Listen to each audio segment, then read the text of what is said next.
from that of Rochas or Okorocha. And like I said earlier on, I think it's a way of... reiterated that some governors in the past have done this probe. What has been the outcome? Has the outcome influenced what they did subsequently?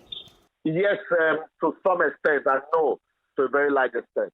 If you remember, after the probe by Rochas Okorocha in 2011 or 2007 or so, Rochas Okorocha's first term was a bit better than what Imo had experienced. So, which was what even actually gave him second term against Emeka Ihedioha. Because a lot of people felt Rochas took the state away from what they knew before. After the probe, he avoided what led Ohakim and Atiku Odenwa to make the mistakes that they made in their tenure. So, but Rochas, because of the attitude of our governors, their short memories, and they always think they are emperors, I think midway Rochas completely lost it and wanted to harness the state into his personal estate. Right. So his second term was like a disaster. He didn't learn from it. That was why I said yes and no. Okay, Chuka, let's move the conversation a little bit away from his first move to look at the theme that seems to be captured already. He's talking about rehabilitation, reconstruction, recovery. All of them is a different way of saying rescuing the people from maybe a bad situation that they have. According to him, he will revive the state and make it work again. These were the same promises that was given by the previous Okorocha's rescue mission. Do you agree, and is this a good thing? I think it's what they always say. Every one of them says this. He sounded exactly like Rochas, with this promise. And Liberals is right in saying that Rochas probably used the first term to look good. And after that, second term, he really didn't care or something like that. Although this probe by the new man, Uzodinma, might show that that was never even the case in the first place and that the whole thing was just a mirage and even his first term was a disaster. But that's why, let's see what comes out of his probe. But this is the same thing. We all hear this. So I don't take it seriously. Okay, Liberals, let me ask you the question about forgiveness. In his speech, he also talked about an attempt to take away his hard-earned mandate in his call to rebuild the state. He was fourth place in the election, from what we know, and the legalities of the Supreme Court ruling is still being debated by you lawyers. What's your take? Yeah, this is a hydra-headed one, but let me attempt to first and foremost bite from the last question you asked, Chuka. I completely agree with Chuka that these are slogans: rescue, reconstruction, rehabilitation, and all of those things. What the people want to see is to hit the ground running, set your hands on the plow, and then the people will now begin to give you names that, oh, this man is actually reconstructing and rehabilitating and rescuing. So leave all these slogans. We're tired of hearing slogans. You can set an agenda and say, this is my agenda, but this idea of having slogans, Rochas had the same thing, rescue mission, family, and we all knew how he rescued his pocket eventually. And so on the issue of the Supreme Court, yeah, I agree. It is still heavily debated by lawyers, but from available, like I said, what this basically has revealed is that in Nigeria we need a more transparent electoral process. We can no longer continue like this. We should be able to determine at the poll who the actual winner is. This idea of, oh, these votes that came in were forged or were not forged, and then allowing a panel of 7 to actually determine the effect of almost 1 million people in the States, for me, is a no-no. I think we need to depart from there. If we continue to allow the courts to to dictate for us. Yes, also sometimes the court can be swayed by sentiment, but Hope Uzodinma should forget all of those years he's had the victory. This judgment could have gone either way, the same way it went the other way at the Court of First Instance and at the tribunal. Some other governors who are celebrating victory today, also their judgment could have gone either way. So I wouldn't want to see it as a hard-fought victory by anybody. Emeka Hedio has said the same thing. Now, Hope Uzodinma is saying the same thing. These are mere rhetoric. Yes, truly, I agree that whatever happens, let them, they are all from the same state, Imo, and they should look at the history of the state. This is the same seat that people like Sam Mbakwe once sat, and that was even a bigger state. And the legacy of somebody like Sam Mbakwe, till date, no governor has been able to match it, even though he had a limited resources. It was Imo, Abia, and some part of Ebonyi. And the man was able, in 4 years, was able to give and provide to the people what governance is about. None of the state governors that have governed after him have been able to replicate it. So what Hope Uzodinma should be bothering himself about now is, look, there is a foot, there is so large and so big, set by our forefathers and predecessors in office, and I would want to see how much of that we can measure. All right, I'm not on it hard-fought victory or forgiveness, and it should be a holistic approach to governance. All right, Boris, let's allow Chuka to also add his input on this. You actually preempted the next question I was going to ask, and that was, what should be Uzodinma's focus at this time, in your opinion? It should be getting the basics right, or beginning to set them on the right path. What's his program for education, health, and infrastructure? That's really what he should be concentrating on now, and not making announcements about who he's going after. He can go after them even more silently than he's saying, and when he's ready, reveal to us what he has found out. In the meantime, schools will be working, roads will be moving, what else? Health centers will be built or in construction.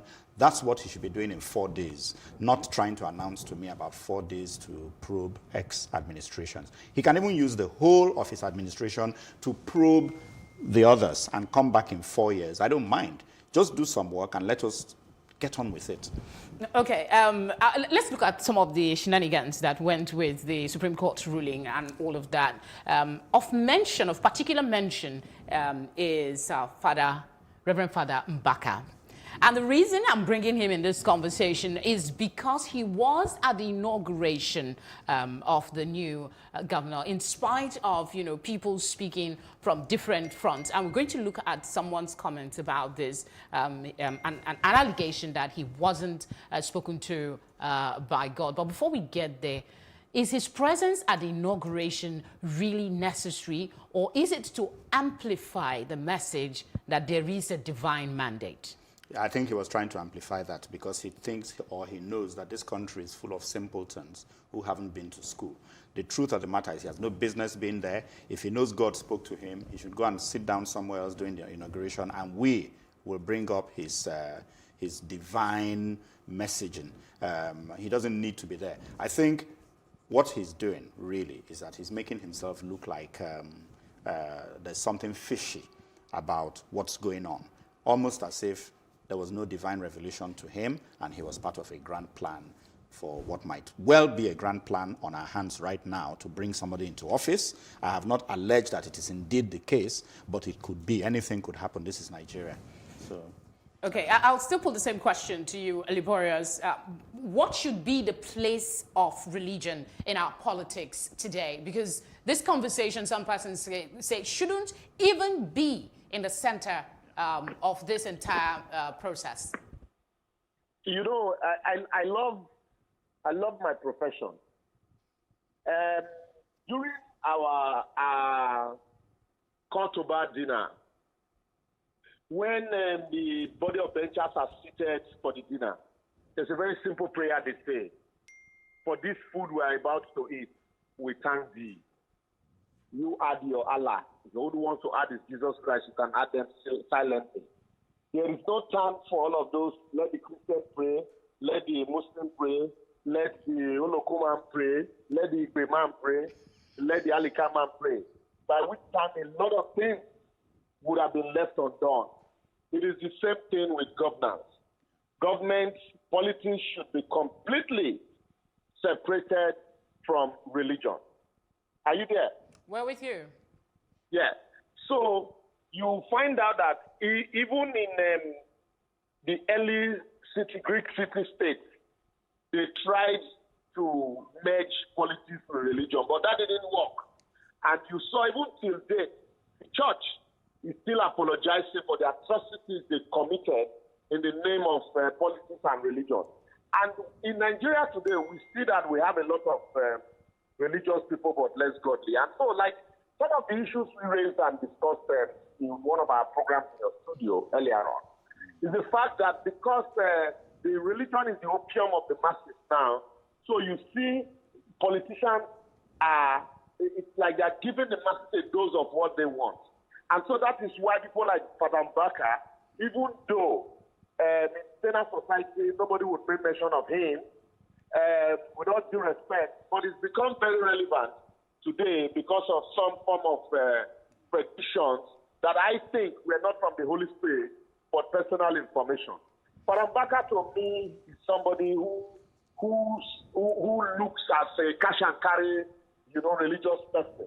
From his utterances, if you remember, before Buhari's tenure, he said Jonathan came, they promised him money, they didn't fulfill the promise they made during his harvest, and he said they will fail.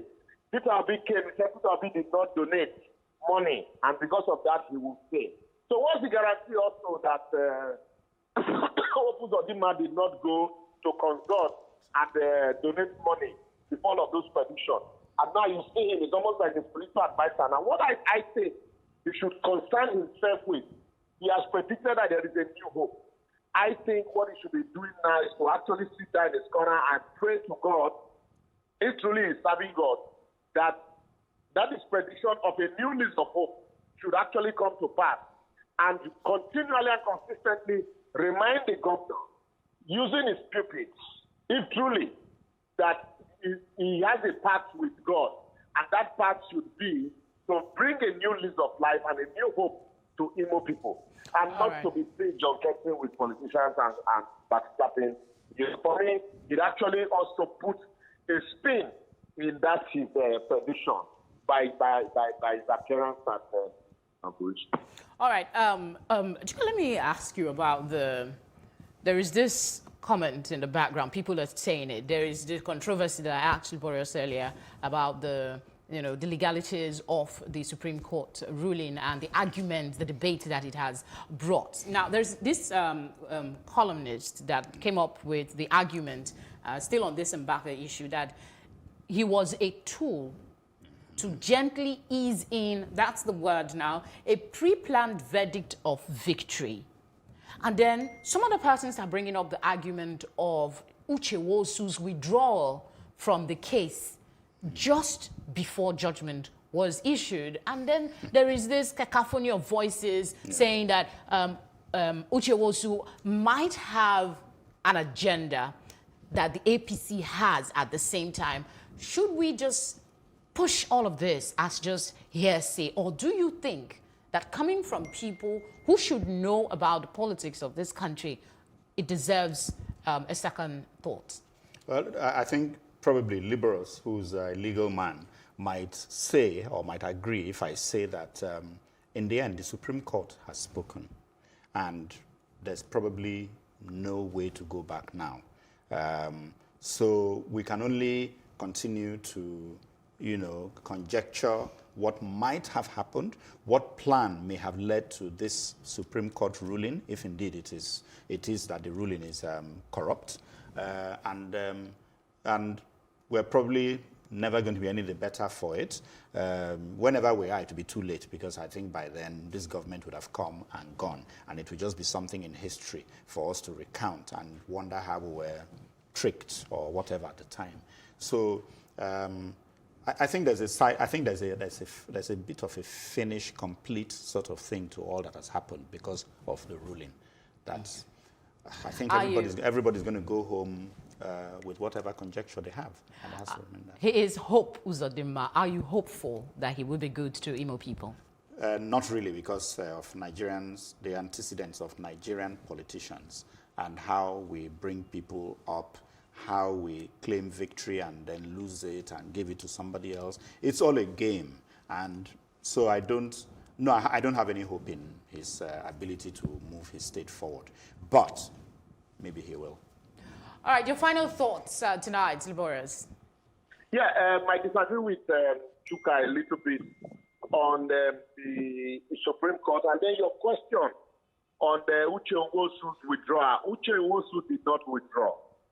What happened was on the 10th of December 2019, when the Supreme Court gave judgment in his case, the Supreme Court said Uche Nwosu was not the validly nominated candidate for AA because votes accrued to him for AA. And on the ground that he couldn't have been a candidate for two parties because a faction of the APC actually also adopted him, the faction that Rocha Sokorocha, his father-in-law, belonged. And so, be that as it may, not being a candidate in a party in a matter, he couldn't have challenged the outcome of an election. So it was on that note that he withdrew his petition because the petition no longer had leg to stand on. And so the moment that petition was withdrawn, what that means is that the votes for Uche Nwosu became wasted votes in the eye of the law.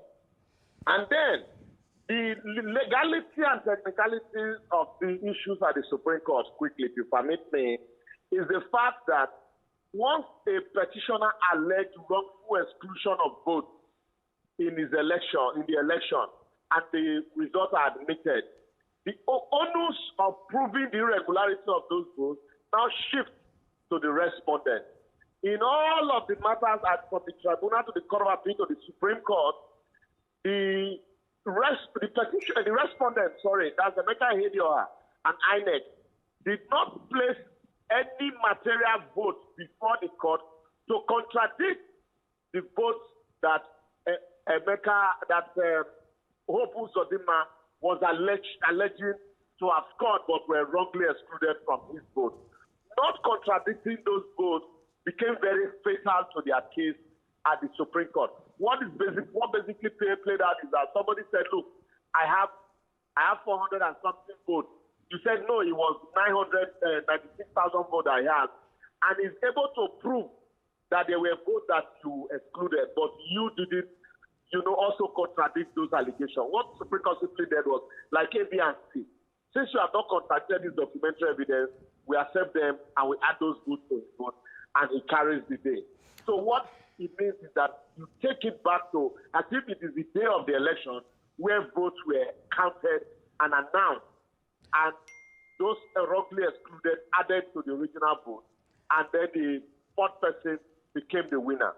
Liboras, you have to wrap up quickly. Yes, I'm wrapping up now. What I'm saying now, if we had an electronic system of voting, then we wouldn't have been bothering about this man-made errors of exclusion, invalid vote, or wrongful exclusion or not, because the votes, you will see them as people are voting, it will be showing electronically. Then you eliminate man-made errors.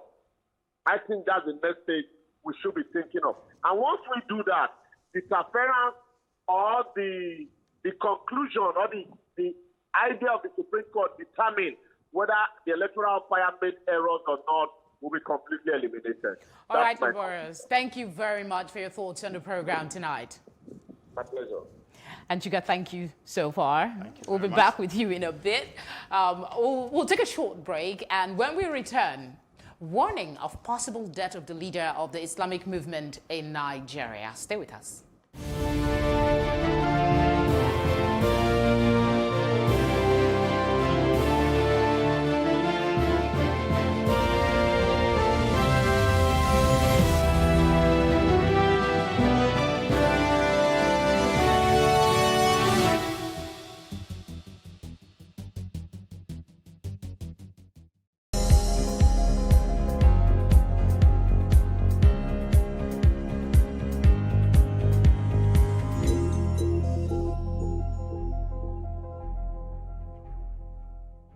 One-on-one with a serial entrepreneur, a dossier on her. There's always going to be negative connotations associated with people in general, especially groups of people. It just so happens that it tends to be a lot of fraud associated with Nigerians. Instead of focusing on the fact that there is a connotation of fraud, what we try to do is focus on the fact that there are a lot of us, more than a few of us, that are actually doing things the right way. One of the most educated ethnic groups in the States are Nigerians. Nigeria is the most beautiful country in the world. There's so many opportunities here. I think that there's so much growth remaining here. I think that the future is here, right? I think that Nigeria is a place that nobody should leave, right? Because there's so much left to do.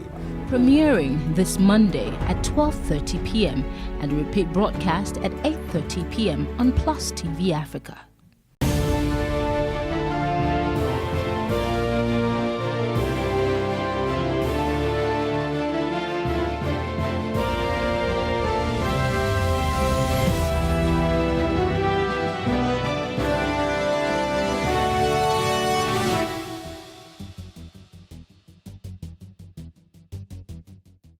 The Islamic movement in Nigeria, IMN, is in the news again. And they're still clamoring for the same thing, the release of their leader, Sheikh Ibrahim El-Zakzaky, who has been incarcerated since 2015. This time, though, they're warning that their leader could die in custody if urgent steps are not taken, while accusing the federal government of frustrating efforts to give El-Zakzaky medical attention. Still with me in the studio is political analyst Chuka Ihono. Thank you very much. Did I get that? Yes, you got it absolutely right. Second time. All right. So for the second time, sorry.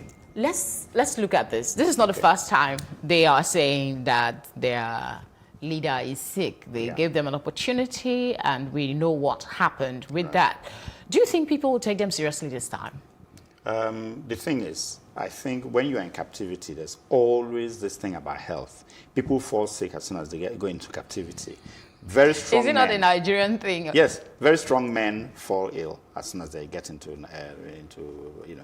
But truth be told, though, the Nigerian prison conditions are not very good. So it is possible that they're not like totally lying. But everybody, I mean, you know, you remember when the PDP secretary. I can't quite remember his name now. The Igbo man who who came with a wheelchair and his neck. Had he broken his neck? Was he ill from something? Was it a heart problem? You know, these things happen, and so nobody really. I don't take any of it seriously. You know, so if you ask me, is Zakzaky ill? I'll probably say probably not. Well, do you have an inside information, maybe, because these are people that claim that they have inside information. They had a lot of information when he was taken to India for treatment, and when he got there, he had his own terms of how he wanted to be treated. And of course, the government feared that he might run away, and so had their own terms for how he'd be treated. Now, I'm not on any side with the government or whatever, but let's face it, though, if government is holding you, and the government says you can go for treatment so long as it's like this, like this, like this. If the treatment can be carried out within the confines of what government says are the conditions, then really, let's face it, you just have to go through treatment like that. Unless the government way of doing it actually stops you from being treated. There's something it will do to your treatment that you will not be well, or you might even die while being treated. So, this case is peculiar in the sense that since 2015, this man has been granted bail, yes. But the federal government, or should I say the Kaduna state government, is holding on to him. Yes. The latest we heard is that the federal government has shifted the responsibility to the Kaduna state government, and the Kaduna state government is saying that they are not going to drop the charges against El-Zakzaky. That's right. So what? His continued incarceration, doesn't that bother you? Yes, it bothers me because any government that has to have quote-unquote enemies is a government that isn't working. And it's also a government that's undemocratic, it's uncivilized, and therefore inconsiderate. And I can use all this in this matter. These things can be handled quickly and succinctly. There's no need to drag people for 45 days when you can deal with them in 2 days. There's absolutely no need. All this Zakzaki, for ages, we keep hearing about him and no progress. You go to India, you come back, now they say the man is dying. And if you don't let him out, he will die. I don't think the government should be involved in this kind of thing. There seemed to be a reboot of the protests. For a while, there was calm. It was relatively low, but now it seems they're back. The other day, there was a press release that about 5 of them were injured. Do you think maybe this renewed protest is because of the bail granted Sowore and Dasuki, who had been incarcerated as well? Yes, I think so. I was just going to say that. I didn't realize you were about to talk about that. But yes, I think so. The moment you see another case making progress, you get worried about yours. And that's basically what's happening, especially as his is older than theirs anyway. And I agreed, it's a lot more serious. But when you see other people coming out, you start to wonder, how about my own, my man who's in there with his wife? And I think, yes, I don't blame them for wanting to start all over again. They've taken a rest, and they should get up. If they're serious anyway, they should be doing this. They don't seem scared of the police from, well, even before now. Yes. They've had that antecedent, and now they're back. Do you fear an escalation? And what can the police and the government, who is, a lot of persons are saying, are at fault in this matter, do to ensure that we don't have a repeat of what took the life of a young corps member last year? I don't know. The game strategy of this government, I have not been able to work it out, what they're doing, what their aims are with regard to all these people they lock up and not lock up. There's just something so reminiscent of the military days. You see, we're not just talking because we want to talk when we say Buhari is beginning to act like a military leader. And that's an insult, by the way, to the military, because it's like saying that military is by its own very being uncivilized. It's not. Yes, military is not built for government. They're not built to rule. It doesn't mean they're a bunch of idiots either. But because they're not made to rule, they shouldn't be ruling. And this man is still behaving like a soldier. And that's the problem. I think what it is anyway is that we shouldn't be in a presidential system of government. We should be in a system where there isn't that absolute power of a president and then the houses of rep and the Senate and all that. Perhaps we need a prime minister similar to the way the UK does it, so that we bring one. He's a first among equals. The dynamics of Nigeria and that of the UK is quite different. Yes, I know. I'm stating this not because I've found the answer, but I'm saying that I think we need a system that is like that. That means we should go and work on it. It's something to work on, yes. We've got to get rid of the presidential system. All right, we have a video of the IMN, the Shiites. Let's take a look at that and we'll continue the conversation here. After the 2015 Zaria massacre, the Judicial Commission of Inquiry, JCI, instituted by the Kaduna State government, observed the involvement of the military, which was not in line with their rules of engagement or any known international best practice. And therefore, the Commission had recommended that the trial of all officers who participated in the massacre. Yet, it is our leader who is being persecuted by the culprits. It is pertinent to categorically inform the general public that the Kaduna State government does not possess powers to order the military to perpetrate the unjust massacre. The involvement of the military officers in the attack. That's just a little bit from the press release the other day. How do you react to that? Again, there are lots of allegations. Yeah.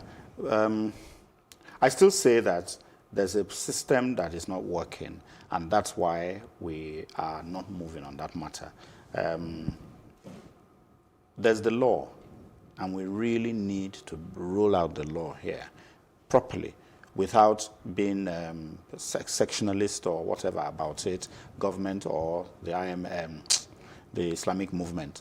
As far as I'm concerned, I just want a civilized approach to this matter that won't take more than, I don't know. I mean, again, legal people will probably argue with me and say, no, you can't time this thing. It could take forever. But I think this thing can be done very quickly, much more quickly than this. So we stop all this about a man dying or press releases and so on.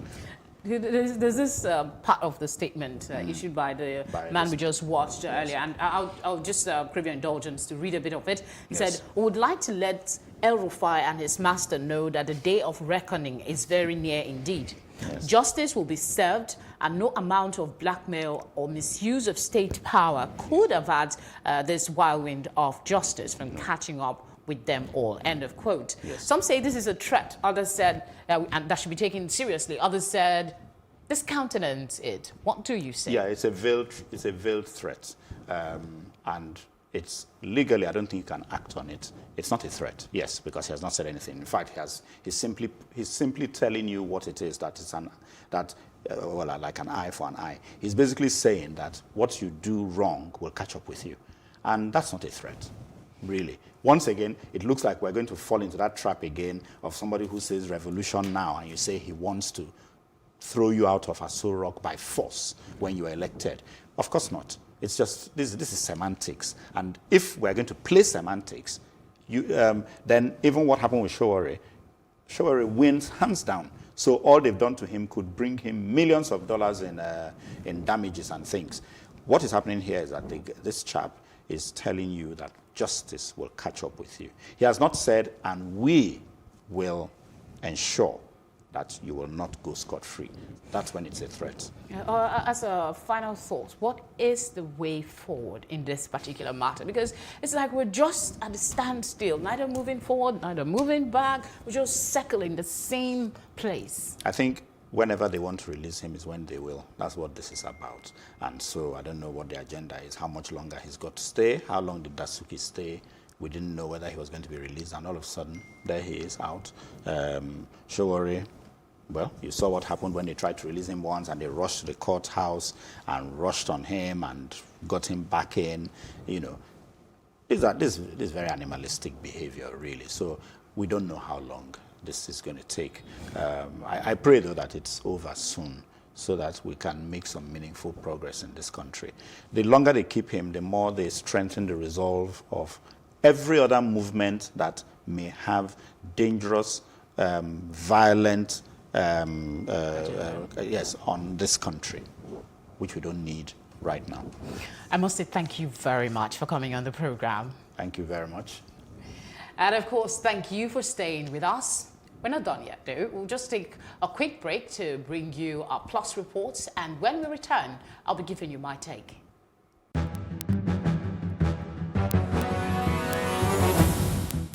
The federal government has reiterated its commitment to transitioning to e-governance. The Secretary to the Government of the Federation, Boss Mustafa, while receiving the Executive Secretary of the Galaxy Backbone Limited, said the agency is key to the government achieving its plan.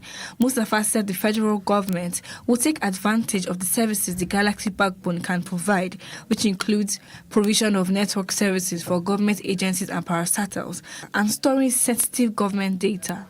Before the establishment of the Galaxy, the MDAs were operating in silos, and most of their data are hosted outside, and that is truly, actually, security-wise, very, very wrong. And so the government of the day decided that they need to have something internal, and that is what culminated into the formation of the Galaxy Backbone. So it is going to provide network services and also network platforms, as well as the necessary hardware and storage of the data, or the government data, that is very important. Okay, and will be hosted within the country, and then will be also protected. Or at the expiration of this office as President of the Federal Republic of Nigeria, we will have as a nation transited to e-governance, and Galactic Platform will play a major role in the progression of the platform for the attainment of our transition to e-governance. Basically, what that means is that we will remove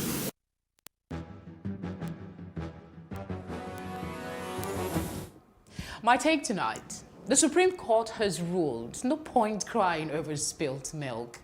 The question on my mind, though, is what next? The people of Imo State might not have had the best of luck when it comes to who governs them in modern history, but it wasn't always so. Aside the groundworks laid by Dr. Michael Okpara, the then premier of Eastern Nigeria, the state got really lucky once in the 1980s when civil rights lawyer Sam Mbakwe became governor. One of his legacies still being talked about today is the quality of the roads he built that continues to serve the people well. He was nicknamed the whipping governor for crying while trying to convince the federal government to pay more attention to his state. His commitment was not in doubt. It was so obvious for all to see until his work was cut short by the Muhammadu Buhari's military coup of December 31st, 1983. A name that has been given the opportunity to make history once again is Hope Uzodinma, the fresh governor of Imo State. The next 4 years will reveal if he will be remembered like Sam Mbakwe or become among the list of names of those easily covered with dust and scarcely remembered. Only time will tell. But of course, I wish him the very best. Thank you for your time on the program tonight. Do please share your comments via our social media handle at +TV Africa.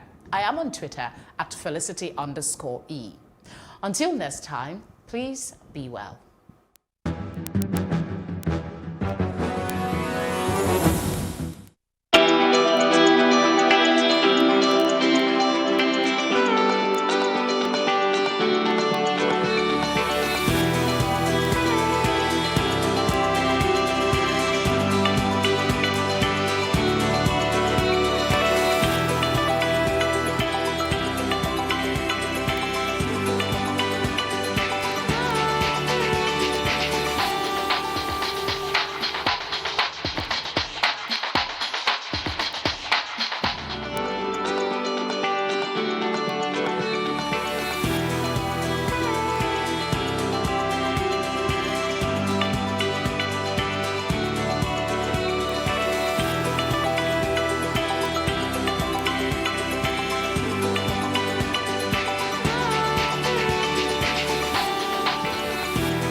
For upcoming artists to blow in Nigeria.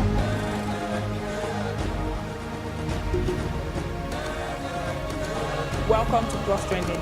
I am Buki November, your host, saying thank you for joining us on today's episode. Welcome back. It's tea time on Plus TV Africa. Practice makes perfect. I'm not perfect yet, but I'm a lot better than I used to be. He's a king. He's entitled to marry 100 if he wants to.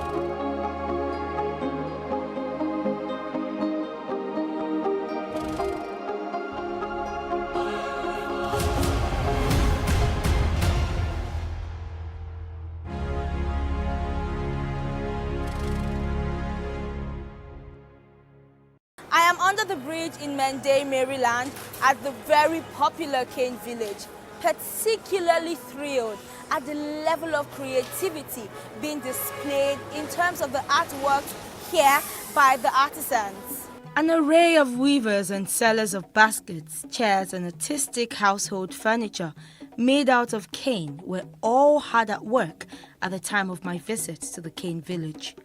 The men, women, and children all seemed engrossed at their day's task. I was welcomed by the president of the Cane Weavers Association, Mr. Edward Apofure. According to Edward, the weavers and sellers were collectively relocated under this bridge in 2002. A hard miss for anyone coming from Ikeja or Ikorodu access. This is a fantastic location. How long has this cane village been in existence? Well, the cane village has been existed for a long time ago. It rise from our forefather, who founded this industry, established it for year 1974. But we came to register this industry in 1986. It was registered as National Cane Weavers Association. So we have been existed for many years. Before we came on board, we have been a roadside seller, but the government said that they don't want anything else. Anybody want to operate such thing, you must come under union and register. From my observation, more elderly weavers were in sight as I pondered on the posterity of this age-long craft. What exactly does it take to learn this craft? How long would it take an average person to learn how to make something like this? If you want to learn this work, one thing you need to have is that you have to have patience. This work is not something you can just carry knife and do. You go for process. You got the material which is called cane. And from there, you scrape it. After you scrape it, you tear it. After you tear it, then you now carve it. And this chair you are sitting on today now, before we work on it, we have procedure go through before you come like this. We have the framework. After the framework, before you can weave on it. So learning this work is not really a bad thing, and to know this work is not a bad thing. I can tell you today now we are this business. We have many graduates in this business. And those who finish secondary school are here. Are they here? Yes. And some of them can even do this work and now making their life better by go more further their education more. So we create job opportunity. This job is helping young people who are not lazy. I was eager to meet the university graduate who came into the business for what he described as a lack of jobs in Nigeria. According to the National Bureau of Statistics, the unemployment rate bedeviling the country as of the third quarter of 2018 stood at 23.1%, hence putting the number of unemployed at 20.9 million. I'm a graduate from University of Port Harcourt. I studied pure and industrial chemistry. I graduated the year 2010, did my NYSC in Ebonyi State, Zia Girls Secondary School in Zangbo. I left the NYSC the year 2014. So, but due to Nigeria and no job creation for we the youth, so we engage ourselves since Nigeria said that everybody should find themselves doing one or two things. However grateful for the good gift of education, which he said was sponsored by his parents, with hopes of being employed after graduation, he fell back to this craft, which for him portends a means for better livelihood. So I started doing it right from the year 1990. After my university, since there is no job, I have to fall back to what I know how to do best. So at least I can make money and take care of myself. He described the various weaving techniques associated with the creation of a variety of cane-woven designs. As you can see, this one, the cane comes from Delta State. It grows within the riverine areas. There's one that comes from Delta State, Bayelsa State, Rivers State, Edo State, Ondo State, and there are some in Lagos as well. But that in Lagos differs from the one that comes from Delta State. So But we prefer the ones that come from Benin and Delta states. So that is where we have our suppliers from.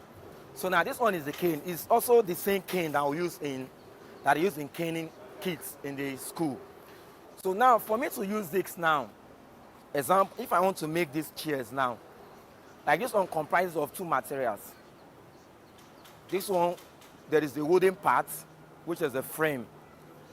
Before you make the chair like this, you must make the skeleton, which is the frame with the wood. Then after the wood, then before you get your cane, then after the cane, you cannot just use the cane like this. If you can say that the color of this one and the color of this one, they are two different colors. Then when I get to this stage, now depends on what I want to use it for. Depends on what I want to do.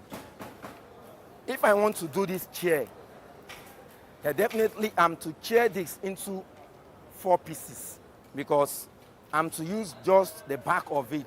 I won't use the inner of it. But if I want to do another design, maybe something like this, I'm going to use the inner of it and the outside.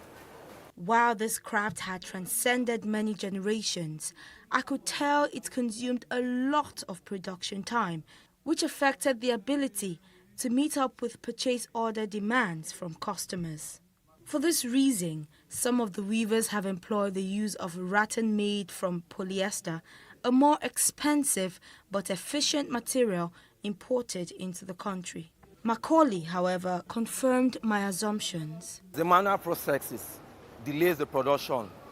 So, and that's the reason why these days we are now shifting from the cane aspects to the one we call the outdoor, the rattan process, which is now the one that has been done through polyester materials.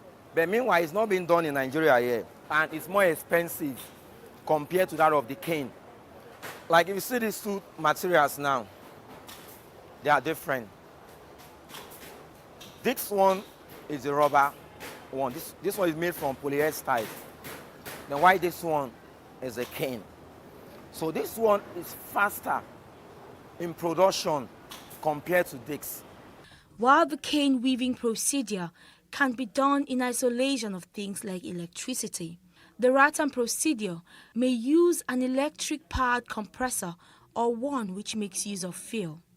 But due to the inconsistent power supply in the country, weavers such as Macaulay settled for compressors which make use of fuel. Meanwhile, in doing this, there is no how I can do this without the help of this gun and a compressor. Meanwhile, there is a stapler we put inside. Then with the help of the compressor, see, we use this to staple the rubber to it so that at least it can hold. That of the cane aspect of this craft is already weaving out due to the factor of producing it and getting of materials from the forest. And the forest where they get these canes from these days, like the people that supplies us the cane are complaining that the bush are already being burned. Now people that plant these days are now burning the cane. So before they get to the forest where they will get this cane now, it's very, very difficult for them. So now that's the reason why we try to advance into this new technology that the whites, the Americans, the Japanese, the Chinese, they are already using in their own country. And some Nigerians travel abroad and import this thing into Nigeria. If someone comes to me and said he wants this one, he wants like 15 sets of this dining within 1 week, I can boldly tell the client that he's going to pick it up. But that of the cane, even 1 month, it won't be ready due to the process of preparing your materials, getting your frames ready. Like that of the cane, a set of cane chair, at least you get it for like 150,000. 170,000. But a set of rattan chair, the least amount you can get is 250,000. This market right here does have a high level of economic benefit for the country if issues such as financial deficit as well as a restructuring of the business can be done by the government. The weavers remain optimistic about their ability to expand and possibly export their products someday. Edward says financial aid from the government would go a long way. If government shall now say, I want to give individual 500,000 to start. I tell you, when you invest 500,000 for this business by a year, by the end of the year, you will make a return of even 300,000 on top of that 500, even a million. Because during December time, the period of December, when many companies want to do outpass gift, they come here to have a demand of basket, meaning even when you do not have money, you can never meet up there because they will come, they will demand more than you not even have. So, but you don't have money to do this Ghana, you cannot get it. But at that time, the price will even favor you because that time the price will wait up because there will much demand that time. So if the government help us, will give us money, we do this business, we keep them toward December time, we bring them for sale. You know, when you borrow money for bank, maybe all these bank microfinance now, you borrow today, tomorrow they are coming to collect the money from you. And this our business does not go like that. You see, we do the business, you give us money, you give us time to work with that money. So by the time maybe 7 months, 8 months, we started to pay. You know, so we have produced something that by the time we carry the market where we want to sell, return that money back, it will not be a problem for us. But when you give me money today, tomorrow you are coming to, you are trying to kill the business man. You are not making my business to this. We are not buying and selling. It's not this buying and selling this thing. So it's something you produce before you can sell. For Edward, financial aid from the government and a restructuring of their current location to take on a more tourist look would improve the shortfall in supply as well as make them more competitive in the global market, hence giving way to export. Like this place we come to now, government can come to this place and turn it to tourist center as cane industry. So whereby they build a good structure and whereby people come and make their daily bread, whereby government can get sort of out of it. You see, looks of this our work now. You have to finish there to export them. It's another problem because we don't have the financial background to carry this work outside for people to buy.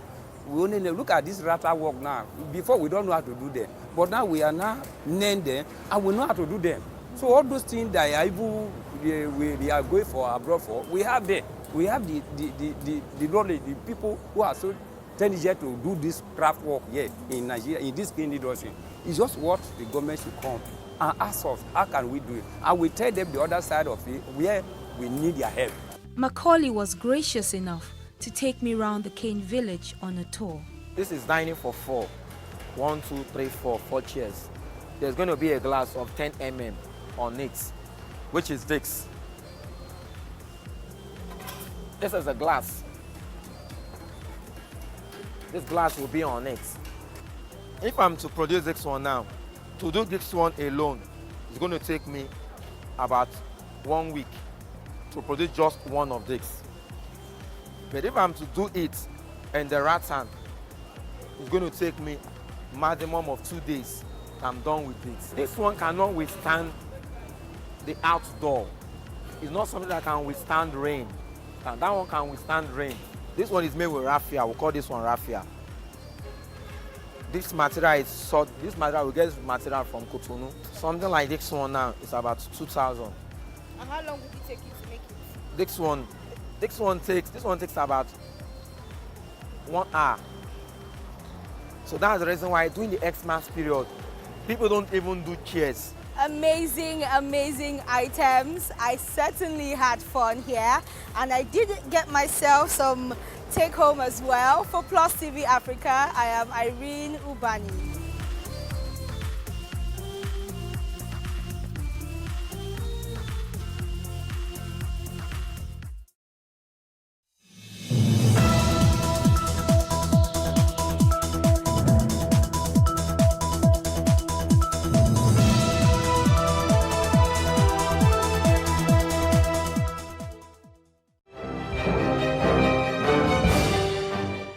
Many thanks for joining us on News on the Hour on Plus TV Africa. Here are the stories making the headlines, and I am Amaka Okoye. President Muhammadu Buhari will embark on a 6-day trip to London on Friday, according to State House. He is to participate in the inaugural UK-Africa Investment Summit while in London. The summit opens on Monday, January the 20th, but Buhari will jet out of Abuja today. Buhari is expected back in Nigeria on Thursday next week. It will be his first foreign trip this new year. The People's Democratic Party, PDP, has demanded the resignation of the Chief Justice of the Federation, Justice Tanko Muhammad, over the recent judgment of the Imo State governorship election appeal. The chairman of the PDP, Uche Secondus, while speaking to newsmen in Abuja, also demanded that the Chief Justice exclude himself from other election petition cases involving the PDP before the Apex Court.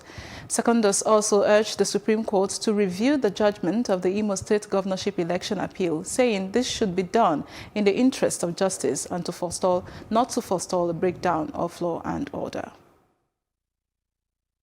The judgment of the Supreme Court voiding the lawful election of Honorable Emeka Ihedioha, who scored 276,404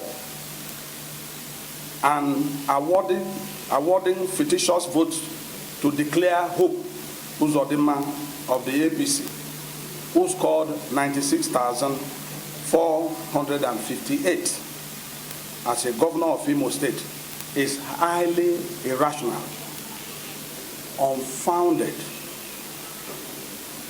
a provocative product of executive manipulation, and a recipe for crisis, which we don't pray for.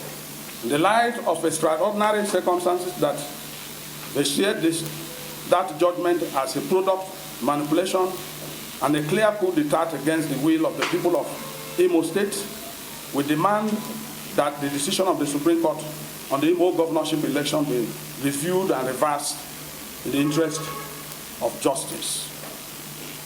Furthermore, we demand that Justice Tanko Muhammad, the CGN, and his colleagues on the Imo governorship panel rescue themselves from the remaining cases involving PDP in the Supreme Court. Finally, we state for the records that the Supreme Court order under Justice Tanko Muhammad should be held responsible if there is any breakdown of law and order in any state as a result of judgment procured solely for political, rather judicial reasons, as is currently happening. At least 14 people have been killed after suspected bandits invaded Babanrafi village in Zamfara state. The attack, which occurred on Thursday in Gumi local government area of the state, also left many other villagers injured. The bandits were said to have stormed the village with over 40 motorbikes in the early hours of the day and opened fire on residents who were still indoors. During the invasion, the assailants carted away with several valuables from the villagers, including money, mobile phones, and livestock, among others. When contacted, the police authorities in the state confirmed the attack. The public relations officer in Zamfara, Mohammed Shehu, revealed that the bandits, who were in large numbers, invaded Babanrafi village from neighboring Kebbi state. And joining us live now on the phone interview is security expert Kabir Adamu to talk about this. Hello, Kabir, can you hear me? Yes, I can hear you. Good afternoon. Thanks for joining us on News on the Hour. Now, is this a new strategy from these suspected bandits that we are seeing, and how do we ascertain the culprits even?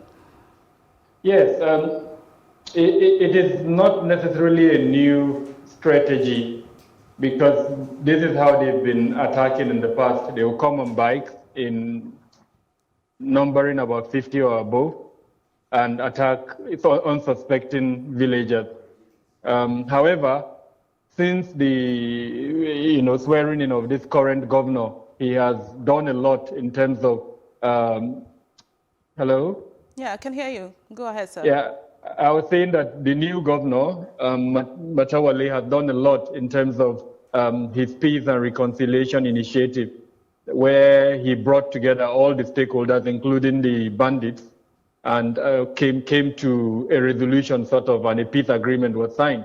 So that led to a massive reduction, almost about 90% of the kind of attacks we were seeing previously. So this actually came as a surprise, even though we know that about a month back, there were 1 or 2 attacks, and the indication was that it was some bandits who were not part of the peace and reconciliation agreement. And then he had issued a warning and had actually held meetings with different stakeholders where he urged all, including the bandits who had embraced the peace agreement, to go after the non-repentant ones. So hearing that this type of attack would come from a neighboring state like Kebbi, it begs the question whether the northwestern states should have come together to, do a general sort of peace and reconciliation agreement. It also brings up the question how porous our borders are. Now, that leads me to my second question, because if you just mentioned that Matawali has done a lot in terms of having to see this kind of activities do not occur again, why are we still seeing this? Is there something that they're not getting right? The government of the state is still not getting right, because this is coming just 2 days after there was an attack in that same state, and this is twice in a month. We're not even half the month, almost a month already. To call a state, the reality is that security, that is policing and defense, is still an exclusive reserve of the federal government. So any state-based initiative or regional initiative that does not get the full blessing of the federal government is likely to be completely successful. When Zamfara state government started its peace and reconciliation initiative, we encouraged the federal government to support it because, yes, it was a good move. But remember that Zamfara state government does not have the police. It cannot control the police, even though the police was involved in the peace and reconciliation initiative. But without the directive of the federal government, the police cannot take the initiative. So yes, the move by the Zamfara state government was very good, but because the federal government was not completely involved, I think this is why we're seeing what we're seeing. I was mentioning the issue of border control. Zamfara state government can do very little in terms of border control. It has to be the federal government. Then proliferation of small arms and light weapons. There is very little the Zamfara state government can do. It's the federal government that needs to come in. Then the climate change implications that is triggering the violence. There's very little the state government can do. It's the federal government that needs to come in. And in fact, even the federal government, it needs to link up with other neighboring countries like Niger and as far as Senegal. All right. Reports also indicates that mobile police force and counter-terrorism units and federal special anti-robbery squad, which is SARS of the Nigerian police, were deployed to that village, after the attack. As we would see in most cases, we always get to see these people after the attack. My question would be, why is it not the other way around? Why don't we have them on standby, considering the fact that that place has become vulnerable in recent times? So unfortunately, the reality is that the current policing philosophy and even our national security strategy does, until the review last month in December, was not people-centric. It was more or less, if you have money or if you are influential, then you get some form of security support. But I think this is what this current government is trying to change with the launching of the National Security Strategy 29 to make security more people-centric. In other words, the reasons why you don't have security deployment in villages like the ones that were attacked in Gumi local government is because, the people don't have a say. Nobody sort of is speaking on their behalf. But hopefully this is something that will change going forward. The other component is the kind of security structure that we have. We do not have light and easily deployable units within our security system. So that's something that I'm hoping going forward we would have that kind of rapid response capabilities within our security agencies. All right, let's move away a bit from Zamfara. Now, we have seen Katsina State banning the use of motorbikes as a way to curb insecurity. Do you think that is the way to go? Would that be the solution to the problem? Unfortunately, no. It comes up with a lot of, questions. How are they going to enforce that?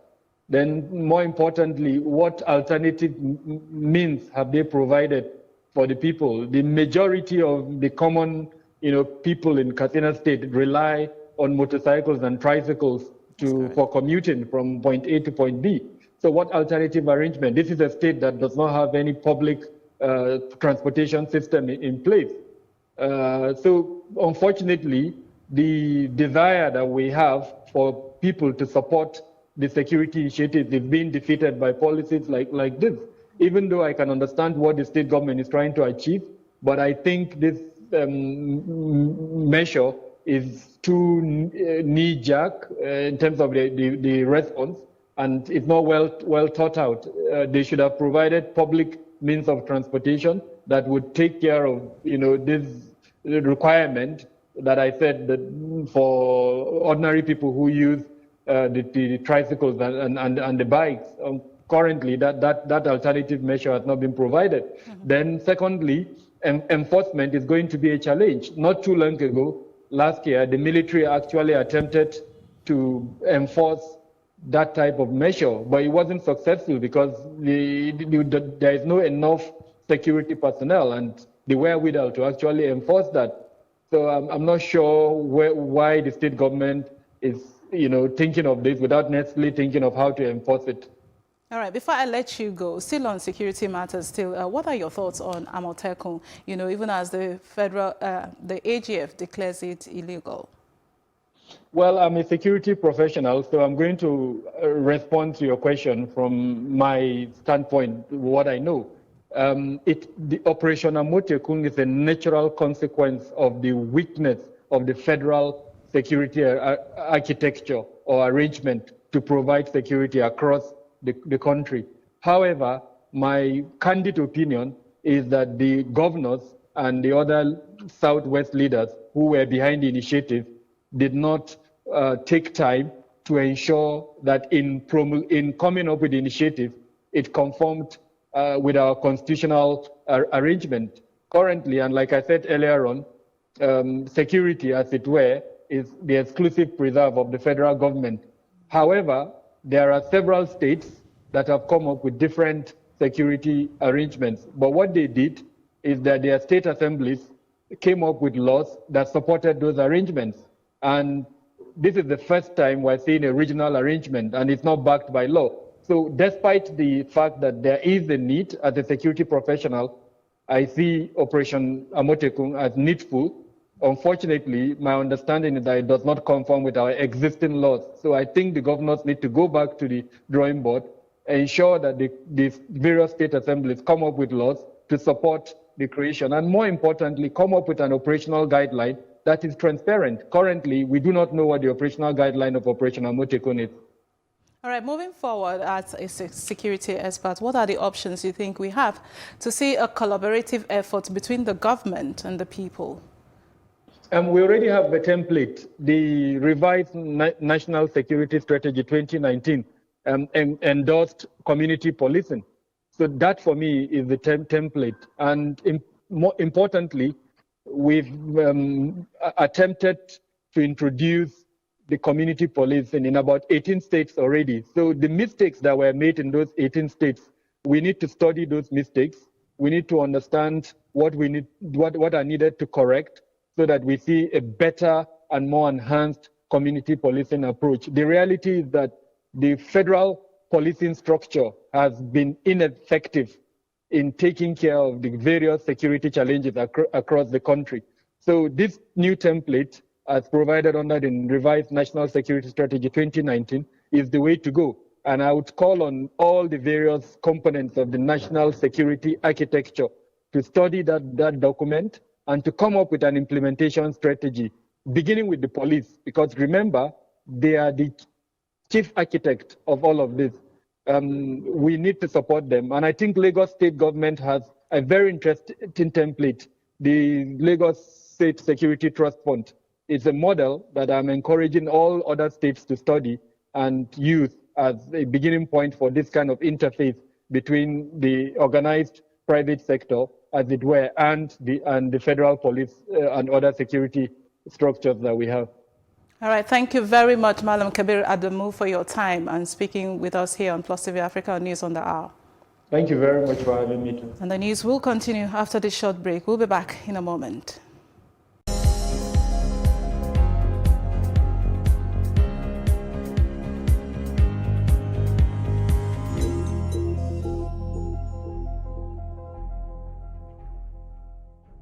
And on the African scenes, the army said 2 soldiers have been killed and 4 wounded in fighting late on Tuesday in Khartoum with former members of the country's once feared security service before government forces quelled the uprising. It was the biggest confrontation so far between the old guard and supporters of the transitional authorities, which helped topple Bashir in April after 30 years in power. The Transitional Sovereign Council, which runs the country, accepted the resignation of General Abubakar Dumblab, the head of the General Intelligence Service, formerly known as National Intelligence and Security Service, a council statement said. The council appointed General Jamal Abdul Majid as a new head of the service. Dumblab resigned to open the door for a new leadership to take over the agency at a sensitive and delicate stage, the intelligence service added in their statement. That's it on the African Seas. Up next is the foreign news.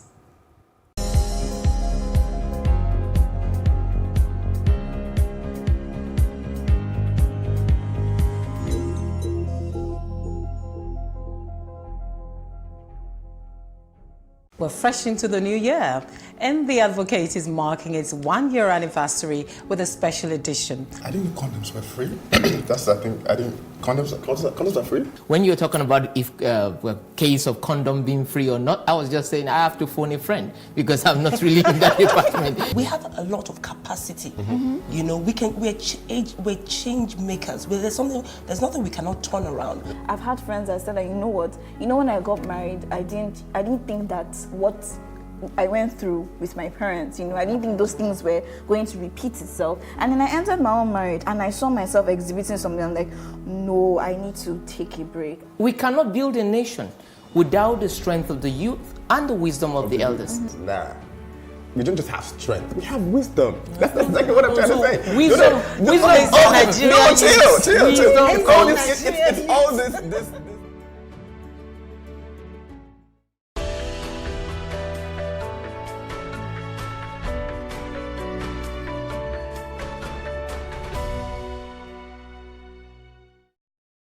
On the foreign scenes, Ukrainian Prime Minister Oleksiy Honcharuk said on Friday that the fact that he has submitted a letter of resignation will not affect reforms and Ukrainian cooperation with the International Monetary Fund.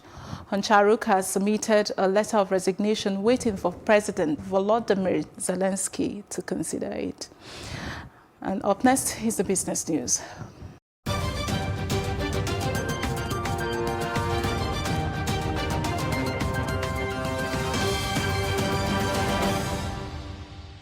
And in business, Zainab Ahmed, the Minister of Finance, Budget and National Planning, says implementation of the value-added tax increase from 5% to 7.5% will take effect from February 1st. Ahmed said this during the inauguration of the chairman and board members of the Federal Inland Revenue Service in Abuja on Thursday. We plan that going forward, the annual budget will always be accompanied by finance bills to enable the realization of revenue projections. The Finance Act has also taken care of essential palliatives to support micro, small and medium enterprises and mitigate the impact of VAT rate increase on the most valuable businesses, commodities and citizens in the economy. Here with me in the studio is Gospel Obele. He is an economist. Thank you so much for joining me in the studio. Thank you for having me. Yes, regarding the VAT increase from 5% to 7.5%, what's your take on it? Well, I think it's basically the Finance Act is a good bill, it's a good one in terms of if you look at it from ease of doing business and all that. But for that increase in taxes, in the tax rate and the VAT rate, I just think it's a rise in that cost implications for businesses, and I don't think it's moving in the right direction. I would have thought that we would have encouraged in terms of tax compliance, expanding the tax net rather than the rate. So there are more things to do or that can be done in encouraging that tax compliance. Even at 5%, there are more persons who are evading taxes. There has to be incentives to get them on board. There are social capital issues around trust and accountability that needs to be dealt with from the fiscal end. So it seems more like to me we're trying to enforce a policy, to cover that fiscal indiscipline that currently happens. When you look at the revenue side of the budget, it's more of a fiscal indiscipline question on why we have a revenue crisis than a tax issue per se. So we need to, fix the social capital and create incentives to bring on board more people into the tax net than increasing the rate. What the rate will only do for those, in quote, seemingly thriving businesses above 25 million would be to increase the cost of doing business for them, which also counter-negates the ease of doing business agenda by the government. So yes, ease of doing business works for SMEs, but SMEs need to get to a point where they can thrive and create jobs, to take out that exactly, take out the critical mass from the unemployment space and all that. And for businesses that are seemingly thriving, they are the ones that are caught up in the new tax regime and all that. So I don't think it makes a lot of sense. I think it's a policy used like many other policies by the federal government. It's patchy. It doesn't deal with the core issues around social accountability, social capital, and encouraging more people into the tax. Do you see this particular policy now? Do you see this particular move actualizing the purpose for which it has been created? Well, I think it's a reactive move than a proactive move. So, yes, it may be, the purpose may be actualized in the sense that it would increase revenue because organizations may not necessarily have so much option than to abide. And there's a lot of reforms internally in the FIRS to encourage that. What would happen is that organizations will end up splitting that cost. Either they will put the cost on the employees or on the final consumer. That's what will happen. On the other end of things, you find out that we'll have to wait to, get the revenues from this increase in VAT before we can channel them into health, infrastructure, and all that. But if you take a look, finally, because of time now, do you think Nigerians are ready for this particular move? In terms of, not everybody's income would be increased, right? Nigerians are basically not ready because it's a strong survival-driven environment. So people are still trying to get their heads above the waters, and then you impose this. So I don't think it's a good move in the right direction. I think a lot more needs to be done around social accountability and encouraging people into the tax net.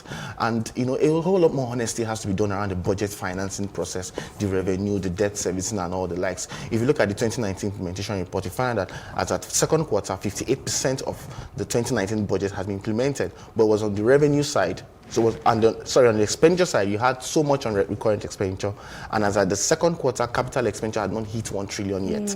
So even if yes, we increase revenue from this new initiative, you will find out that even the recurrent expenditure side of the budget would amount for so much of that revenue expenditure than what should be happening in terms of the real investments, infrastructure, and like. So I think it's reactive. We need to be more proactive with our policies, basically. All right, thank you so much because of time. That's all we can have. Thank you for having me. And that's all on businesses at this hour. Still ahead on Plus TV Africa News is around upon entertainment and sports.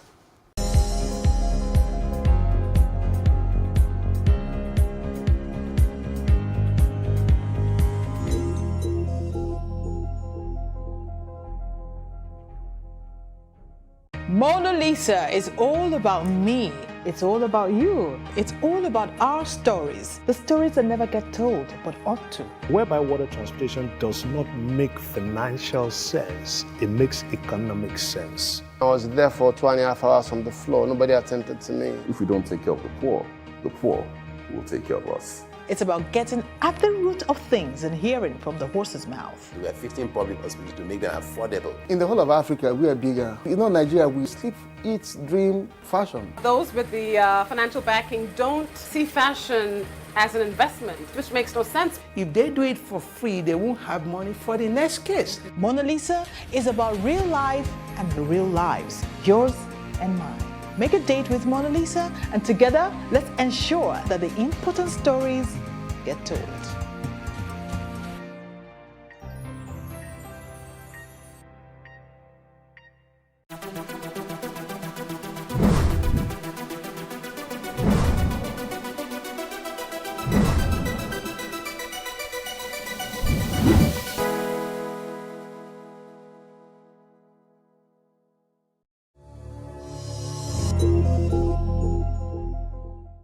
And in entertainment, according to Jade Osiberu, producer of the movie Sugar Rush, the film is back in the cinema after getting a ban by the National Film and Video Censors Board.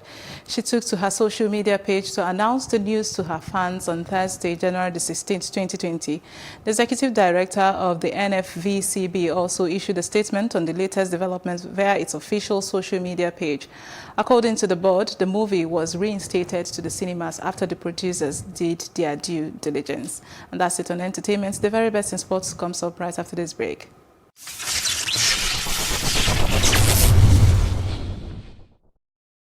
And in sports, hosts South Africa and Afghanistan will kick off the ICC Under-19 Cricket World Cup today at the Diamond Oval in Kimberley. First-timers Nigeria will join 15 other teams to contest for the junior cricket title after a brilliant qualifying ride in Namibia in March 2019. Nigeria will play Australia in their first match on Monday, January 20th at Country Club B Field in Kimberley. And Seun Ajidagba, a cricket expert, says we should not expect much from the lads, but to applaud their journey so far. Yes, Nigeria have qualified for their first Cricket World Cup. Against all the odds, nobody gave them a chance. From Division 2, they had to qualify to Division 1, where they faced top teams like Uganda, Namibia, Kenya, who were way ahead of the national team.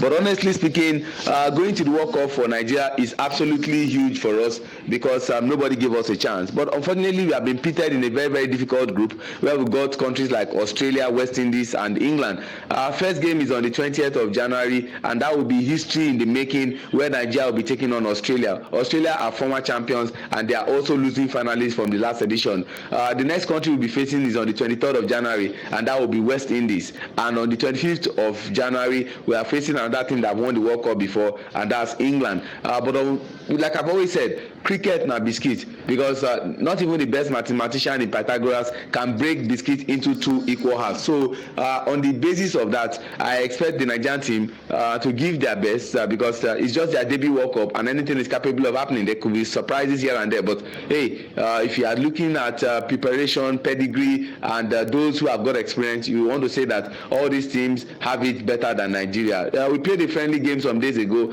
against Pakistan, who are one of the teams participating at the World Cup also, and they really, gave us a cricket lesson. We were beaten by 10 wickets. We batted first, scored 109 runs for loss of 10 wickets in 36.2 overs, while our opponent scored that same amount of runs with the loss of just 1 wicket. In defeat, you learn 1 or 2 lessons. But I know that we've got a squad that can ruffle shoulders with these top guys. Well, you got players like Sylvester Okpe, who has played with the senior national team before. He's the captain of the side. Taiwo Mohammed also have played with the senior national team, but he's within the under-19 age bracket, who is the vice captain. We've got Sulaiman Rushe, where you got Peter Aho, Isaac Danladi, Abolani Rashid, Mirekuli Kaegwe, so these are guys that will want to go to the World Cup and, of course, leave an indelible mark. But on the basis of the teams you are going to be facing with their pedigree and their preparation, you want to say that Nigeria don't stand any chance of getting out of that group. But if we do, of course, that will be a miracle in its stead. And the honest truth is, qualifying for the World Cup for us is absolutely huge. Nobody ever saw it coming, and we can pick it up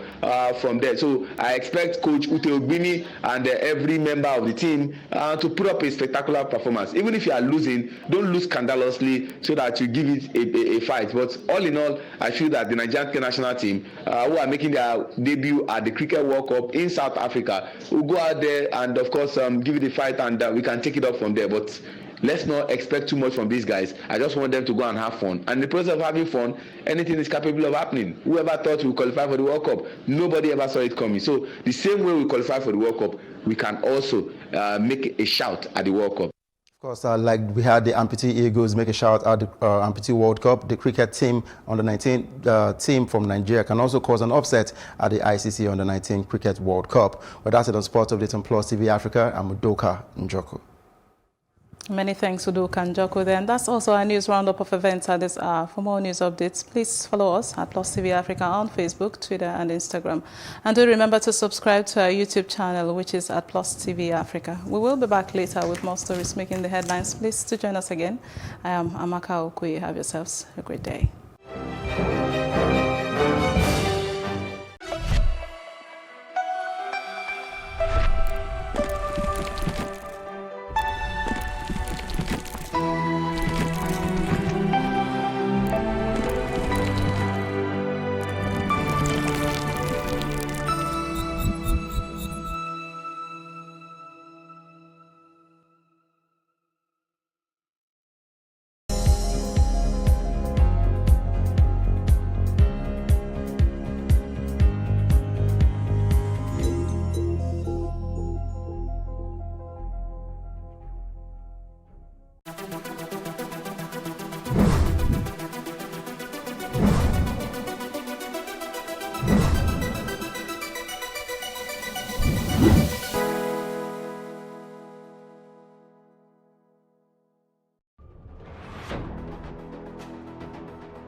A lot of the jobs that exist today will not exist in the next 10 years. 10 years.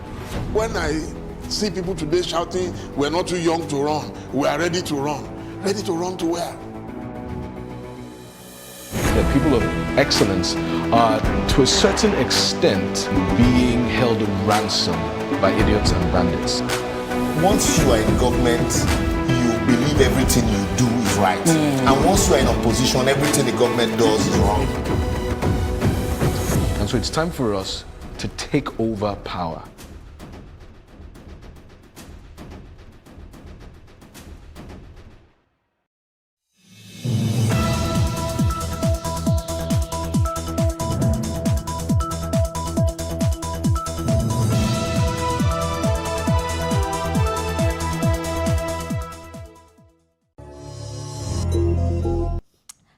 Welcome to Tea Time on Plus TV Africa, where we discuss the biggest entertainment stories. My name is Elsie Godwin, and I've got my co-anchors with me, Ewoluwa Ritu and Ifeoluwa Oshokeye. Why are you guys looking at me? I'm like, what's going on? So you do your normal drama, like we're used to your drama. What drama is that? No drama today. Okay. So should we move on, Ife? Let's just move on. Are you sure? Well, what drama? What's my normal drama? Do I have the normal drama? It's not like a drama to you because that's you. Yeah, so I'm just being myself. Oh. I'm just... But it's drama to other people. Yeah, I'm more like a very interesting movie, you get me? Drama. You're interested in... Movie, you get me? Okay. Can very we move on? Yeah, let's move on. Don't you guys just love me? No, we don't. You don't? But you care about me? Yeah, I care about everybody, so. Everybody, so I'm in the category of everybody. I'm not special or deep. Let's move on to more. The drama has started now, you're running. It's fine. Okay, so still on the ongoing feud between CEO of Golden Boy Entertainment, Patrick Anyene, Tobechukwu Victor Oko, popularly known as Peruzzi, Davido Adeleke, popularly known as Davido, and DMW. Patrick Anyene called out Peruzzi and Davido over a breach of contract, saying all he wants is his due compensation. Peruzzi has since responded in a now-deleted post, admitting that he was signed to Golden Boy Entertainment while alleging that his record label boss used his content on Nollywood movies without his consent. Plus TV Africa spoke exclusively with Patrick Anyene, who extensively shared his side of the story. He stated that the contract Peruzzi signed is a standard recording contract and that anything Peruzzi does is a property of Golden Boy Entertainment. The contract Peruzzi has with me is a standard recording contract. It's a standard recording contract. And the 3-year contract is signed in November 2016 and it expired November 28, 2019. Now, in that contract, anything Peruzzi does in the studio is property of Golden Boy Entertainment. Even if he records it in Mars or Jupiter or in Davido's stomach, it is still property of Golden Boy Entertainment. So, all the songs he has been recording, everything he has put out there, including the features, everything is property of Golden Boy Entertainment because Golden Boy Entertainment is under the copyright laws of Nigeria. So therefore, anybody that signs any music Golden Boy Entertainment produces is under the copyright laws of Nigeria. So and those things that Peruzzi is saying, my song. He also addressed Peruzzi's allegation regarding the use of his content in Nollywood productions without his consent. Okay, now, in the CAC documents of Golden Boy Entertainment, the directors of Golden Boy Entertainment are myself as the chairman and Mrs. Chineze Anyene as the other director. Mrs. Chineze is the chairman of the Oscar Nominations Committee of Nigeria. You can look up Mrs. Chineze Anyene, and which automatically makes her a shareholder in a lot of movies in Nollywood right now. Now, in the contract, we owe him no consent when we are using products of Golden Boy Entertainment because in the contract, we are not supposed to, or it's our choice to decide if we want to take permission from him. He doesn't have any position in the CAC document to demand any compensation or anything because this is someone that's already on salary, allowances, percentages. He doesn't have position to make a bad decision in our country. Based on the contract? Based on the contract. He said the matter is currently in court and went on to say that Davido has reached out to negotiate. Yes, it is in court, and I can give you the suit number. It's in the Lagos State High Court as we speak, and it's in the matters of arbitration in the multi-door courthouse. Right now, as we speak, they are trying to negotiate. Okay, Patrick, we'll give you this and give you that. I'm like, I'm sorry, we've passed that stage. Who is negotiating? BMW. The video is negotiating with me right now as we speak. And the taking change, they can't even read it. It's not even the full taking change. I just asked for, okay, fine, before Christmas, before New Year's, pay me work money 10 million, and maybe I will start talking to you guys. But they've been trying to raise. I'm talking about raising 30 billion. They try to raise 10 million since 2 months ago. So please tell me, who are they kidding for the ambush? I just dropped snippets. And I have other things against this guy. So if they really want to fight, best believe I've already dug their grave, and I'll bury mad for all of them. What did they take me for? What did these guys take me for? These guys are the reason why I haven't signed other artists. And it is the reason why other record label executives are scared of signing all these upcoming artists, damaging our industry. If I brought out Peruzzi, does it not mean I have somehow influenced the whole dynamics of our style of Afrobeat? Why can't I be compensated, or why don't I get credit? Why? Because Peruzzi is greedy. Using my money to buy Mercedes and going online and sitting down, is it your money? Have you paid bills? I've been in this industry for 9 years. I've paid my bills. And that's why I have the respect in the industry that I get. But Peruzzi just came to this industry in 2017, and now he's forming Honcho in 2019. Honcho of what? Honcho of what? Madu.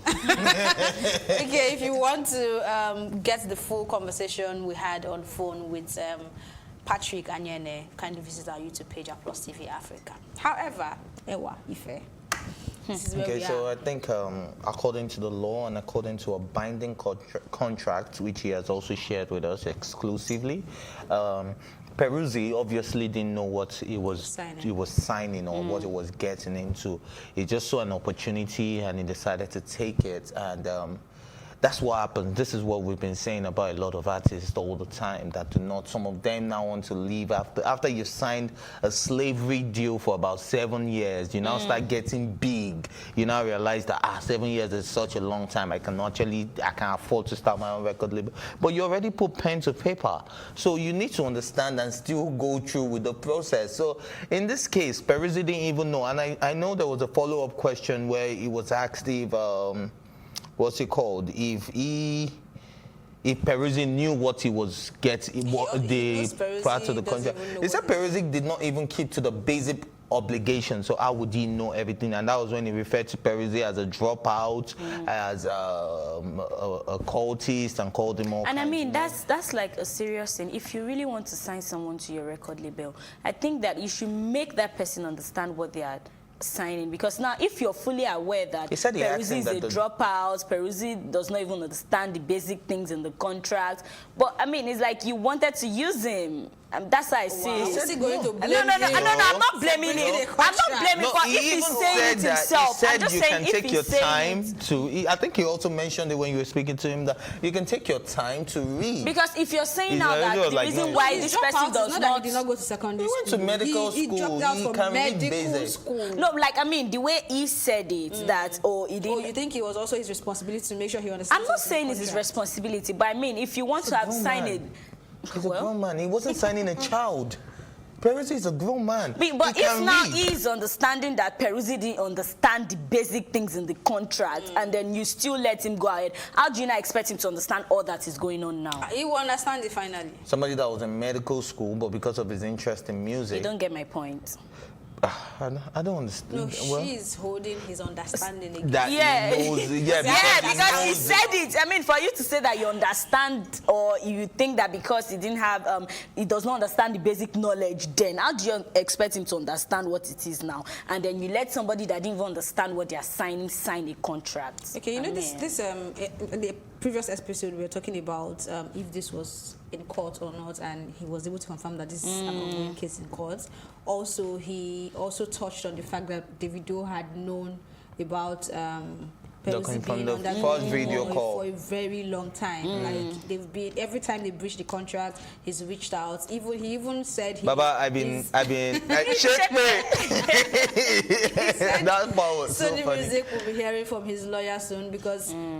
From what I can see, I think they were trying to cut him off entirely, and they know that he has a right to this, because if not, Sony will not be contacting him in the first place. And this guy is even very generous. He's taking just 20%. I would be going for like a 30. Do you understand? If I was the one that Peruzzi was signed to me, I would be going for like a 30 or 60. And then you guys split. You can give Peruzzi 20. If I'm taking a 60, you can give Peruzzi 20, and then you take a 40. Do you understand what I mean? But I will be going for a 40 because this guy is still signed to me. But this guy is very generous. He's still taking 20%, and then you still want to cheat him from that. And I feel like he's generous in that sense, because I think that's just a legal. It's signing between Sony, Davido, Tobe. Okay, so everybody gets a cut. Everybody gets a cut, so it's not off the whole 100%. And honestly, I understand this pain, and I think he has been so patient enough. And this is really the best time for him to start speaking. And look at what he went through. Don't let anybody cheat you. Don't let anybody try to bully you or make you feel that you take your rights away from you. I think he needs this. He has a very good case, and he should pursue this thing and stand on it, because it's just really unfair that somebody will go through all this. The person has been trying to let's do it behind the old social media thing and yet you're just ignoring the person. You talked about being ambushed, and I really want him to release the video, because it's like more evidence, and people will begin to see, oh, so this is what it is exactly. I understand this pain, and I feel like it's 100% justified to come on social media and rant from morning till night. Honestly, it's not small money. So he also insinuated that 30BG gang might not have the kind of 30BG or the kind of money they portray to have on social media. I don't know if you guys. Because he said he has been requested for 10 million, I think, during the festive season and the new December New Year period, and before I even start talking to you, send me 10 million naira, and they said for the past 2 months they've been trying to come up with 10 million naira. Do you understand? I don't think they don't have that money. I just feel they don't want to. I'm sure David probably gets 10 million naira for one show. Right. Do you understand? So he can give him just the profit of one show. If Naira Marley can get 20 million naira. Do you understand? Come on. So I feel like they have the money, they just don't. And Naira Marley is guessing. Who has confirmed it? Audio. No, but would you say something like that? I mean, he was with a known brand. Yeah, and that was my friend, I was saying this. How many known brand will pay him 20 million naira? No, how many brand are on that level to pay him? I'm not saying, since he mentioned the brand, I'm not saying the brand did not give him 20 million naira, if that's the case. But I'm saying how many? And guess what somebody said about even mentioning the brand? I was like, okay, that's because that was my defense for Naira Marley when I mentioned it. That somebody that made about 40 million, 60 million naira from just one brand for performing for them at 3 different events that the bank held and all of that. And my friend was like, it's not possible that now audio, who has confirmed it? I was like, for him to tag the brand, that means he's getting it.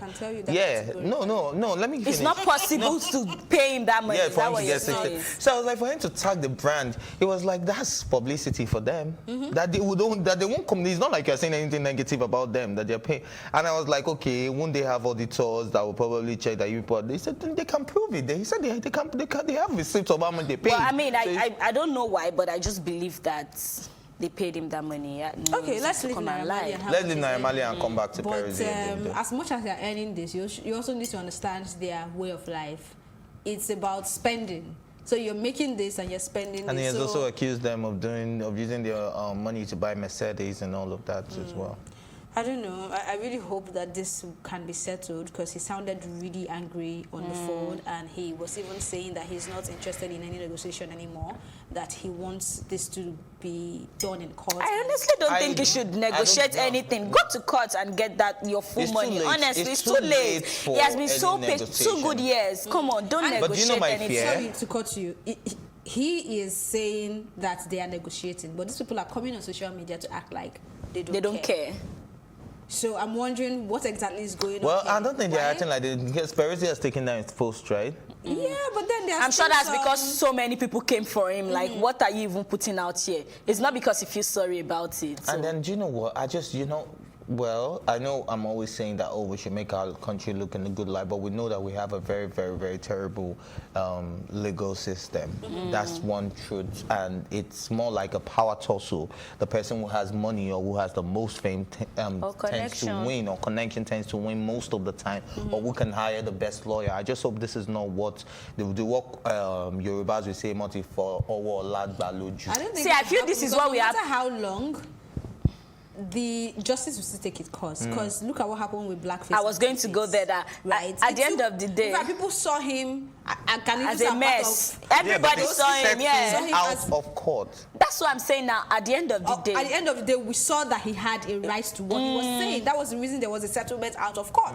If he did not have any right to claim anything, and we're beginning to think blackface was a nuisance. Yeah, that's what I was saying. Everybody was. It takes, justice still prevails, and I just hope this will be settled. And I must say I'm disappointed in Davido on this one. Honestly, I'm very disappointed. Initially, we felt he had no idea that all he's privy to is the conversation between himself. I was even thinking Davido was probably the victim, that Peruzzi was just trying to manipulate. And at the end of the day, you're aware. He said something like the reason why he's holding Davido responsible is because Davido is the one encouraging him. And the reason why I kind of like believe everything this guy is saying 100 is like, it's not just doing word of the mouth. He's giving us receipts. He's showing us that he has even showed us Peruzzi's contract. He's shown us everything he's saying. So everything he's saying is backing it up with facts, and you can actually see them. Unless Peruzzi now comes out to say that these documents are falsified, which I do not believe they are, because the signature was there. Let's come back and fear God small. This type of contract, where view.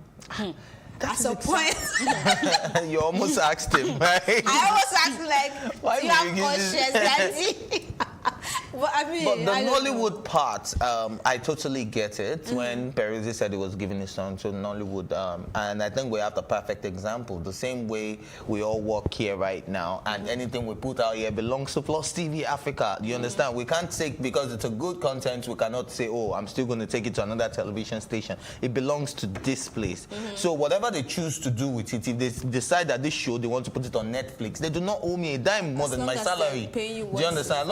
So if they say they want to put it on Netflix, they want to put it on Amazon, they want to put it on wherever, it is none of my business. I cannot say, you guys are making this show bigger. Did you take my consent, or did you? Did you see, tell at me this you want to be at this on point, Netflix? I would want record labels. Maybe it's not their responsibility, but to avoid stuff like this, they should explain to them that, see, Oga, until after 7 years, that's when you'll be free from me. This is what you're going to be doing. This is what I'm going to be doing. This is what I'm not. Don't worry. Even if you don't want to read it, let me explain to you line by line. Okay, then this guy see it. No, aside that, it's even the way they write most of this contract is that the clause will just be one A, B, C. So you've seen very juicy, you're entitled to accommodation, we'll be giving you this allowance. You've seen all the juicy part. So C, but any content that you release will remain as. You will ignore it because you've seen all the juicy bits. So we're not even sure if Peruzzi did not see any of these things. You understand? But he saw the other juicy part, which was very attractive, and that was exactly what he went for. And then at that time, it is not the Peruzzi, it's not the Oncho of now. You get in need that period. Oncho of what? Hey, it would just be at that point. I'm sure you'll be like, Baba, no worry. I don't need to read them. I trust you now. You'll be my man. You just sign. He needs that period. It's now that you will be like, okay, now I probably need to go through the contract. I think with all this happening, everybody now understand that there's something called contract, and if you breach it, you will face the And there are lots of entertainment lawyers out now. So if you're signing an entertainment deal, make sure you go with an entertainment lawyer. Very important. It's very, very important. They are very affordable as well. Oh wow. Yeah, for what you'll be getting in return. If you have to borrow the money, borrow it. You know that you're making money from what you're getting. So if you have to borrow money to hire a lawyer, it's very affordable. And please, I mean, I will still say to record label owner, be like Don Jazzy, be nice to these people. I know that they will come to you hungry and they want you to sign them. Just let them understand how life is, because at the end of the day, it's going to be the two parties stressing. Why do you so that you will not be saying, Baba? No, I mean, there was one guy that was trying to beg him to sign him, and he gave him a very candid advice that, you know what, I'm not going to sign you because don't look desperate, do this, that. Yeah. And what Dr. Dollar said as well, work on yourself. Watch this case unfold. I'm really hoping that they are able to settle out of court. Now that he's giving receipts, let's see if Peruzzi will also call us to give us receipts. Does not have. He called him unruly in the conversation. Yeah. I think that's the only one I agree to. I think everybody needs to go and listen to like the full phone call. That's when you so you can find it on our YouTube channel. You can find the full interview. So go to Plus TV Africa on YouTube, and then you can find the full audio. Yep. This is no audio. It's Moving on to another story. Kodak Black, who is currently serving his 46-month sentence for falsifying information on federal forms to purchase 3 firearms, claims there is a conspiracy against him in prison. He alleged he is being treated unfairly at the Miami Federal Department of Corrections. And he made these allegations via Instagram. Well, okay, go. You want to go? I mean, for me, I think that this is just really terrible. No matter what they've done, they don't deserve to be treated like that. This is not even about Kodak Black for me. It's about people that are not rich and not famous that are being treated even worse than he is being treated. You know, these people, yeah, they've committed crime, but that doesn't make them less of an human being like every other person out there. Most of these people will still come back into the system. And then if you've treated them like animals in there, how do you want them to come back and blend into the system and be of good behavior? I mean, this is just really, now I understand where Jay-Z, they are coming from. I mean, something needs to be done. Yeah, I think in Kodak's case, something that would definitely not, or something that is not working in his favor, is that he's a repeat offender. He's been in and out of jail severally. You understand? So he's now being stereotyped. You understand? He's seen as a criminal, so they're treating him as such. Do you understand? So I think that is something that is working against. People in prison are supposed to be criminals, so then they should not be treated like that. In this case, this is not the first time. This is not the second time. Yeah, it should not be. No, I'm not saying. I'm not defending them. I'm just saying that. So I understand where these people are also coming from. They're probably, and he's saying. You know, you mentioned another inmate that died and was Pete, that was seeking for help. He was really sick. He was in solitary confinement, and then he was there for days calling for help, shouting for help, and nobody answered him. I mean, do you know how many people like Pete have died that way? Yeah. So I think they should check the correctional system and let these people have a voice and have a chance. But is that something you're doing wrong as well? That's another thing we do not know. How are you portraying yourself in prison? Because it's supposed to be a place where you look for, even if you're not remorseful, act remorseful at least. He talked about being framed up. You know, he had a fight in jail, 2 months ago. And then he said he was drugged, and the next thing he knew that he woke up on a wheelchair and he was already beaten up, and they made it look like he was trying to fight a security at the prison, and that was not what happened. He just knew that he was drugged and he was beaten up. Let's hope that after this whole experience, he will come back a renewed person and not go back in there again. I don't know why you would keep. I mean, you've tasted it. You know what happens in there, and then you still come out to do something. This is probably the worst experience. Yeah, I think this is the worst experience. Him, right? Yeah, maybe. Hopefully. That's the correctional way. I don't know. That's how I wrap up this episode of Tea Time. Thank you for watching, and remember, you can watch this whole episode all over again by subscribing to our YouTube channel, Plus TV Africa. You can also watch Tea Time on House TV and in London on Ben Television. My thank you as always go to my co-anchors, Ewa Oluwa Ritu and Ife Oluwa Oshunkeye, and the entire production team. My name is Elsie Godwin saying thank you for watching and stay with us.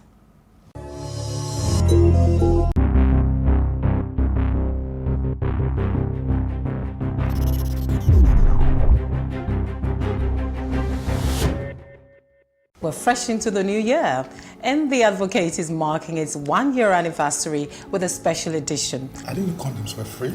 That's the thing. I didn't. Condoms are free? When you're talking about if case of condom being free or not, I was just saying I have to phone a friend because I'm not really in that department. We have a lot of capacity. You know, we're change makers. There's nothing we cannot turn around. I've had friends that said that, you know what, when I got married, I didn't think that what I went through with my parents, I didn't think those things were going to repeat itself. And then I entered my own marriage and I saw myself exhibiting something. I'm like, no, I need to take a break. We cannot build a nation without the strength of the youth and the wisdom of the elders. Nah. We don't just have strength, we have wisdom. That's exactly what I'm trying to say. Wisdom is Nigeria. It's all this. We're one-on-one with the serial entrepreneur, Edose Ohen. There's always going to be negative connotations associated with people in general, especially groups of people. It just so happens that it tends to be a lot of fraud associated with Nigerians. Instead of focusing on the fact that there is a connotation of fraud, what we try to do is focus on the fact that there are a lot of us, more than a few of us, that are actually doing things the right way. One of the most educated ethnic groups in the States are Nigerians. Nigeria is the most beautiful country in the world. There's so many opportunities here. I think that there's so much growth remaining here. I think that the future is here, right? I think that Nigeria is a place that nobody should leave, right? Because there's so much left to do. Premiering this Monday at 12:30 p.m. and repeat broadcast at 8:30 p.m. on Plus TV Africa.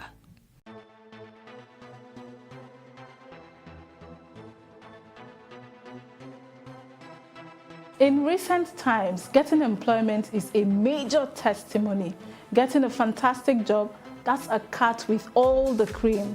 So in what world does anyone ever leave that sort of job? Well, in this world. Not Your 9 to 5 show covers all the seemingly questions and intrigues. I can't work for anybody. Number of times I spent with shoes, I see shoes in my dreams sometimes. I can't be waiting for salary. I know we have a lot of challenges. Working for people is like starting from the scratch. We have political issues, we have socio-economic issues, we even have spiritual issues. I don't think I can do 9 to 5 anymore. So this is not your regular 9 to 5. It's my life, my world. Join me, Amaka Okoye, on Not Your 9 to 5, showing on Monday 5:30 p.m. and Thursday 11:30 a.m. West African time.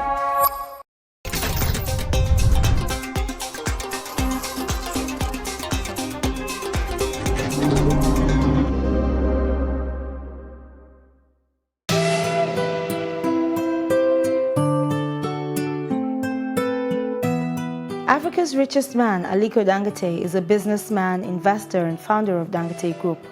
He was born in Kano, Nigeria in 1957. Dangote lost his father at a very young age, but this never deterred him from excelling. He recalls having a knack for business right from elementary school, where he sold cartons of sweet to make profit.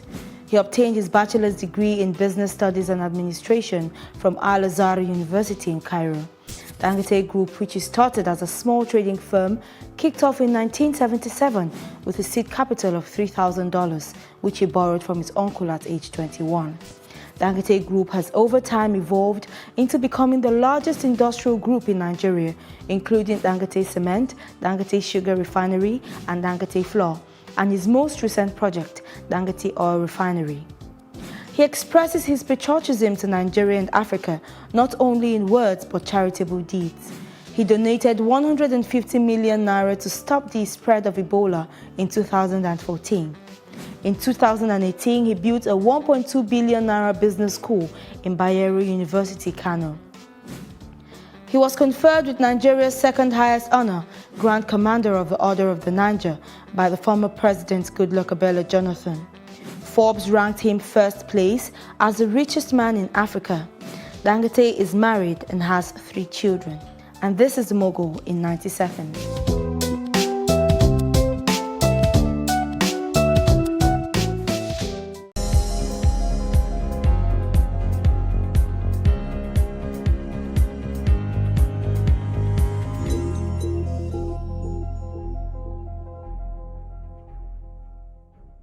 Mona Lisa is all about me. It's all about you. It's all about our stories. The stories that never get told, but ought to. Whereby water transportation does not make financial sense, it makes economic sense. I was there for 2.5 hours on the floor. Nobody attended to me. If we don't take care of the poor will take care of us. It's about getting at the root of things and hearing from the horse's mouth. We are fixing public hospitals to make them affordable. In the whole of Africa, we are bigger. You know, Nigeria, we sleep, eat, dream, fashion. Those with the financial backing don't see fashion as an investment, which makes no sense. If they do it for free, they won't have money for the next case. Mona Lisa is about real life and the real lives, yours and mine. Make a date with Mona Lisa, and together, let's ensure that the important stories get told.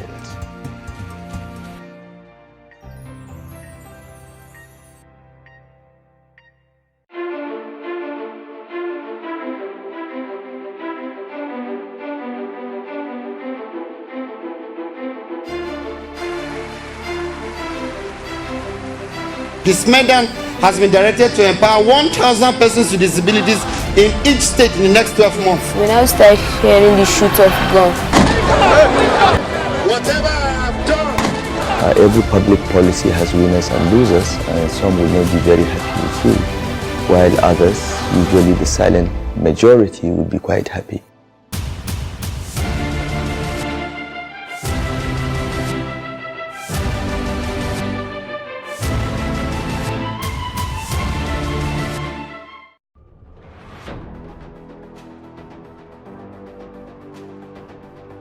A lot of the jobs that exist today will not exist in the next 10 years.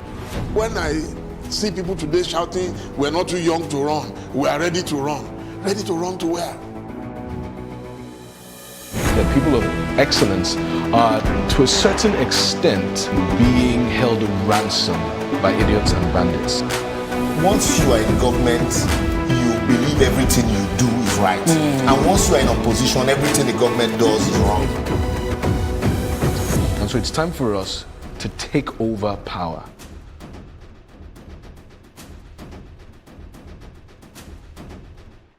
We're one-on-one with the serial entrepreneur, Edose Ohen. There's always going to be negative connotations associated with people in general, especially groups of people.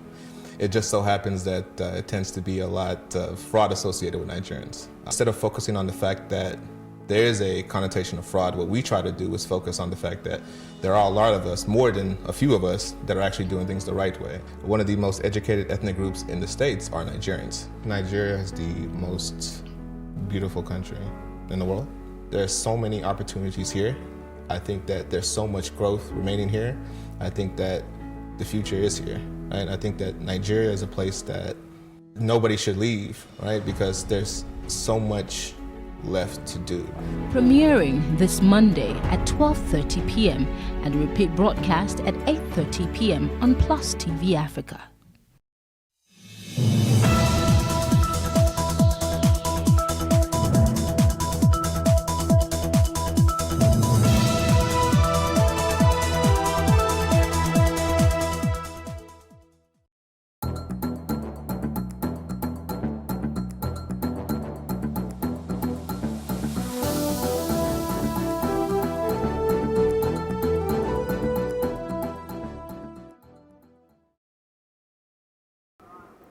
My country people, you do well, so you join us inside news on the hour for Plus TV Africa. This one at Entori we want some given onto this very o'clock. My name, na Destiny Momo. President Muhammadu Buhari on Friday don't meet with the nation service chiefs before him plan waka go the United Kingdom. The Minister of Defense, Major General Bashir Magashi, retired, been lead the service chiefs to the meeting we get the Chief of Defense Staff, General Abayomi Olanisakin, for attendance. Another Oga where the present and the Chief of Army Staff, Lieutenant General Tukur Buratai, Chief of Air Staff, Air Marshal Sadiq Abubakar, and the Chief for Naval Staff, Ibok Ekwe Ibas. Others include of the Inspector General of Police, Mohammed Adamu, plus the Director General for the Department of State Service, DSS, Yusuf Bichi.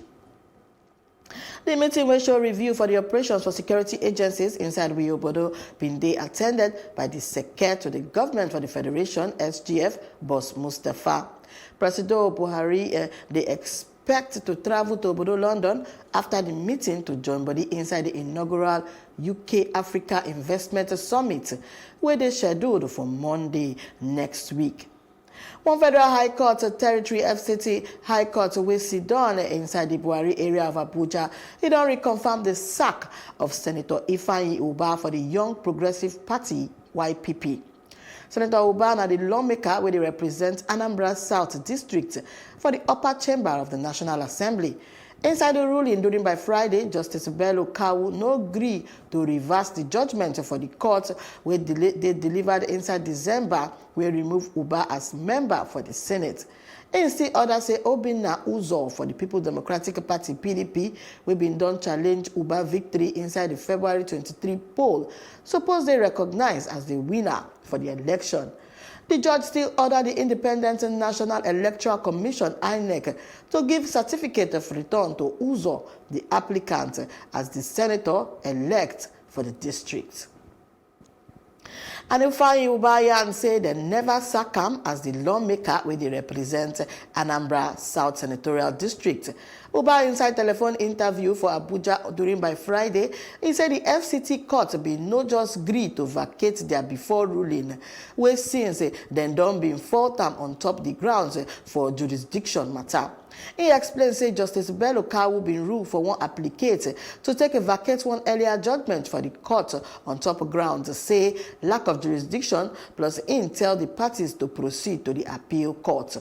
And he said the report of his sack from the Senate, so you know the correct lie. He said I still be the correct senator where they represent Anambra South. And then say now like 14 people don't die after some suspected bandits go Gbege Baba Rafi village inside Zamfara state. They say plenty people still wounded for the Gbege when it shelled on Thursday inside the Gumi local government area for the state. And then say the bandits show the village with like a 40 Okada for the early hours of the day. And also they open fire for people when then they stay the area body when they still there inside their house. For the Gbege, the bad people run with plenty better things when they take from the villagers when they be say money, mobile phones, plus livestock, plus other things then join. When they call the police authorities for the state, then confirm the Gbege badness. The public relations officer inside Zamfara, Mohammed Shehu, he talk say the bandits when them plenty Gbege Baba Rafi village from the neighboring Kebbi state. And one man said today trapped under the rubble for collapsed building for the Agor Palace way axis of a Lagos state done they rescued. The man been saved from emergency officials sake of a rescue operation after the 3-story building been collapsed on Friday. Shortly after him being rescued, the man being collected first aid treatment from medical officials who been present for the scene before then take him go one hospital. Before now, the Director General of Lagos State Emergency Management Agency, LASEMA, Dr. Oluwafemi Okeosaintolu, he say the structure been near completion before it finally collapsed. And the Federal Ministry of Works does start to repair the Makurdi Bridge when it links some parts of north to the south of Nigeria. The controller of works for the Federal Ministry of Works inside the Makurdi Benue State, Engineer Celestine Shusu, when they monitor the closing for the southbound carriageway for the bridge, said then go complete the repair works during by April this year. Engineer Shusu Yan say the closing of one lane of the bridge now to see say then complete the repairs sharply. This bridge was built and completed in 1976. It's 44 years now, and so we need to carry out repairs to keep it in optimum condition. What we are doing is part of the federal government policy to fix all our bridges nationwide. We have deployed our men from the other end of the bridge to where we are now. We have deployed them every morning from 6 o'clock. Our men will be here. One team will be on the airport for rescue services in case of any eventuality. We have made provision for a tow truck in case of a breakdown on the bridge, because that is what we envisage that will cause gridlock. We are feeling happy because this is a part of progress of the next level. So we're happy with the project. The Nigeria Bar Association don't throw away yarn for the Attorney General of the Federation, plus the Minister of Justice, Abubakar Malami, SAN, for the opposition to the Southwest Security Outfit Operation Amotekun. The National Publicity Secretary of NBA, Kunle Edun, talked this one on behalf of the joint body to Malami Yanin, say Operation Amotekun, say na illegit waka. Edu say make Malami know the tool legalize for protection of lives and property.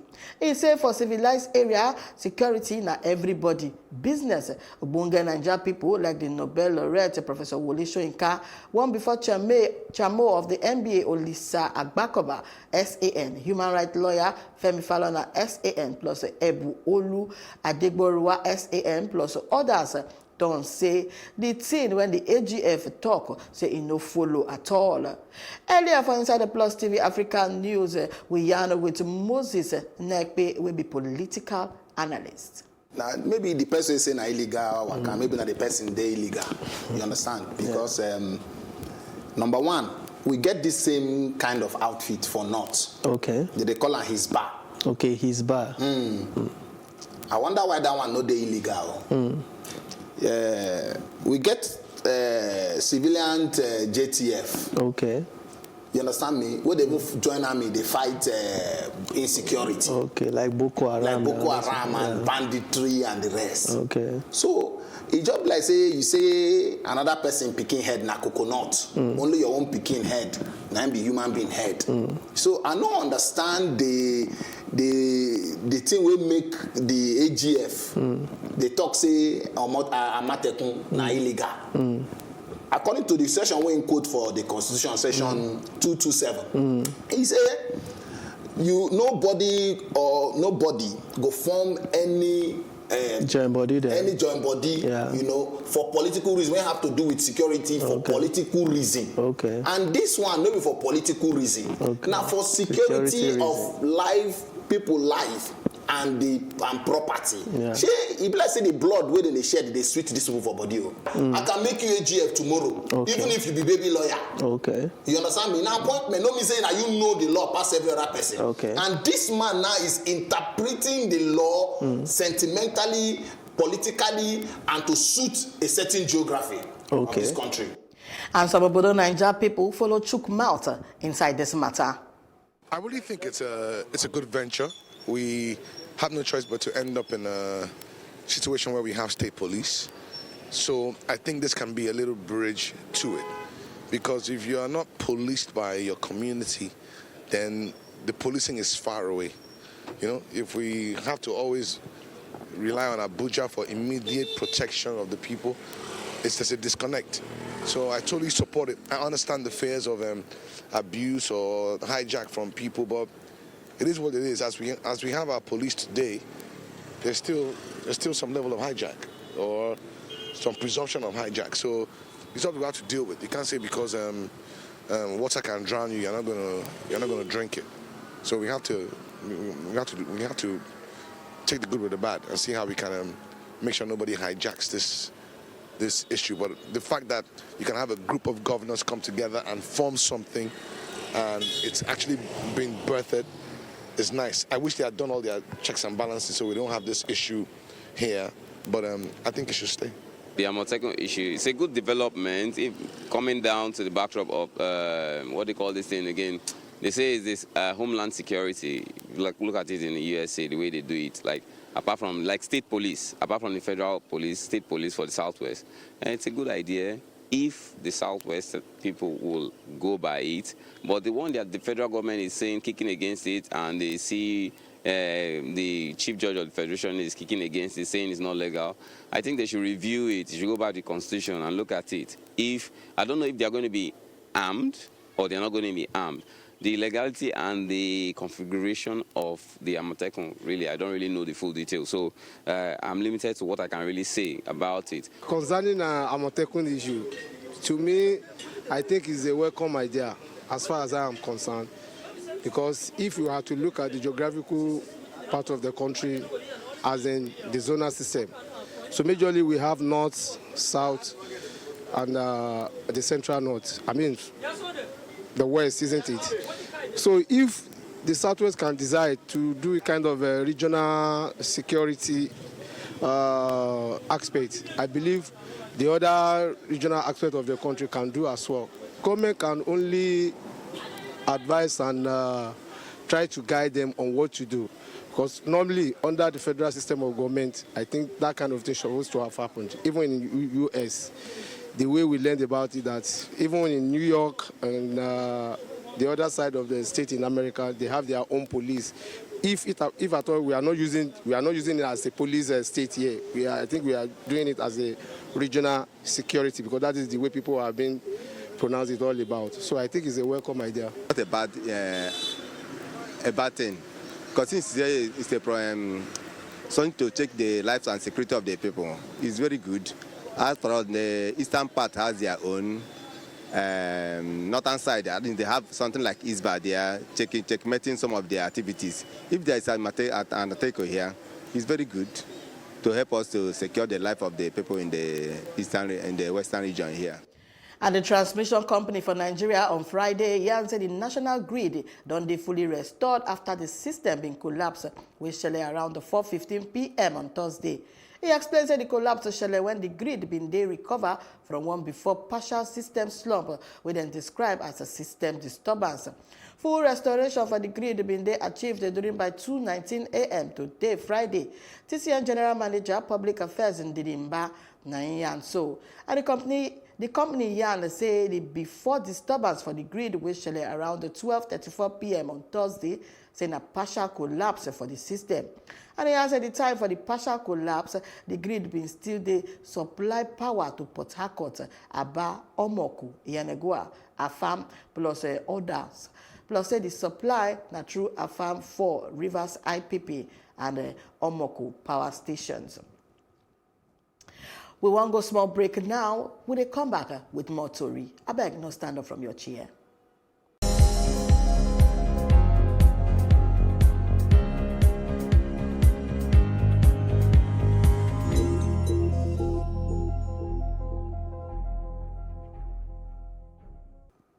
And inside African news, one Libyan military commander with wage one offensive to capture the capital Tripoli. They committed to one ceasefire. And Germany yarned this one on Thursday inside one apparent advance for efforts to take end near decade for turmoil inside the North African country. German Foreign Minister Heiko Maas, after he visited the eastern Libyan city for Benghazi, he still say Commander Khalifa Haftar they willing to attend one conference inside Berlin on Sunday about the conflict begin. Haftar office been no day available for comment. And the army talk say they don't kill 2 soldiers and 4 wounded for one fight when they do for late Tuesday inside Khartoum with be 4 members for the country when they made a fear for security service before government forces end the begin. Now the biggest wahala so far between the old guard and supporters for the transitional authorities when they help them pursue Bashir come out from power for April after in 30 years for power. And one council Yannis talk say the Transitional Sovereign Council, when he run the country, he accept the resignate of General Abu Bakr Domblab, when he be the Oga of the General Intelligence Service, when they know weller before as a National Intelligence plus Security Service. The Intelligence Service add for the Iranian said the council put General Jamal Abdul Majid as the new Oga Patapata of the service. Domblab don't resign to open the door for new leadership to take over the joint body for stage when then they. And information they come next now, our foreign news. Will they come back just now?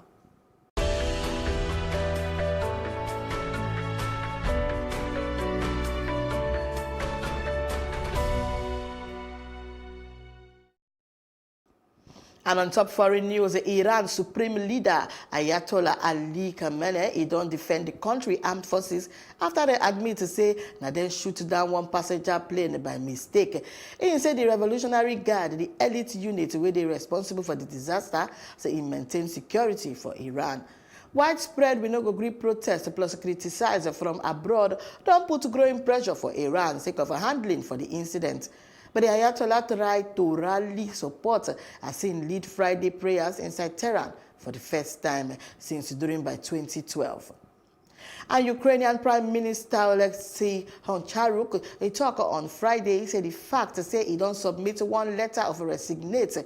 It don't mean say it go affect reforms plus Ukrainian cooperate with the International Monetary Fund. Honcharuk don't submit one letter of resignation as they wait for Oga President Volodymyr Zelensky make a reason. And next, our news where they come, now our business story, where they come back just now.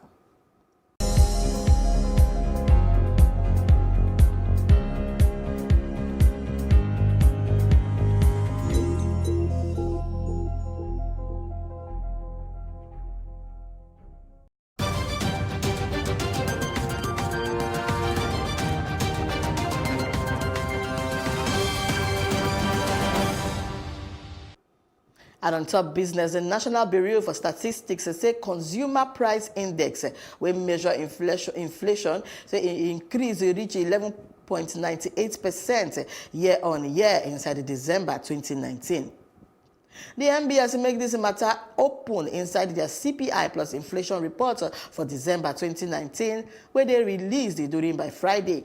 NBS say the CPI report for December been record one inflation rise, where reach 0.13% point, where they compared to the 11.85% rate where they record during by November 2019. Increase been they recorded for all class of individual consumption from purpose divisions where yield the headline index. For month-on-month basis, the headline index increased to reach 0.85% inside December 2019. This one has 0.17% rate lower than the rate where they record for November 2019, will be 1.02% in add. They say hundreds of mismanaged infrastructure projects don't stall for Kenya, and it will cost around $10 billion to revive them. The IMF inside yarn one report where their findings point to one growing power struggle for the heart of government. Inside mounting public anger sake of a ballooning state debt and one series of graft scandal, President Uhuru Kenyatta on Tuesday confirmed say acting finance minister Okuyatani inside the post after him before incumbent Henry Rotich been they charged with financial misconduct, said this na accusate where him deny. The government don't acknowledge say some past investment projects and a past muster, and Yatani tell one budget preparation meeting during by Wednesday say available resources go dey dedicated only to projects plus programs we go make sure say higher economic plus social returns.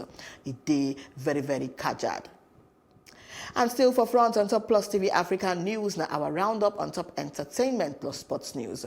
We'll come back just now.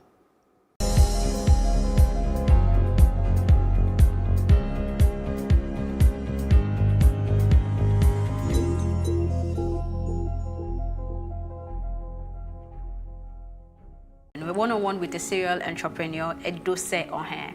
There's always going to be negative connotations associated with people in general, especially groups of people. It just so happens that it tends to be a lot of fraud associated with Nigerians. Instead of focusing on the fact that there is a connotation of fraud, what we try to do is focus on the fact that there are a lot of us, more than a few of us, that are actually doing things the right way. One of the most educated ethnic groups in the States are Nigerians. Nigeria is the most beautiful country in the world. There's so many opportunities here. I think that there's so much growth remaining here. I think that the future is here. Right? I think that Nigeria is a place that nobody should leave, right? Because there's so much left to do. Premiering this Monday at 12:30 p.m. and repeat broadcast at 8:30 p.m. on Plus TV Africa.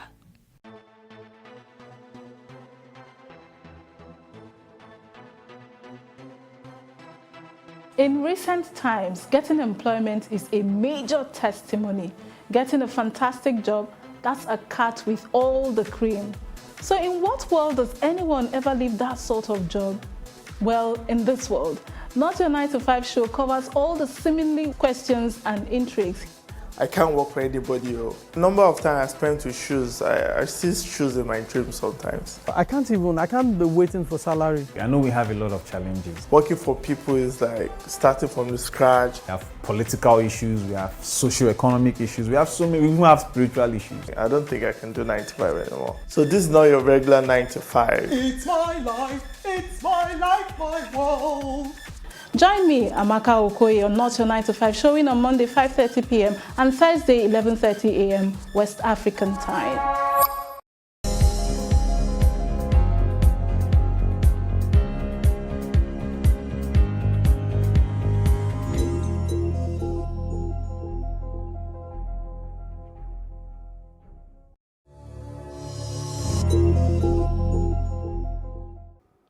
And on top entertainment, as Jade Oshibere, producer for the movie Sugar Rush, take a yarn, he said the film don't show back for cinema after the National Film plus Video Censors Board, NFVCB, banner. She entered her social media page to throw away the better yarn gave her fans during by Thursday, January 16, 2020.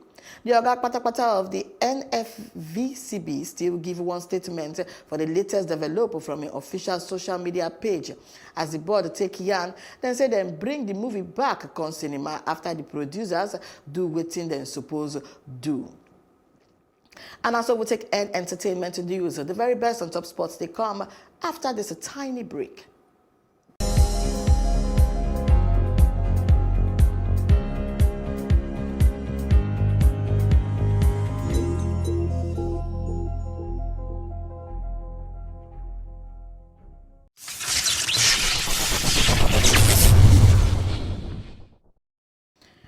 And on Top Sports, and they don't name Manchester United defender Harry Maguire as the new captain for the club. And this one they shall just 5 months after he up to join the Red Devils from Leicester City.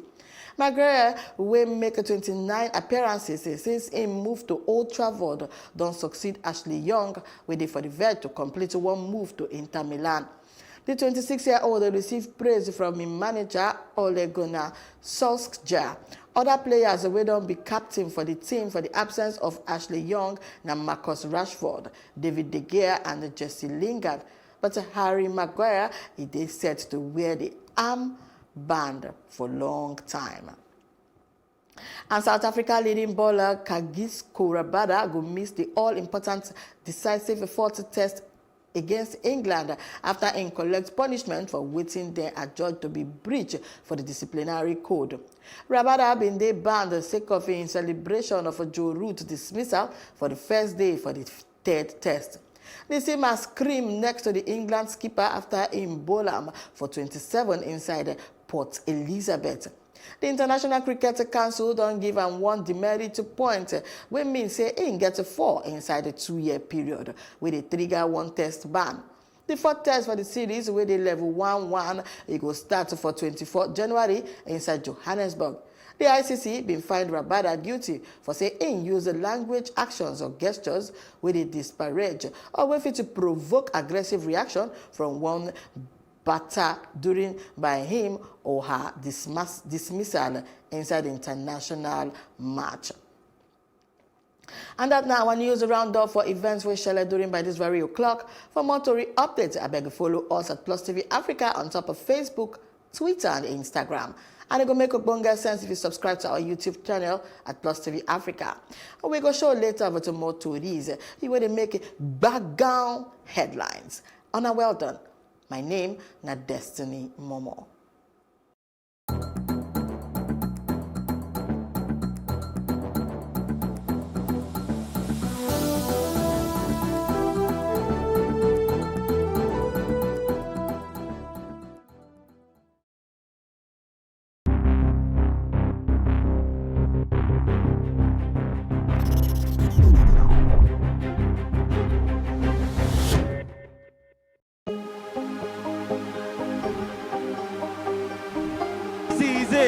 For upcoming artists to blow in Nigeria.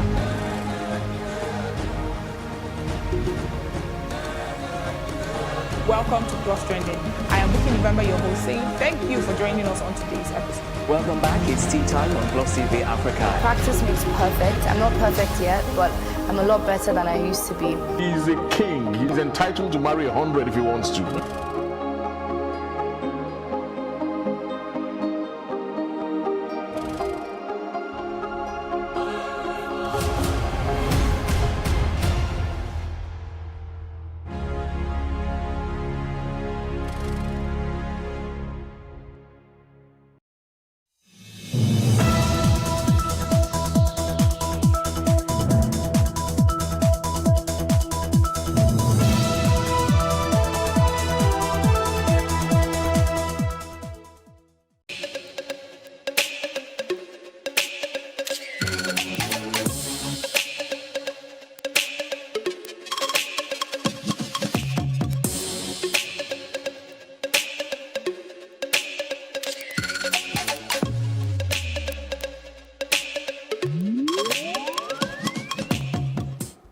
Hello everyone and welcome to Plus Trending. My name is Buki November, and on this show I give you a roundup of the biggest trending topics on social media, and guess what? I tell you exactly why they're trending. For more trending topics, please visit the Plus TV Africa website or check out our social media handles at Plus TV Africa on Facebook, on Twitter, and also on Instagram. Yeah.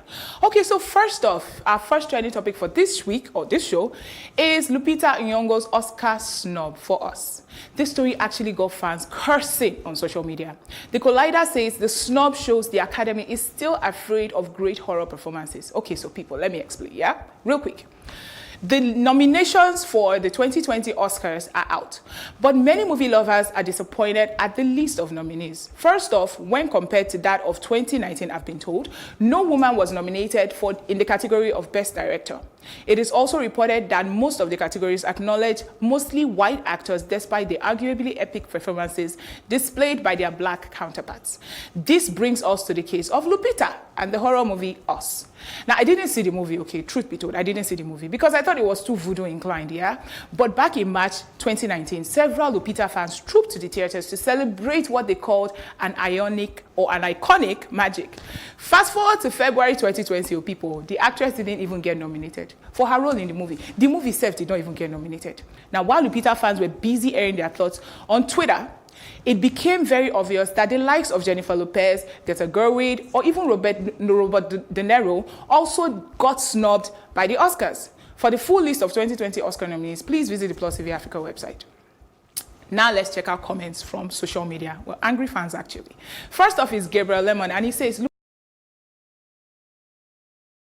in Us. Heck, Jordan Peele deserved the nomination for Us for writing and directing. He's also out there making original subversive horror films and was completely snubbed." Next up is Nathan at Nathan_dirt, and he says, "Don't confuse popularity with quality, people. Us and Hustlers were popular movies, but very mediocre. Other less popular movies are of higher quality, but did not have the same level of attraction from their advertisement." Now here are more reactions and comments from social media.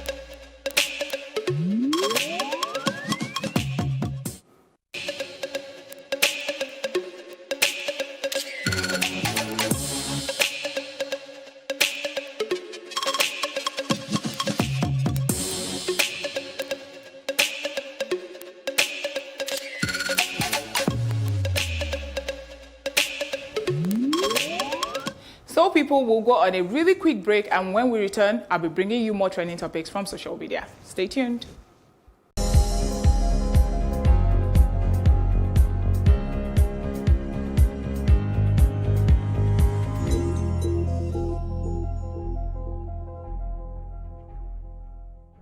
We're fresh into the new year, and The Advocate is marking its 1-year anniversary with a special edition. I didn't know condoms were free.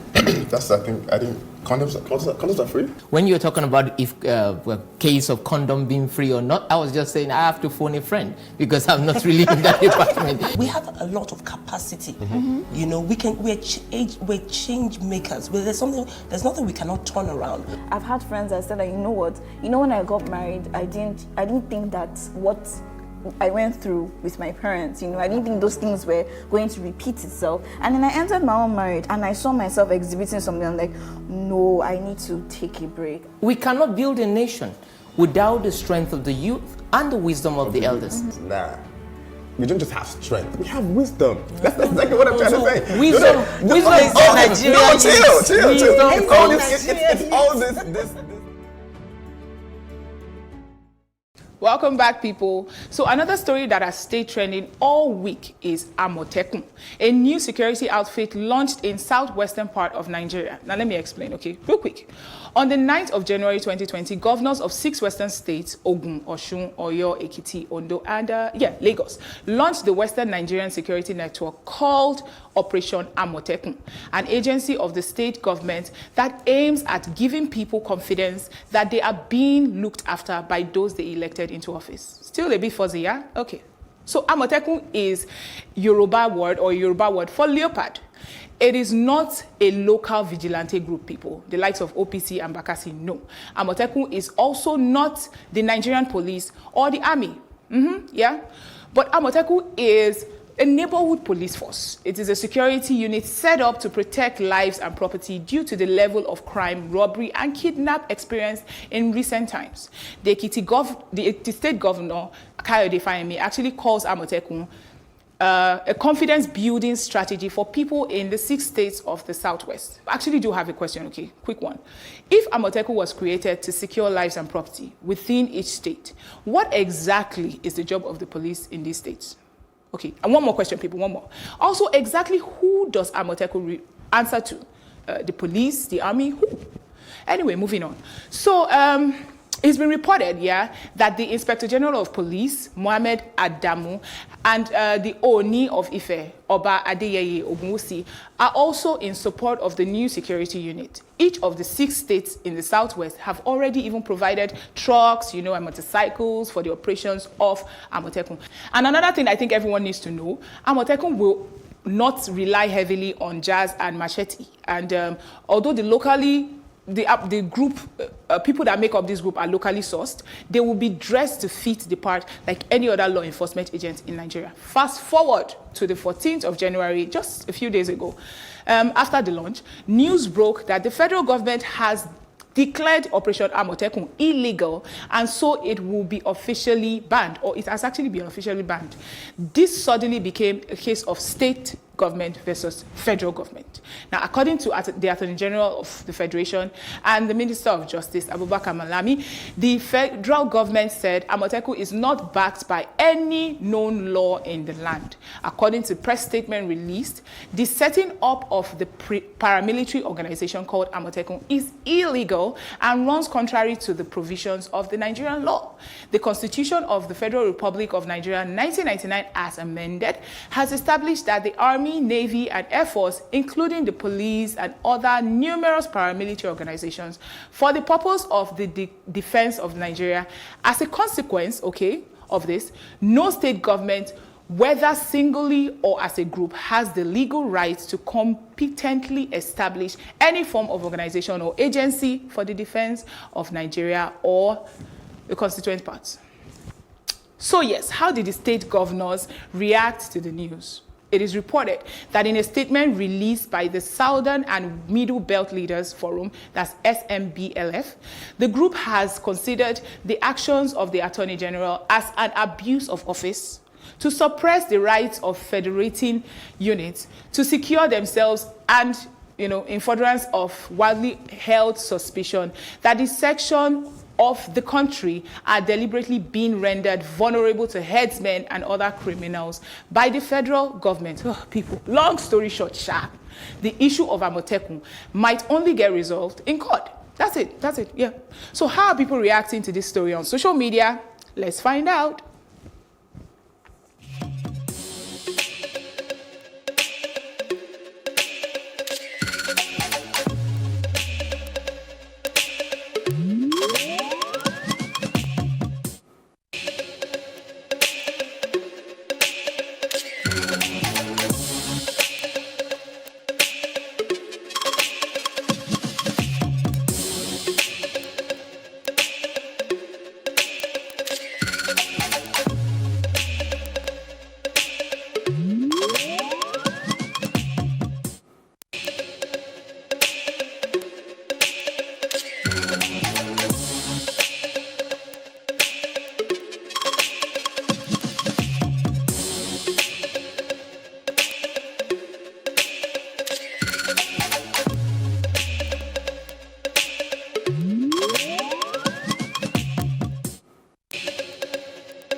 Also, during the week, Father Mbaka, Supreme Court, Imo State, Ihedioha, INEC, and Hope Uzodinma were all trending on Twitter.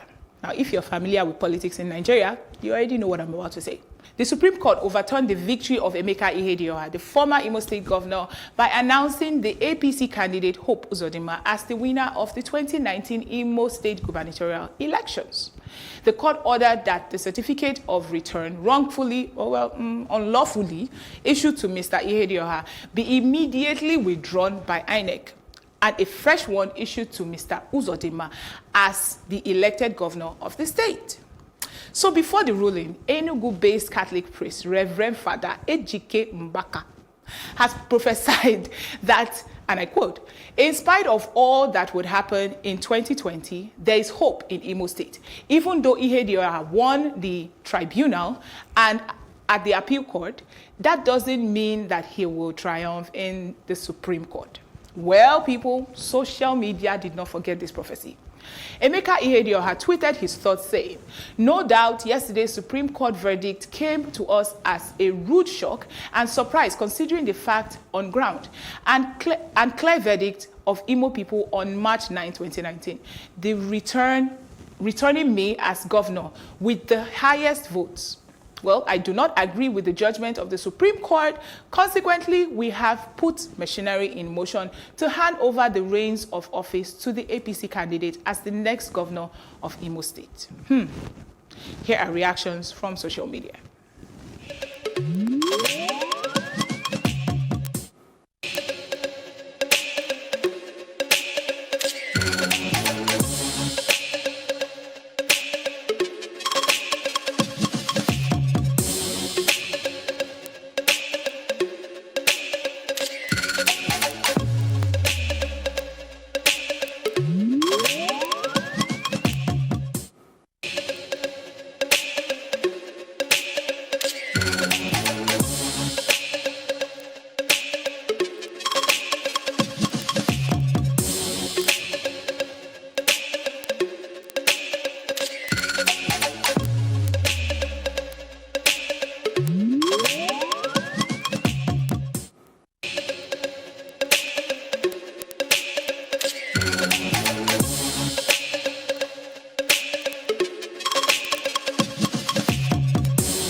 Dear viewers, we will go on our final break, and when we return, I will tell you why Peruzzi trended this week. Do stay tuned.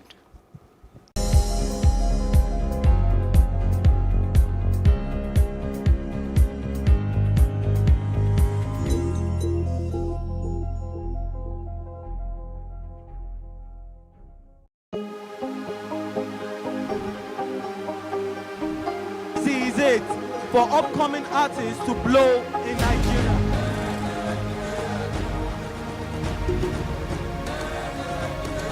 Welcome to Plus Trending. I am Booking November, your host, saying thank you for joining us on today's episode. Welcome back. It's tea time on Plus TV Africa. Practice makes perfect. I'm not perfect yet, but I'm a lot better than I used to be. He's a king. He's entitled to marry 100 if he wants to.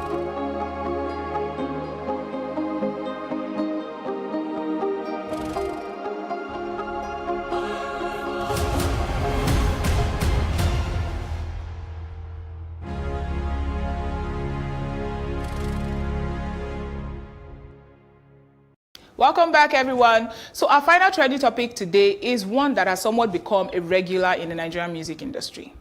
So during the week, Peruzzi, Davido, the name Patrick, and hashtag Surviving Peruzzi were all trending for the same reason. The CEO of Golden Boy Entertainment, Mr. Patrick Anyaine, went on Twitter to seek justice because he feels cheated and used. Patrick explained how he met Peruzzi in 2014, and it was actually a med school dropout then, according to Patrick, due to financial problems. He helped him out, clothed him, fed him, supported his music career. Now, despite having spent so much on his education, he actually still supported him, and he said so much more. He then ended up signing Peruzzi to his label, Golden Boy Entertainment, after moving to Lagos. They went on to release Only One, the song that, according to him, got Davido's attention. Now, according to Patrick again, Peruzzi didn't tell Davido he was already signed to a label. Rather, he introduced him, that's Patrick, as his video guy.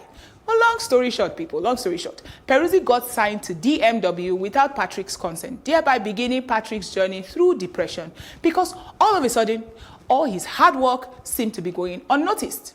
In an exclusive interview with Plus TV Africa earlier today, Patrick made us understand that the 14-page contract he had with Peruzzi expired in November 2019. That's 28th of November 2019. And it states that any song recorded by Peruzzi during the period when his contract is valid belongs to Golden Boy Entertainment. You just mentioned DMW.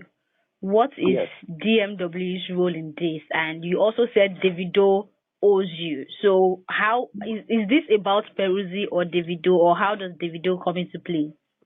This is about everybody that is aware that he signed a contract, because I share the contract with all of them. So they shouldn't act ignorant. At what point did Davido find out that he was signed under Golden Boy Entertainment? The first day me and Davido spoke on a video call in November 2017. I video called Davido and I said, Davido, I signed this guy. I had a full conversation with Davido. That's one I put on my connection with Davido. That was in February 2018. That wasn't recent. That was February 2018. So Davido was 155% sure that Peruzzi was under contract. And I had shared the contract with Bobo, that's Prince, Davido's lawyer. I told Bobo, guide Peruzzi so that he doesn't breach this contract. So and I also have evidence of that. So they cannot act like they don't know Peruzzi was signed. Davido knows very well what he was doing, because every single time he breached my contract, I made Davido know. Davido, how far? This is your boy, you're giving him mind to disregard my contract. So what's going on? Try and fix him, put him in order. As a matter of fact, I will share the whole DM, let everybody read it. Because Davido is very much aware. So when people come out online and say, leave Davido out of it, Davido and Peruzzi are in the same WhatsApp group. For more on this exclusive interview, please go to the Plus TV Africa YouTube page. That's at Plus TV Africa on YouTube.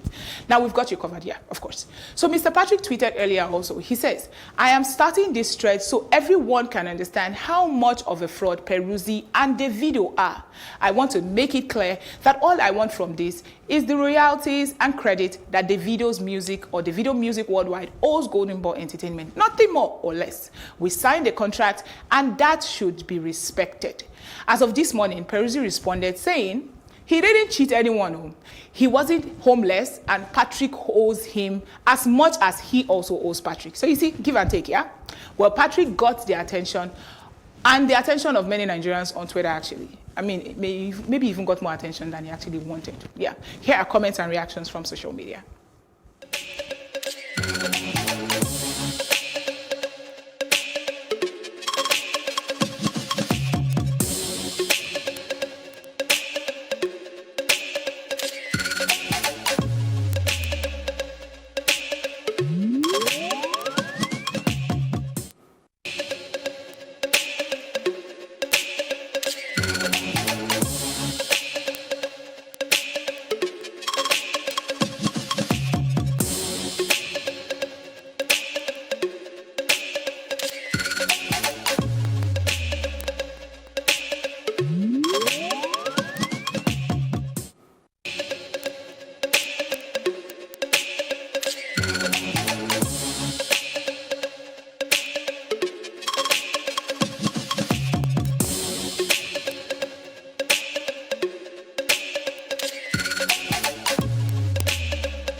Also, in our exclusive interview with Mr. Patrick, he did mention that when he is done with DMW, they will change their name from 30 billion gang to 25 billion gang. You guys need to check out that exclusive interview. It's on Twitter at Plus TV Africa. It's on YouTube at Plus TV Africa.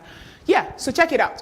Thanks for joining me on the show today. Please tune in to Plus TV Africa on Star Times channel 308 and channel 528. Or visit our social media pages and subscribe, of course, to our YouTube channel at Plus TV Africa for more trending topics. My name is Buki November, reminding you to keep smiling, stay hopeful, and make every day count.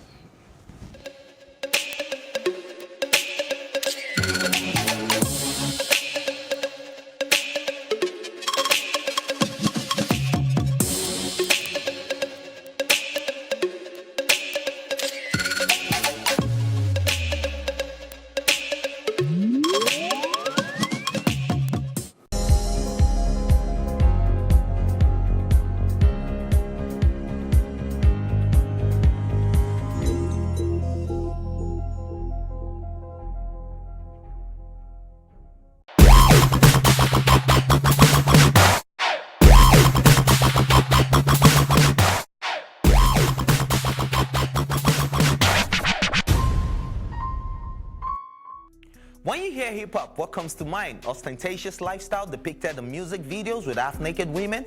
Rap music? Well, hip-hop is a cultural movement that became popular in the 1980s and 1990s and also referred to as the backing music for rap. It incorporates rhythmic and mostly rhyming speech and has become the movement's most influential and lasting art form. Hip-hop originated from African-American economically depressed South Bronx section of New York City in the late 1970s. Hip-hop comprises of 4 elements: disc jockeying, rapping or rhyming, graffiti painting, and b-boying, which encompasses hip-hop dance and style and attitude. Our focus is on rap, which is one of the 4 elements of hip-hop. Rap garnered national prominence in the United States of America when Sugar Hill's gang song, Rapper's Delight, was released on an independent African-American-owned label, Sugar Hill. The influential rap pioneers are Grandmaster Flash and the Furious Five, Cold Rush Brothers and Curtis Blow, until the mid-1980s when there was a new wave of rappers and they were referred to as the new school rappers. In the forefront were the likes of Run DMC, LL Cool J, Public Enemy, MC Hammer, Will Smith, NWA, amongst others. This gave rise to gangster rap genre, after a Los Angeles record label built an empire around Dr. Dre, Snoop Dogg, and the late controversial rapper Tupac Shakur. In the hip-hop world, lines will be crossed, words will be exchanged, toes will be stepped on, families will be dragged in, and feelings will be hurt. This is due to the competitive nature of hip-hop, as was evident in the deaths of rap legends Tupac and Biggie. Hip-hop influenced the music scene around the world, and this, of course, includes the Nigerian music scene, bringing along with it its rivalry, popularly referred to as beef. In Nigeria, the beef battle are usually settled with diss tracks and sometimes a few angry rants and bans on social media. There's been enough beef amongst prominent rappers in Nigeria, but the question is it real rivalry or just publicity for clout? The most recent being MI and Vector, but let's take it back. Way back memory lane in 2005, Rugged Man released the song calling out Idris Abdulkarim and a whole lot of other rappers.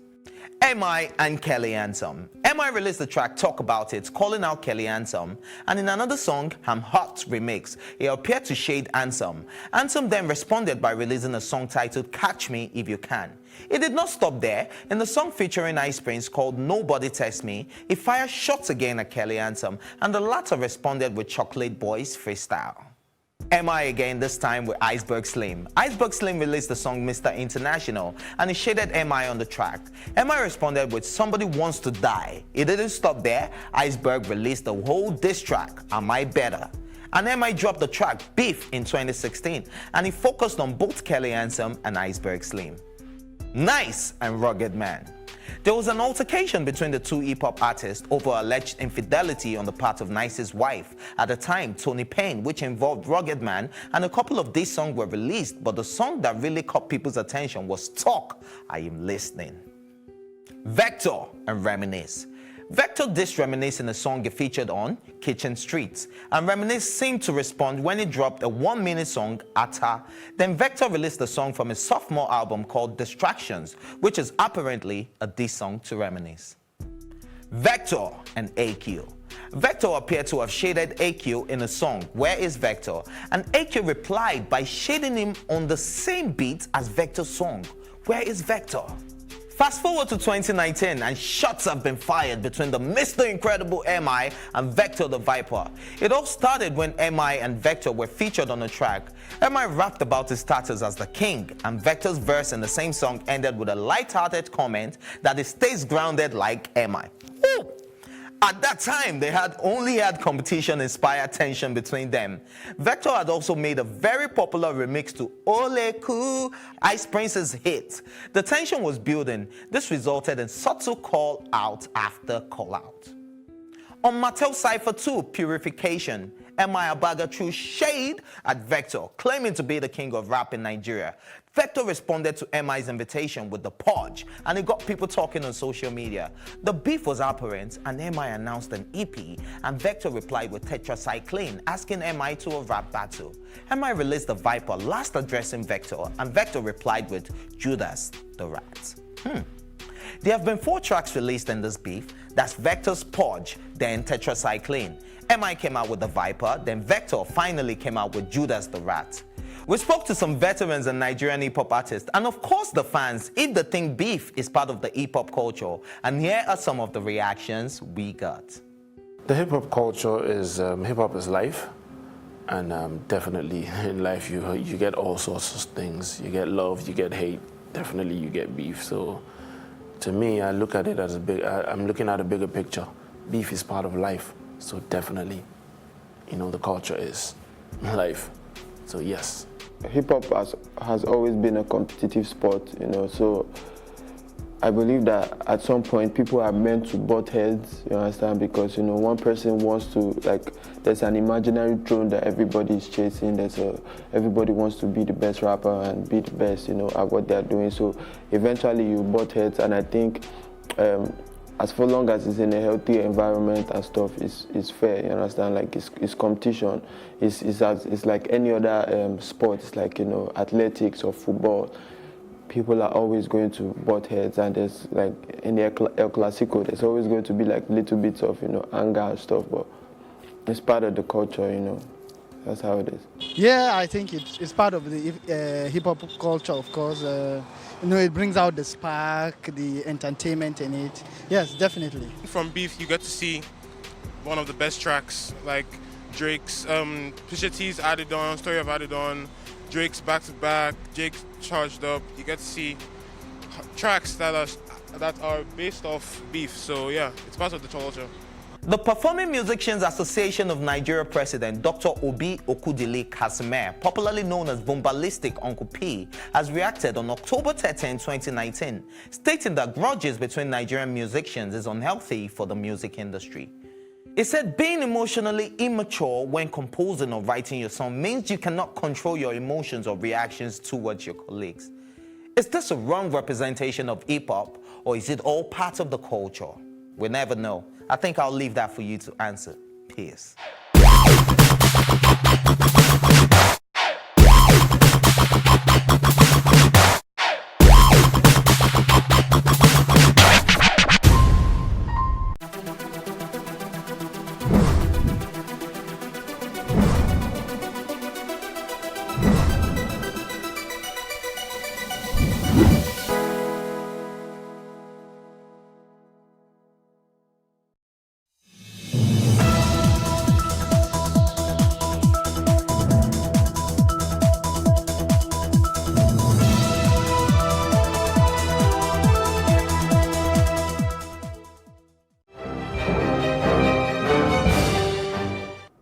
Hello and many thanks for joining us on News of the Hour on Plus TV Africa. Here are some of the stories making the headlines.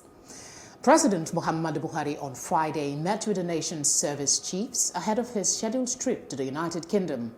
The Minister of Defense, Major General Bashir Magashi, retired, led the service chiefs to the meeting, which had the Chief of Defense Staff in attendance. Also present were the Chief of Army Staff, Chief of Air Staff, and the Chief of Naval Staff. Others include the Inspector General of Police and Director General of the Department of State Services. The meeting, which reviewed the operations of security agencies in the country, was also attended by the Secretary to the Government of the Federation. President Buhari is expected to travel to London after the meeting to participate in the inaugural UK-Africa Investment Summit scheduled for Monday next week. A Federal Capital Territory FCT High Court sitting in the Buari area of Abuja has reaffirmed the sack of Senator Ifeanyi Ubah of the Young Progressive Party YPP. Senator Ubah was the lawmaker representing Anambra South District in the upper chamber of the National Assembly. In a ruling on Friday, Justice Bello Kawu refused to reverse the judgment of the court delivered in December, which removed Ubah as a member of the Senate. He, however, ordered that Obinna Uzo of the People's Democratic Party, PDP, who had challenged Ubah's victory in the February 23 poll, be recognized as the winner of the election. The judge also ordered the Independent National Electoral Commission, INEC, to issue a certificate of return to Uzo, the applicant, as the senator-elect in the district. Meanwhile, Ifeanyi Ubah says he has not been sacked as the lawmaker representing Anambra South Senatorial District. Ubah, in a telephone interview in Abuja on Friday, said that the FCT court only refused to vacate his earlier ruling, which had since been faulted on the grounds of jurisdiction. He explains that Justice Bello Kawu ruled on an application to vacate an earlier judgment of the court on the grounds of lack of jurisdiction and asked the parties to proceed to the appeal court. He said the reports of my sacking from the Senate is not correct. I remain the substantive senator representing Anambra South. Away from that, at least 14 people have been killed after suspected bandits invaded Baban Rafi village in Zamfara state. The attack, which occurred on Thursday in Gumi local government area of the state, also left many other villagers injured. The bandits were said to have stormed the village with over 40 motorbikes in the early hours of the day and opened fire on residents who were still indoors. During the invasion, the assailants carted away with several valuables from the villagers, including money, mobile phones, and livestock, among others. When contacted, the police authorities in the state confirmed the attack. The public relations officer in Zamfara, Mohammed Shehu, revealed that the bandits, who were in Indian numbers, invaded Baba Rafi village from neighboring Kebbi state. Earlier, Plus TV Africa had a conversation with a security expert, Kabir Adamu. It is not necessarily a new strategy because this is how they've been attacking in the past. They will come on bikes in numbering about 50 or above and attack unsuspecting villagers. However, since the swearing in of this current governor, he has done a lot in terms of Governor Matawale has done a lot in terms of his peace and reconciliation initiative, where he brought together all the stakeholders, including the bandits, and came to a resolution sort of, and a peace agreement was signed. Mm-hmm. So that led to a massive reduction, almost about 90% of the kind of attacks we were seeing previously. So this actually came as a surprise, even though we know that about a month back, there were one or two attacks, and the indication was that it was some bandits who were not part of the peace and reconciliation agreement. And then he had issued a warning and had actually held meetings with different stakeholders where he urged all the bandits who had embraced the peace agreement to go after the non-repentant ones. So hearing that this type of attack would come from a neighboring state like Kebbi, it begs the question whether the northwestern states should have come together to do a general sort of peace and reconciliation agreement. Mm-hmm. It also brings up the question how porous our borders are. The Nigerian Bar Association, NBA, has cautioned the Attorney General of the Federation and Minister of Justice, Abubakar Malami San, about his opposition to the Southwest Security Outfit Operation Amotekun.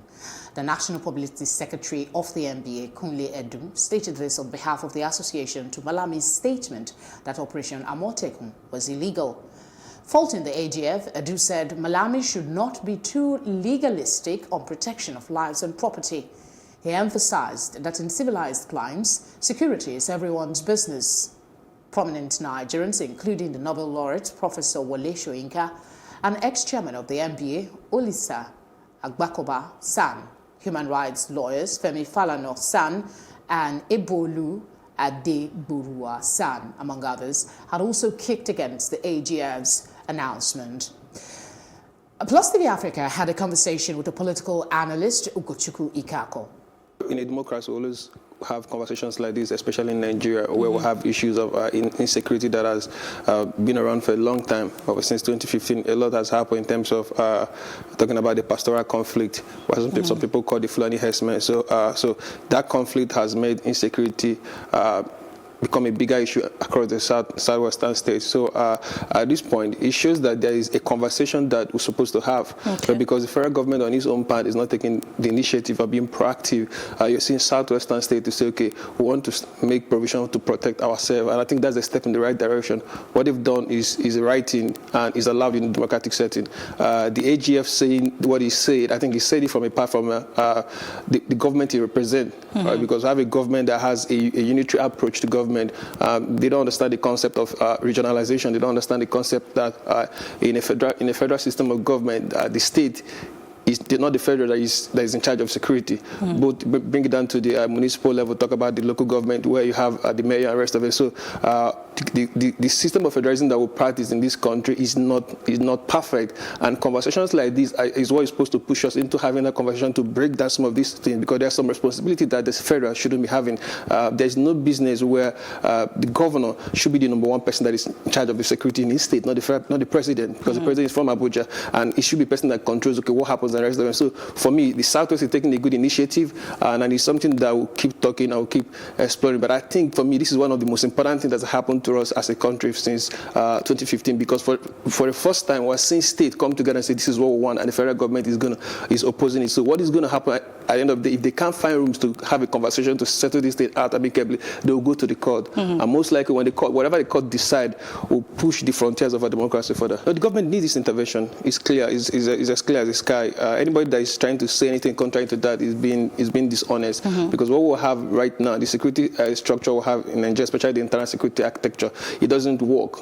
All right, state insecurity is getting worse. So if state is saying, okay, for the first time, the southwestern state is leading this conversation, I think this hasn't happened in a long time. All right, so he said we want to do this to help to key into whatever federal government thinks that they are doing in Abuja to help. So I think it's the right conversation.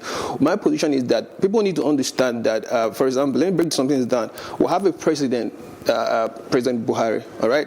President Buhari is from the class of 1966. So from the class of 1966, some of them are still alive. Like a few of them, except President Obasanjo, that has like a federalist mindset. So President Buhari is among those people in that school of thought, whatever they believe is a unitary setting to Nigeria. So whenever you mention any conversation that talks about regionalization, that talks about giving state more power to do things, for his mind, he's thinking secession, he's thinking things that make it, what are these people trying to do? Are they trying to form their own government? But that is not true. So what the AGF is saying is that he's giving us the mindset of the president. Because, for example, the vice president, Jemio Sibanjo, is from the Southwest, and we know that for a long time, the Southwest have been talking about regionalization, talking about it. So it's not something that he just woke up to start that conversation. He's been there for a long time. So if you ask Vice President Sibanjo, I think he's going to echo what the governor of Fayemi, the governor of Ekiti has said, or the governor Makinde of Ibadan. But he can't say that, because at the end of the day, he is working with the president, and whatever the president says is what's going to happen. So it's a big issue, but for us as a country, I think it's a step in the right direction. It's a conversation that we must have if we want to make Nigeria to continue moving, to continue going forward. Because if that happens, now start talking about how can states start forming an economic unit. We can have like something like a Southwest economic unit.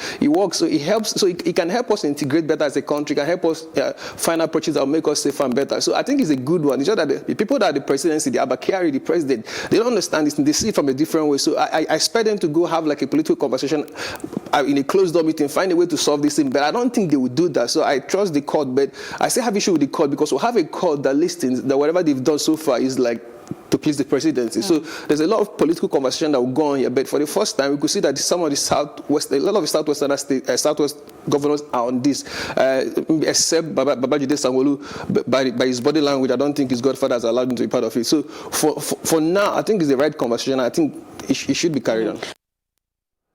Meanwhile, Nigerians have expressed their opinion on the security outfit. it's a good venture.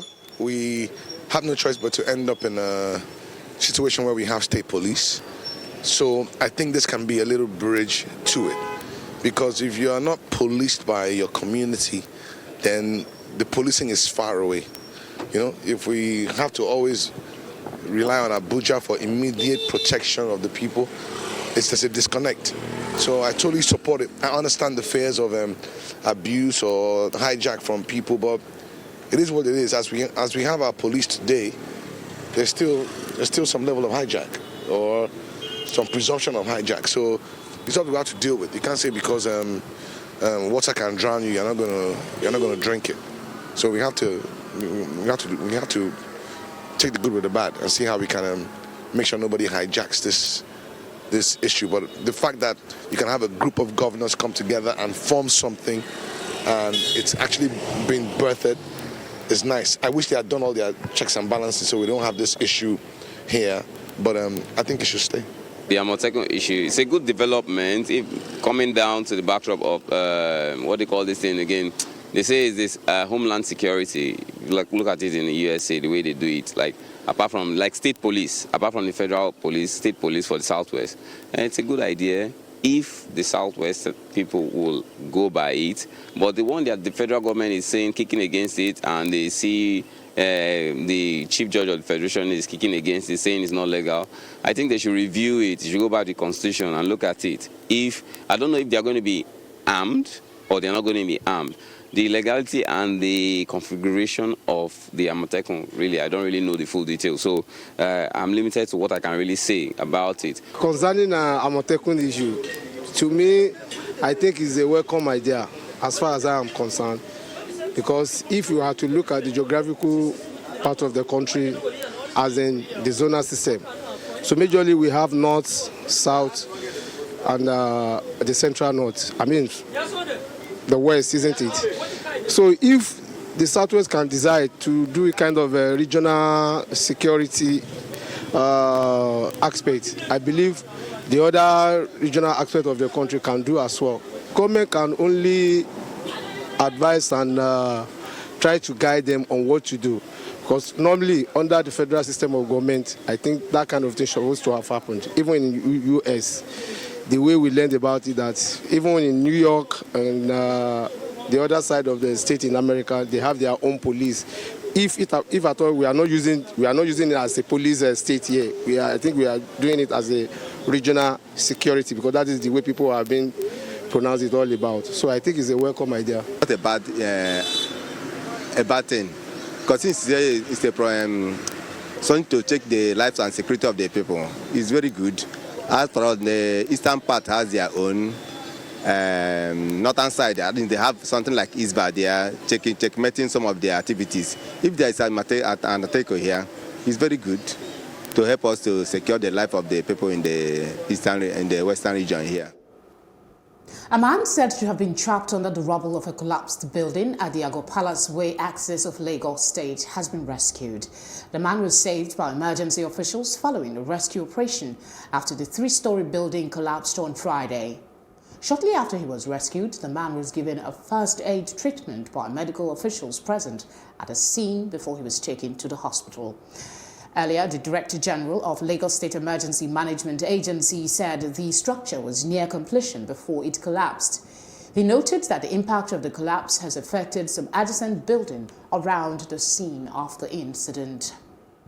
Away from that to power now, the Transmission Company of Nigeria on Friday said the national grid had been fully restored after the system collapsed, which occurred at 4:15 p.m. on Thursday.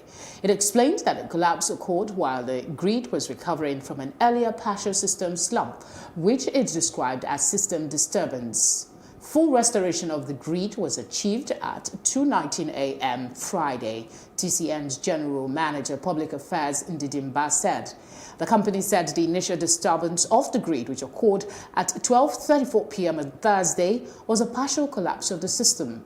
It stated that at the time of the partial collapse, the grid was still supplying power to Port Harcourt, Aba, Omoku, Yanagua, Afam, among others, adding that the supply was through Afam 4 Rivers IPP and Amotekun power stations. The Federal Ministry of Works has commenced repairs at the Makurdi Bridge linking some parts of North to the south of Nigeria. The Controller of Works at the Federal Ministry of Works in Makurdi, Benue State, Engineer Celestine Shesu, while monitoring the closure of the south border carriageway of the bridge, said the repair works will be completed in April this year. The engineer explained that the closure of one lane of the bridge is aimed at ensuring speedy completion of the repairs. This bridge was built and completed in 1976. It's 44 years now, and so we need to carry out repairs to keep it in optimum condition. What we are doing is part of the federal government policy to fix all our bridges nationwide. We have deployed our men from the other end of the bridge to where we are now. We have deployed them every morning from 6 o'clock. Our men will be here. One team will be on the airport for rescue services in case of any eventuality. We have made provision for a tow truck in case of a breakdown on the bridge, because that is what we envisage that will cause gridlock.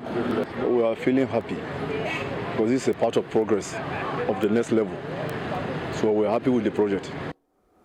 The news will continue after the short break. Don't go away.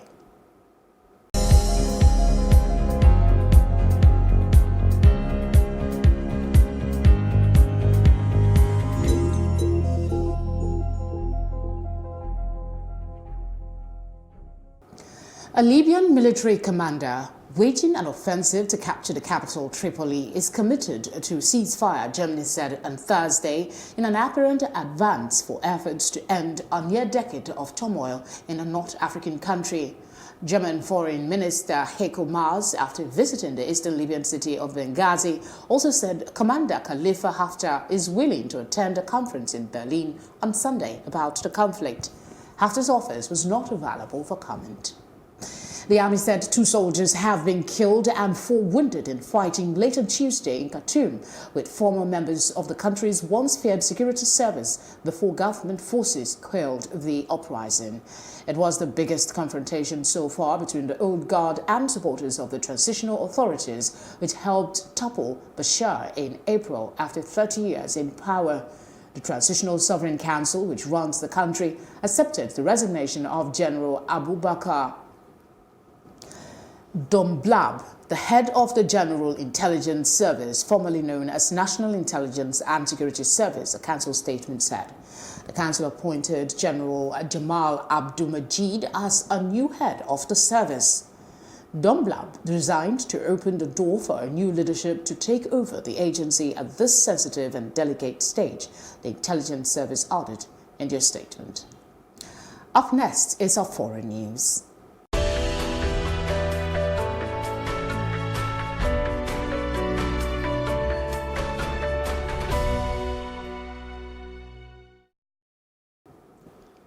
Iran's supreme leader, Ayatollah Ali Khamenei, has defended the country's armed forces after it admitted shooting down a passenger plane by mistake. He said the Revolutionary Guard, the elite unit responsible for the disaster, maintained the security of Iran. Widespread protests and criticism from abroad have put growing pressure on Iran over its handling of the incident. But the Ayatollah tried to rally support as he led Friday prayers in Tehran for the first time since 2012. Ukrainian Prime Minister said on Friday that the fact that he has submitted a letter of resignation will not affect reforms and Ukrainian cooperation with the International Monetary Fund. He has submitted a letter of resignation waiting for President Vladimir Zelensky to consider it. Up next is our business news.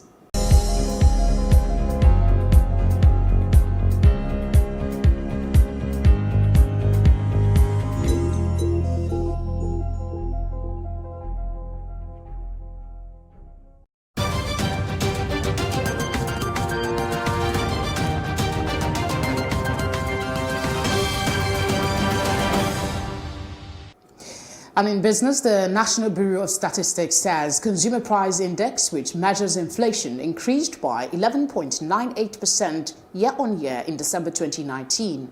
The NBS made this known in its CPI and inflation report of December 2019 released on Friday. The NBS said the CPI report for December recorded an inflation rise by 0.13 percentage points compared to the 11.85% rate recorded in November 2019. Increases were recorded in all classification of individual consumption by purpose divisions that yielded the headline index. On a month-on-month basis, the headline index increased by 0.85% in December 2019. This is 0.17% rate lower than the rate recorded in November 2019, which was 1.02%, it added. Still ahead on Plus TV Africa News is a roundup on entertainment and sports.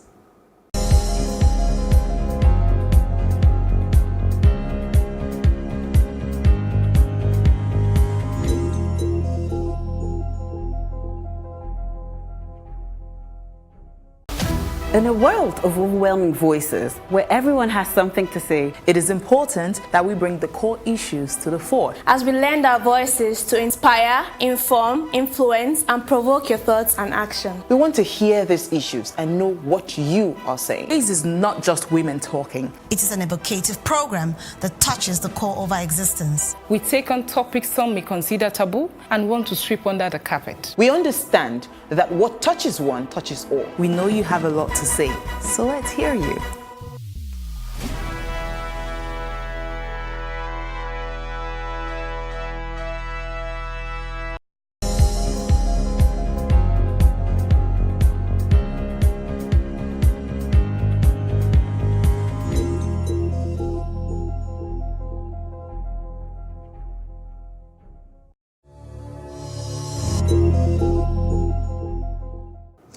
Still on the ongoing feud between CEO of Golden Boy Entertainment, Patrick Ayeni, Peruzzi, Davido and DMW.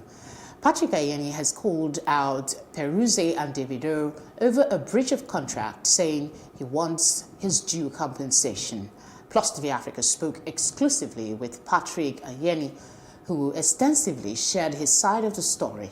He said the matter is currently in court and went on to say that Davido has reached out to negotiate. Right now, as we speak, they are trying to negotiate. Okay, Patrick, they will give you this and give you that. I'm sorry, we've passed that stage. Who is negotiating? BMW. The video is negotiating with me right now as we speak. And the taking change, they can't even read it. It's not even the full taking change. I just asked for, okay, fine, before Christmas, before New Year's, pay me bulk money, 10 million, and maybe I will start talking to you guys. But they've been trying to raise. I'm talking about raise, 30 billion, they try to raise 10 million since 2 months ago. So please tell me, who are they kidding? Are you 30 BG? Look, I will sue them for everything they have, and they'll change their name to 25 BG. Wow. Fine. I really don't have time to deal with illiterate and ignorant people that don't that. They think I'm a pushover. I'm not a pushover. I'm nobody's mate in DMW. So if they actually want to call for war, I'm ready. Because they crossed the line the moment I was ambushed. They crossed the line. Now they're going to know who I am. They already have the mind to ask me, you go know who I be, your chicken change. I'll release that full recording. I have 1 hour recording of when I was ambushed. I just dropped snippets. And I have other things against this guy. So if they really want to fight, best believe I've already dug their grave and I'll bury mad for all of them. What did they take me for? What did these guys take me for? These guys are the reason why I haven't signed other artists. And it's the reason why other record label executives are scared of signing all these upcoming artists, damaging our industry. If I brought out Peruzzi, does it not mean I have somehow influenced the whole dynamics of our style of Afrobeat? Why can't I be compensated, or why don't I get credit? Why? Because Peruzzi is greedy. Using my money to buy Mercedes and going online and sitting down, is it your money? Have you paid bills? I've been in this industry for 9 years. I've paid my bills. And that's why I have the respect in the industry that I get. But Peruzzi just came to this industry in 2017, and now he's forming Honcho in 2019. Honcho of what? More updates on that story as we get them. And that's it on entertainment. The very best in sports coming out shortly.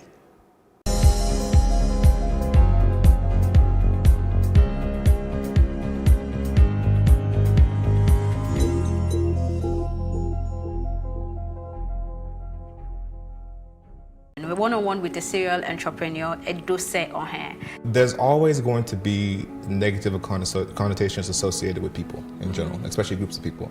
It just so happens that it tends to be a lot of fraud associated with Nigerians. Instead of focusing on the fact that there is a connotation of fraud, what we try to do is focus on the fact that there are a lot of us, more than a few of us, that are actually doing things the right way. One of the most educated ethnic groups in the States are Nigerians. Nigeria is the most beautiful country in the world. There's so many opportunities here. I think that there's so much growth remaining here. I think that the future is here, right? I think that Nigeria is a place that nobody should leave, right? Because there's so much left to do. Premiering this Monday at 12:30 p.m. and repeat broadcast at 8:30 p.m. on Plus TV Africa.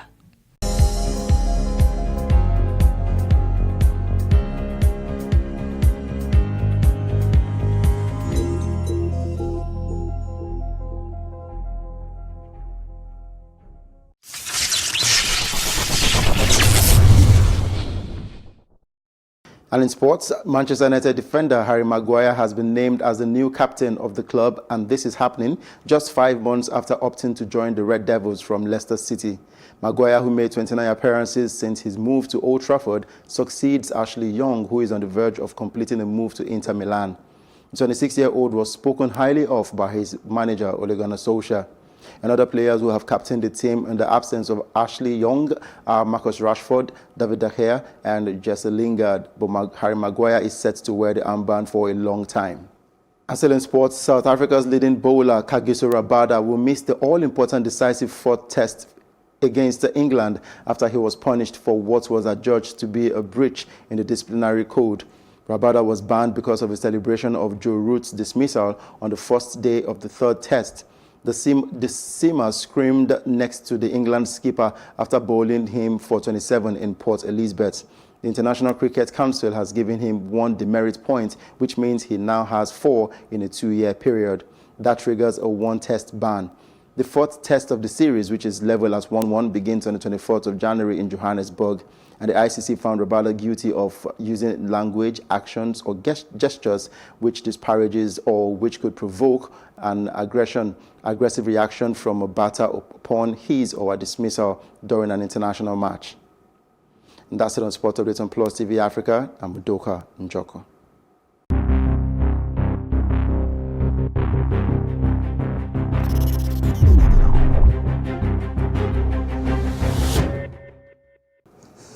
And that's our news roundup of events at this hour. For more news updates, please follow us at Plus TV Africa on Facebook, Twitter and Instagram. You can also subscribe to our YouTube channel that is also at Plus TV Africa. I'll be back later with more stories making the headlines. Do please join us again. Thank you for watching.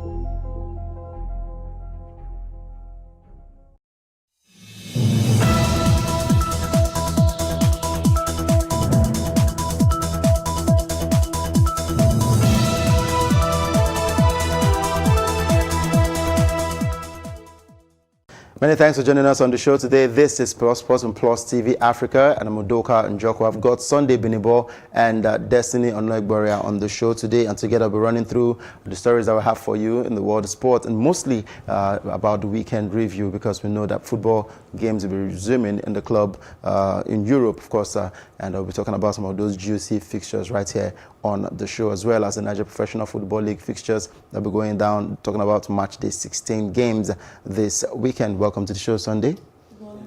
And Destiny. Of course, let's run straight to the fixtures and talking about the Nigerian Professional Football League. Well, we know what happened between Katsina United and Kano Pillars, but yet the LMC were yet to hear anything from them. No official statement from the league management company. But then it doesn't stop football from running in the country. They're looking at the fixtures now. Rangers International, after coming back from that superb win against the Enyimba, they will be at home to Abia Warriors at the Nnamdi Azikiwe Stadium. And FC Ifeanyi will take on Enyimba, who lost to Rangers International, and they'll be taking on Ifeanyi at the FC Ifeanyi International Stadium. And Heartland of Owerri will battle Katsina United at the Okigwe Township Stadium.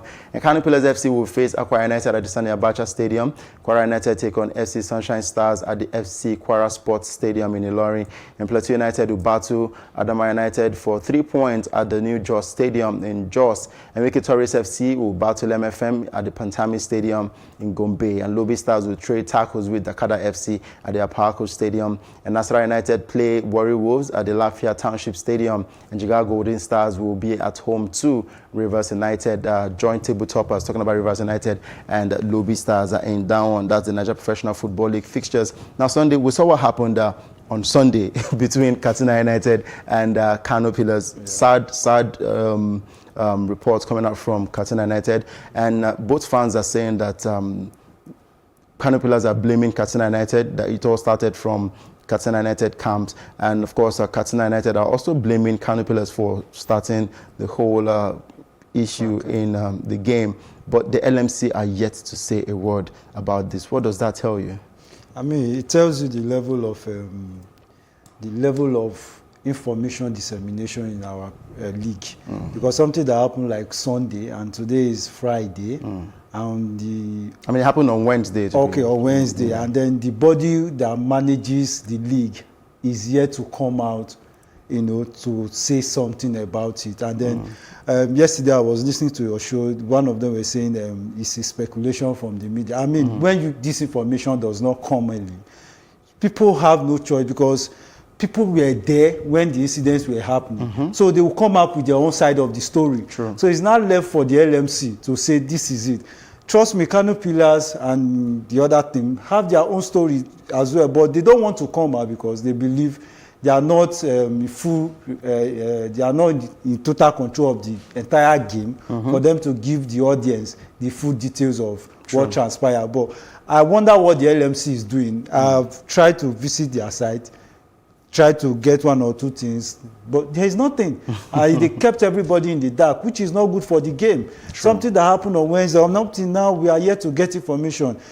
I think on Monday I was discussing with somebody that this season we are yet to, get this kind of issues. But violence, I was surprised when I came to the office and I tried to go through one or two things. I discovered, it's really heartbreaking that we still go through this kind of crisis in our professional football.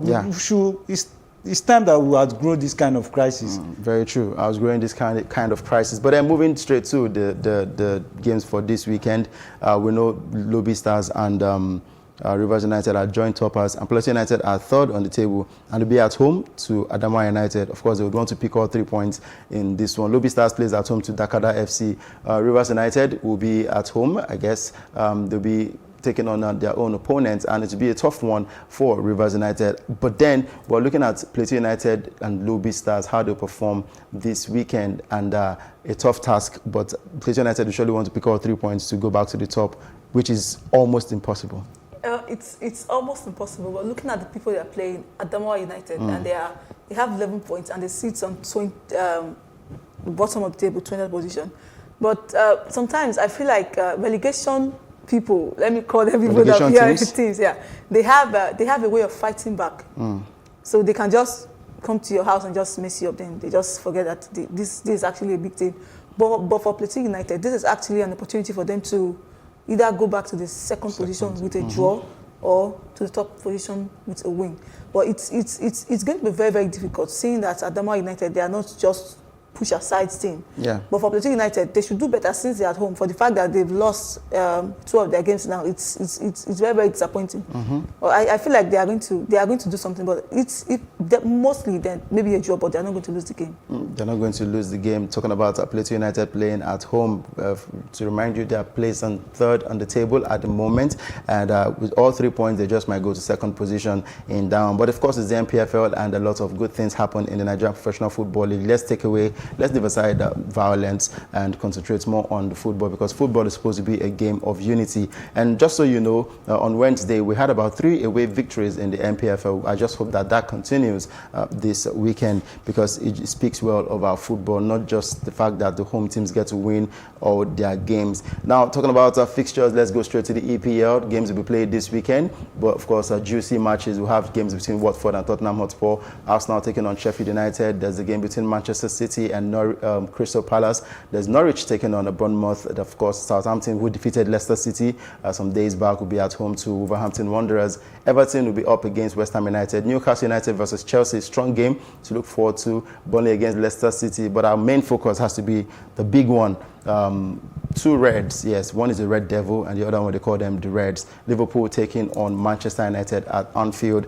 And of course, Manchester United fans, some of them are actually shaking at the moment, but most of them are actually bold, saying that Man United have been spoilers for a long time now. They know how to spoil records of club size. Remember what they did to Arsenal some years back. They've done it to Manchester City. They've done it to Chelsea. Now, Liverpool they've not lost any game so far this season, and they'll be up against Manchester United, who just might be without this man, Marcus Rashford, and of course, Paul Pogba is still out of that game. But a battle of tactics between Jurgen Klopp and Ole Gunnar Solskjaer. Who picks this one? Let me go straight to Sunday.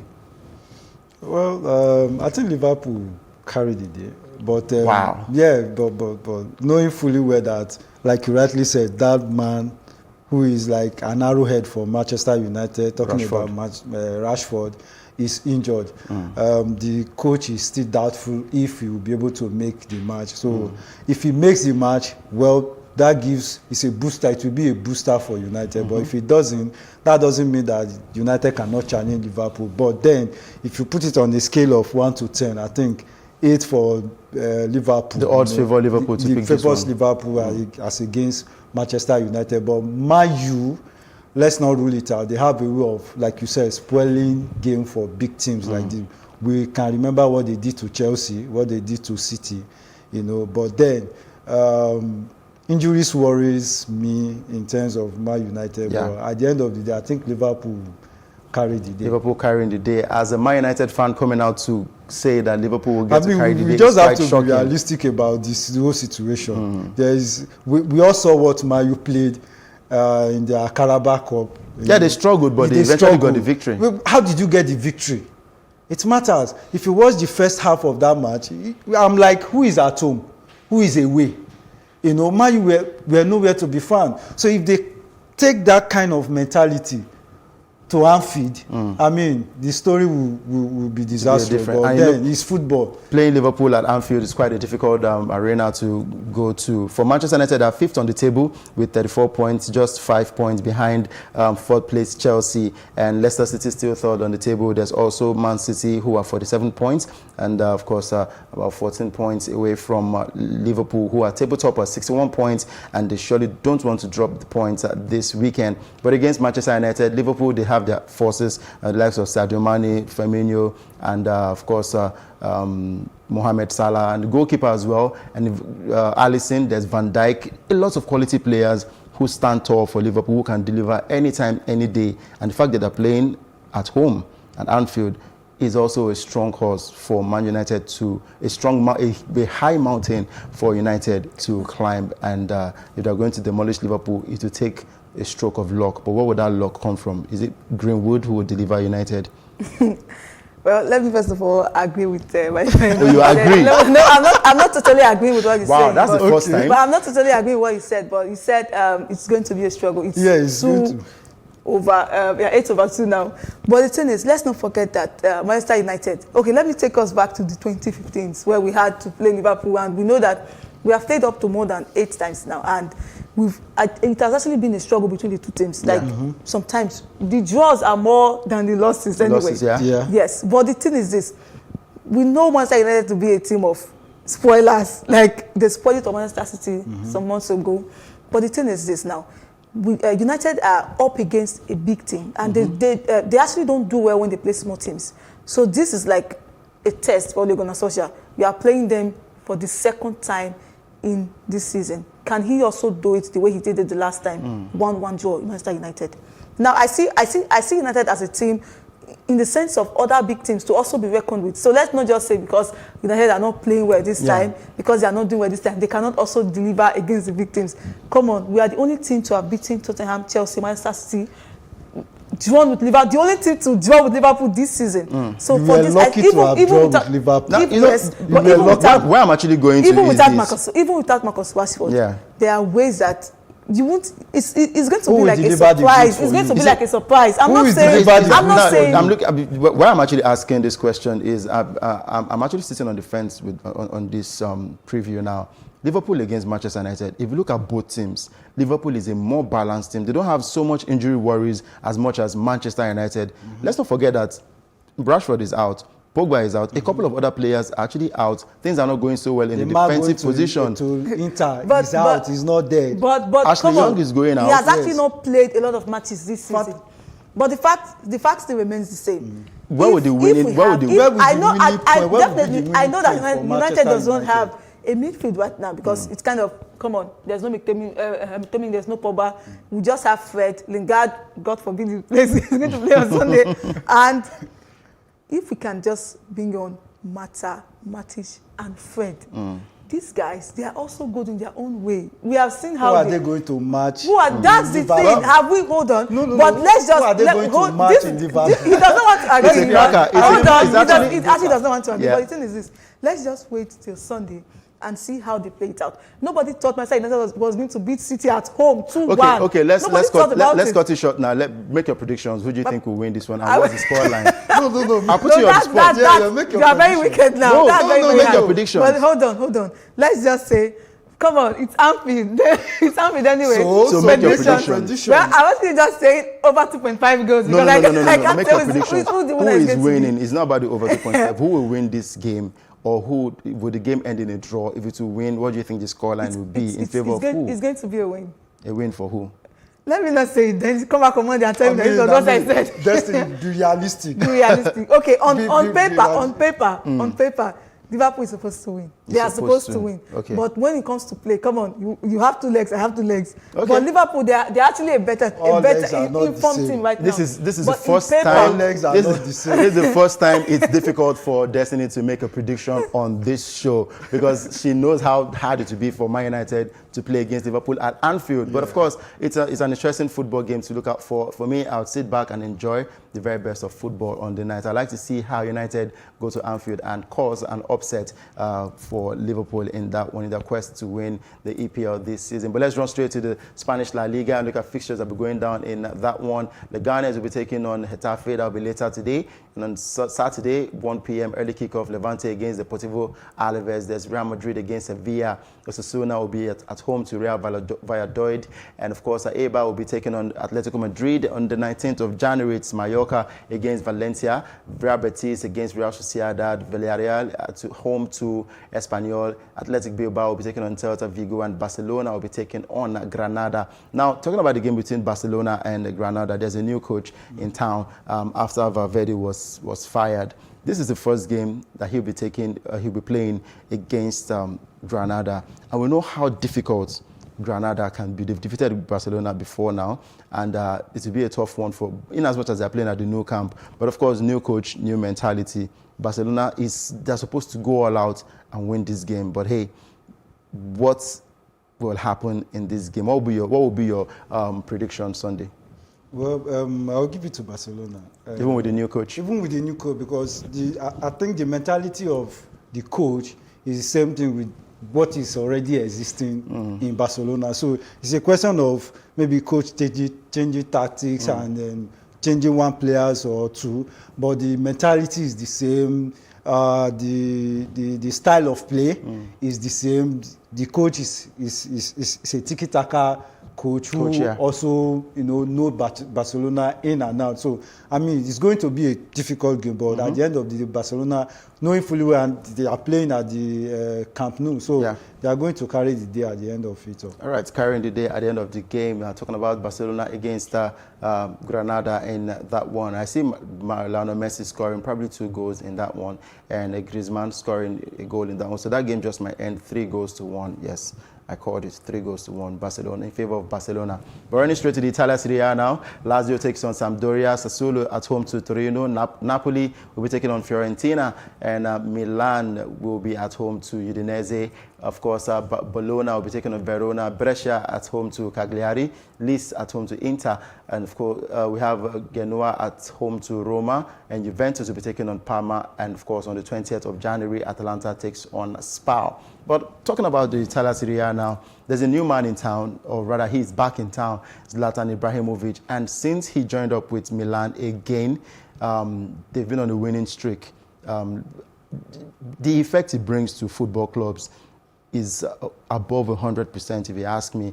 Since he joined AC Milan, he rejoined AC Milan. He has rejuvenated the team, and the young players look up to Zlatan. So the effect on the team has been a positive one, if you ask me. Of course, it has been a positive one, but let's not still reserve.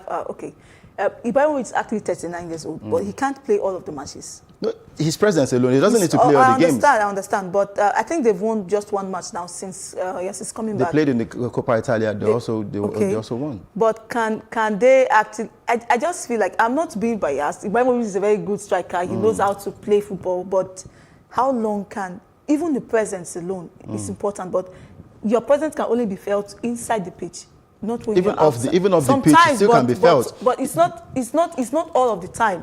But now my main focus is that AC Milan, they have not actually been playing the type of football we've actually known them for all of these years. Definitely. But the thing is, Ibrahimovic is that man to come and now some people are saying Ibrahimovic is that man to come and lift them off their misery. I still don't think his presence can take them up to the 7th or to the 8th position.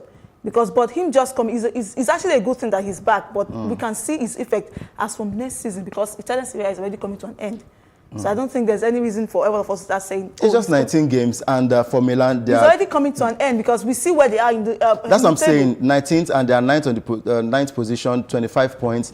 And between Milan and Rome and Cagliari, who are in the Europa League position, Cagliari have 29 points, Milan have 25 points. It's just 4 points. If they win 1 game and draw 1 game, or if they win 2 games and Cagliari, who look like they are going to definitely drop points. Of course, Milan have a chance to qualify for Europe. We're not even talking about the Champions League now. Go over to the Europa League and play football there. So it's possible. And since they can see it, since they can smell it, and of course with the inclusion of Zlatan Ibrahimovic, I think they can qualify for Europe Sunday. Yeah, definitely. Like Ibrahimovic, we know, is a match-winning player. So I want to kind of disagree with you where you said his influence may not be that fair even off the pitch. Ibrahimovic, we all know him. On the pitch, off the pitch, he will have influence on the players. So no matter where it is, him being present in the pitch is a morale booster for the players who, I mean, it's like playing side by side like Messi or Ronaldo. You go out there to put your 101% performance. You get so down to the dressing room. This is a guy who has played in Europe. He has played in Spain. He can talk to these players, and then even if they are down, they can go to the beach and bring out a result for me. So he has a very, very great influence on all the players of Inter Milan, no matter what. Of AC Milan. AC Milan, sorry to say. Exactly. But he has played for almost all the clubs. I can't even count how many, the number of clubs that he has played for, from Barcelona to Inter Milan to Manchester United, playing in the MLS. A lot of clubs that he has played for, and he has delivered in all these club sides that he has actually featured in. The German Bundesliga is back, and we'll see interesting games as well. But let's run straight to the transfer update and talk about one man who just might be leaving Manchester United this January transfer window, talking about Ashley Young, the captain right there at Old Trafford. And we hear that Manchester United have agreed a deal for Ashley Young to move to Inter Milan. And I'm wondering what the connection is with Inter and Manchester United. Inter Milan bought Lukaku from United. They got Sanchez on loan from United, and Sanchez is still not playing games for Inter Milan. And now they're on the verge of picking Ashley Young from Manchester United. And Inter Milan have a way of turning these players around. We've seen Lukaku, since he joined Inter Milan, he's been scoring goals left, right, and center, and he's not keen to stop yet. Now, Ashley Young leaving United, it still leaves the door open for more misery because they've not gotten players, and the ones that they even want to buy, the club sides are rejecting the offer from United. Is there really I don't think there's an issue when it comes to left back in Manchester United, because we have Wan-Bissaka, we have Williams, even Shaw can still play the West Wing. Yeah, now of course. Shaw is now a quality player. Shaw is a quality player. He has always been a quality player. Okay. Yeah. But okay. I don't think young Liverpool Manchester United is going to be any. It's not going to be felt like some of the players anyway, because they are actually tired of seeing him. I think he has actually not performed just like when he came from Aston Villa in 2011, but he's actually out of order. Now, you cannot be in the club for more than 10 years because you know that you're not playing anymore. What are you still doing in the club? But for Young, I strongly believe that this is actually a good move for him because he needs to ignite himself. He was actually not a left back. He was transformed to a left back by Ferguson. So I believe that once he goes to Inter, then he sees Lukaku, he sees Sanchez. Smalling is also in Roma. So the connection of England. Right there in Italy. I think they should probe. I don't know what Inter is saying in Manchester United. It's just that they like old players. So United, we have a lot of old players. Really? And so we have a lot of old players. And they are using the old players better. Old players are going there to perform wonders that they could not do while in United. Don't be surprised. It's normal. It's normal to have something like that. Yes. Lukaku is normal. England, I believe that England, they have a mentality of younger players. Like they believe in the push football, because you cannot have older players running. They are going to wear out.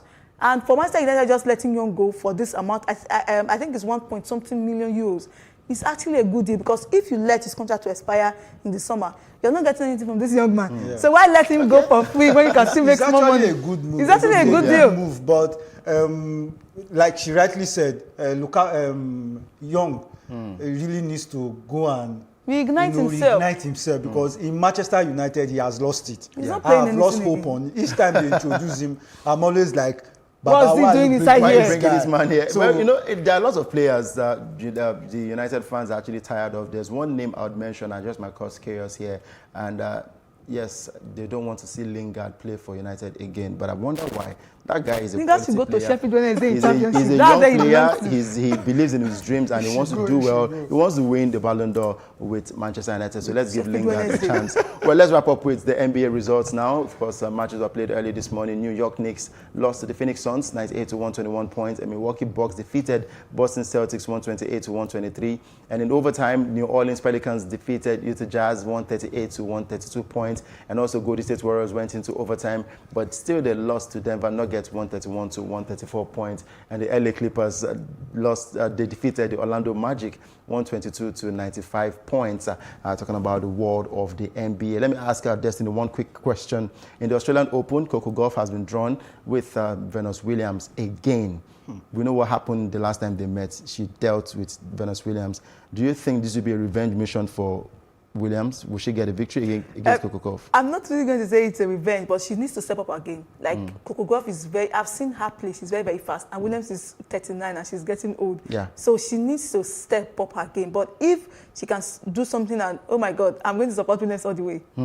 Okay, supporting Williams all the way. Probably on Monday we'll have more time to talk about the Australian Open because it kicks off on Monday. Then we'll have more things to talk about that game. And of course, the pairings, Joanna Konta and the likes, and the possibility of these players going all the way to the finals of that tournament. Well, that's all. Draw a wrap on today's show, Plus Sports and Plus TV Africa. Hope you enjoyed the package. Remember, you can join us on social media, on Twitter and on Instagram at PlusTVAfrica.com. And do subscribe to our YouTube channel, youtube.com/Plus TV Africa.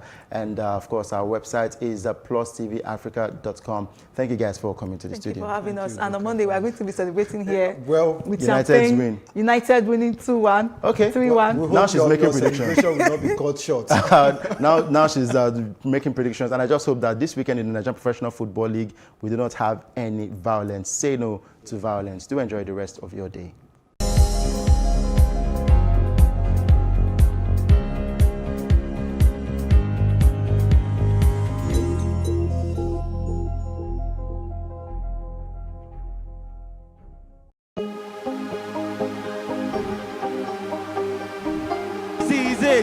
for upcoming artists to blow in Nigeria.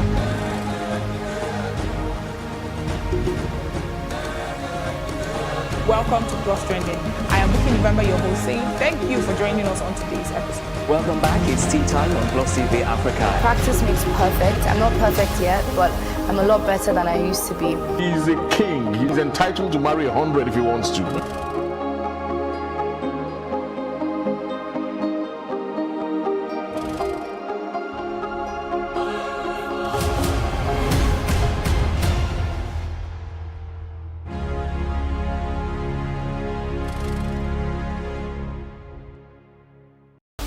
In a world of overwhelming voices, where everyone has something to say, it is important that we bring the core issues to the fore. As we lend our voices to inspire, inform, influence, and provoke your thoughts and action. We want to hear these issues and know what you are saying. This is not just women talking. It is an evocative program that touches the core of our existence. We take on topics some may consider taboo and want to sweep under the carpet. We understand that what touches one touches all. We know you have a lot to say, so let's hear you.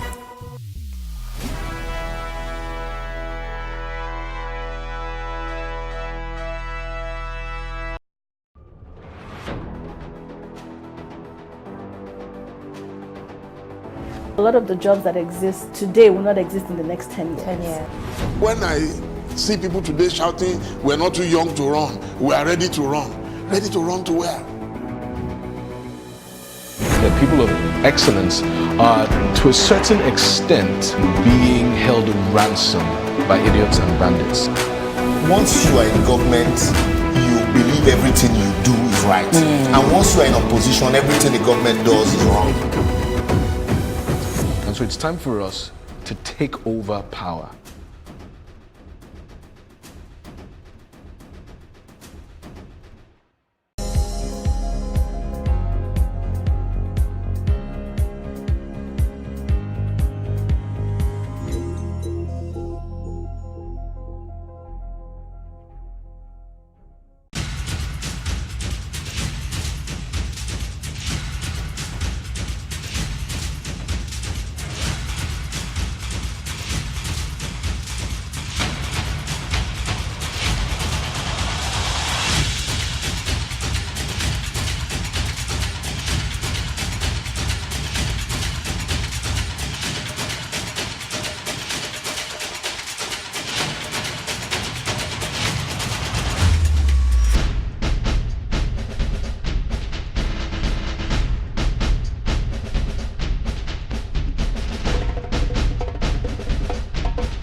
Hey, what's up, guys? You're welcome to another edition of Plus Events, and I remain your host, Ifeoluwa Oshuke.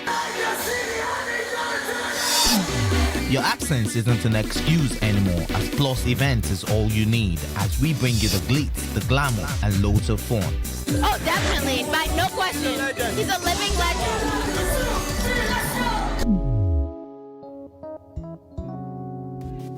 God forbid, Holy Ghost fire, I know. I just want to be blown away. I want to be wild. This is 11 years of doing it.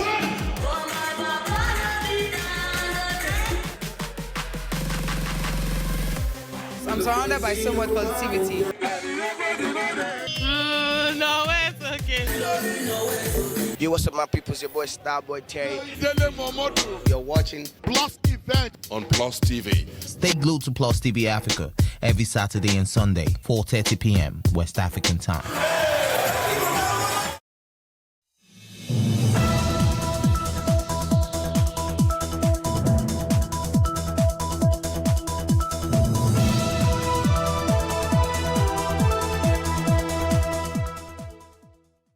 The national chairman of the People's Democratic Party, Uche Secondus, has proposed that PDP National Executive Committee members embark on a protest against the Supreme Court judgment. And President of the Senate, Senator Amotekun, has expressed his belief that Nigeria has made significant democratic progress over the last 20 years since 1999. Is he right? This is Plus Politics, and I am Felicity Ezewike.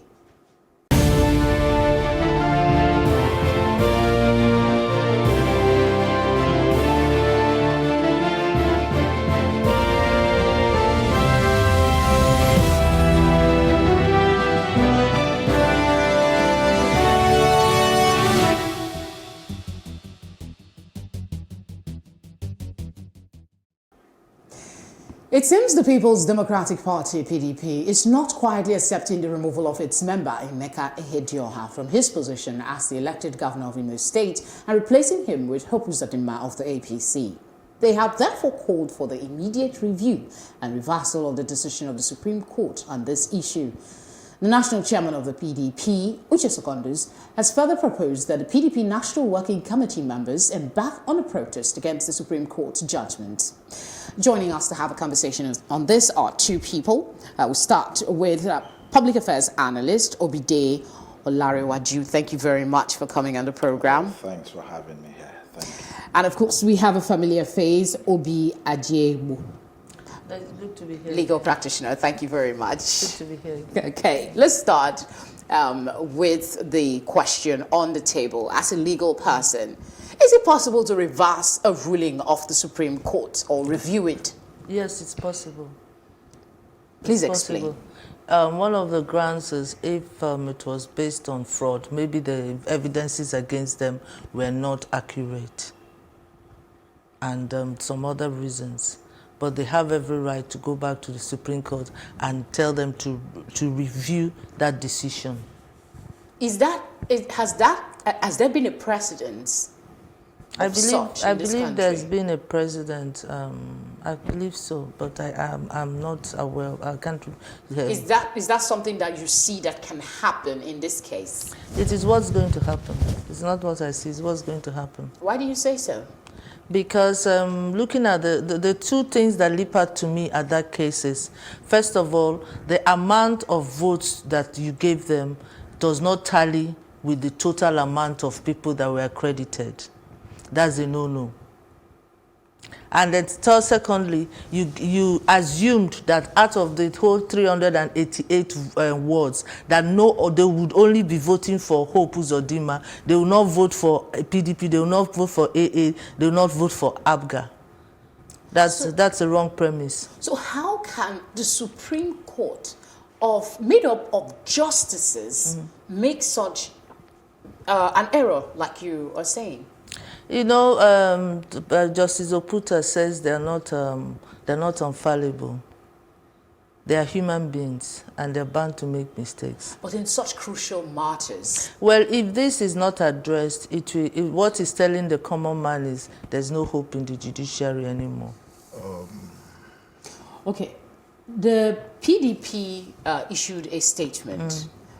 Before we continue this conversation, and I'll bring Obide into the conversation, we'll just take a look at the video of the press conference, a bit of it, so we can continue with the conversation here. The Supreme Court voiding the lawful election of Honorable Emeka Ihedioha, who scored 276,404 and awarding fictitious votes to declare Hope Uzodinma of the APC, who scored 96,458 as a governor of Imo State, is highly irrational, unfounded, a provocative product of executive manipulation, and a recipe for crisis, which we don't pray for. In the light of extraordinary circumstances that they shared that judgment as a product, manipulation, and a clear coup d'etat against the will of the people of Imo State, we demand that the decision of the Supreme Court on the Imo governorship election be reviewed and reversed in the interest of justice. Furthermore, we demand that Justice Tanko Mohammed, the CGN and his colleagues on the Imo governorship panel rescue themselves from the remaining cases involving PDP in the Supreme Court. Finally, we state for the records that the Supreme Court order under Justice Tanko Mohammed should be held responsible if there is any breakdown of law and order in any state as a result of judgment procured solely for political rather judicial reasons, as is currently happening. So, Obide, you saw that clip. It's not the entire press conference, but we just wanted to give you an idea what he said. Two things. He's talked about executive manipulation. We'll talk about the second in a bit. Do you feel that the Nigerian judiciary can be manipulated as is being alleged by the PDP? You know, politicians would always have something to say when the pendulum does not swing their way. I don't see executive manipulation here. First and foremost, she was talking about the scores being fine. We can say these scores are fictitious. I'm not a lawyer, but then since this case started, I took interest in it and I was reading the facts. And I know that a court of law actually gives judgments based on facts. She mentioned, is it possible that of all the votes, we're not talking about all the votes in that 388 polling units. We are talking about the votes that Uzodinma claimed were his votes, which were nullified, not the general vote. And I know one thing certainly about the court of law. The court of law would only treat a case brought before it. Unfortunately, the INEC has no right to reverse a result that has been declared and signed for by presiding officer. You get what I'm saying? But at the point of collation, they cancelled these results, and the results were announced as cancelled. Getting to the tribunal, by the Constitution of Nigeria, only the tribunal has the right to cancel votes. But it was never a matter brought up. So I would say, I'm not saying this judgment is sound. You understand? I would say this judgment is sound but not valid, like were taught in logic back then in school. Okay, so please explain that for people that might not understand. The reason I would say it's sound and not valid is taking the case to the court of law. Uzodinma's lawyers presented a case. This is our vote. Our vote was not counted. And that's what the court of law had to attend to. Whereas the lawyers of Ihedioa, even from the tribunal, they never really faced this. There was no cross-examination. You understand what I'm saying? I'm talking up to make that vote invalid. There should have been cross-examination of the presiding officer, of the coalition officers at the tribunal level. This vote ought to have been thrown away. But the vote was never thrown away, and it was brought to the Supreme Court. Getting to the Supreme Court can't, even if the Supreme Court feels this is invalid votes. The results, all the policemen, the securities on duty at that day, they all came, everything tallied. Okay, that's your position. I would have wanted to go on to another question, but I see you have a reaction. Give that in as quickly as you can. First of all, it is tried law, and it was also followed in Atiku versus President Buhari, that before you, and it's even in law of evidence, that before you put something to, before you tender a result, the presiding officer of the polling unit should be the INEC presiding officer, not a police officer.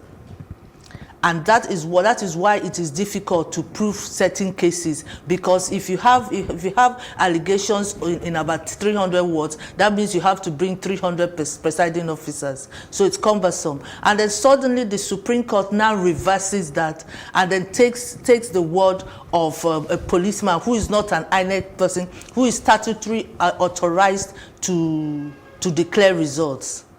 That is another. Okay, Not police officers. I'm talking about the presiding officer was brought in by. The presiding officer wasn't brought in. The presiding officers. The presiding officers were not. Those polling they were units. not. They were not because okay, let me. There are some things that was highlighted in that press briefing that I would like us to touch on in the short time that we have.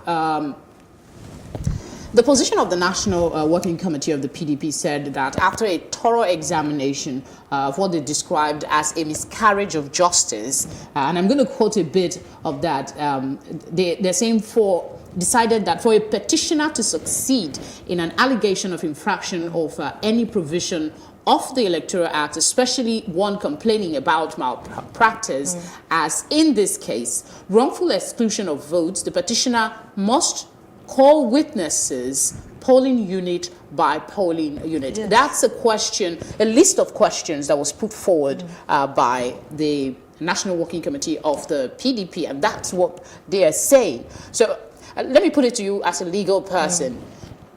Why do you think, if they are putting this question out now, the Supreme Court did not take cognizance of its previous ruling? That is part of the bane of the matter. In about 6 months ago, President Buhari versus Atiku, it was used. And all the laws, that is why it's difficult to have to prove infrastructure, because you have to carry, if you are infrastructure in 10 words, you have to bring 10 presiding officers. So for the Supreme Court to now reverse and change the law, anyway, people are glad that it has been reversed. Do you see any possibility? Anyway, I would say the Supreme Court did not reverse the law. In Buhari's case, you would see when Atiku was told and was alleged not to be a Nigerian, at the Supreme Court, it was one of the cases that was quashed because Atiku was not cross-examined. I'm not a lawyer, you understand? But ordinarily, when cases come up and then the plaintiff now brings a case forward, the defendant is supposed to cross-examine every fact the plaintiff is bringing on board. So in a situation where the plaintiff brings his facts, his evidences, and you did not cross-check it, you did not cross-examine, it means you are okay with it. Probably based on, you understand what I'm saying? It's just a matter of playing your cards right. I would only blame the lawyers. Okay, do you think from your experience and what you've read so far, do you think that it is possible for the Supreme Court to review its own decision? Like she said, is it possible? Like I have just told you earlier on, this is, I'm not a lawyer, I wouldn't know. But then that would also be a dent on the Supreme Court. From every indication, from all I've read about this case, the Supreme Court gave a sound judgment, but probably not a valid one. And why am I saying probably not a valid one? Of course, those numbers. Do you think maybe fictitious. The PDP knows that there is a possibility the Supreme Court will not reverse or review its decision? The PDP should have lawyers. And I think one of the brilliant lawyers we have in Nigeria is, and for that matter, in person of Zekome, is also a lawyer of PDP. So I want to believe they would this is just democracy growing, really, you know? So what would be the purpose of the protest? Because it's not just the NWC now.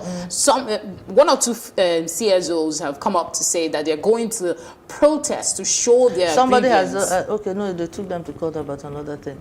First of all, there are a lot of cases. The PDP has a lot of cases going before Supreme Court. If they don't act on this,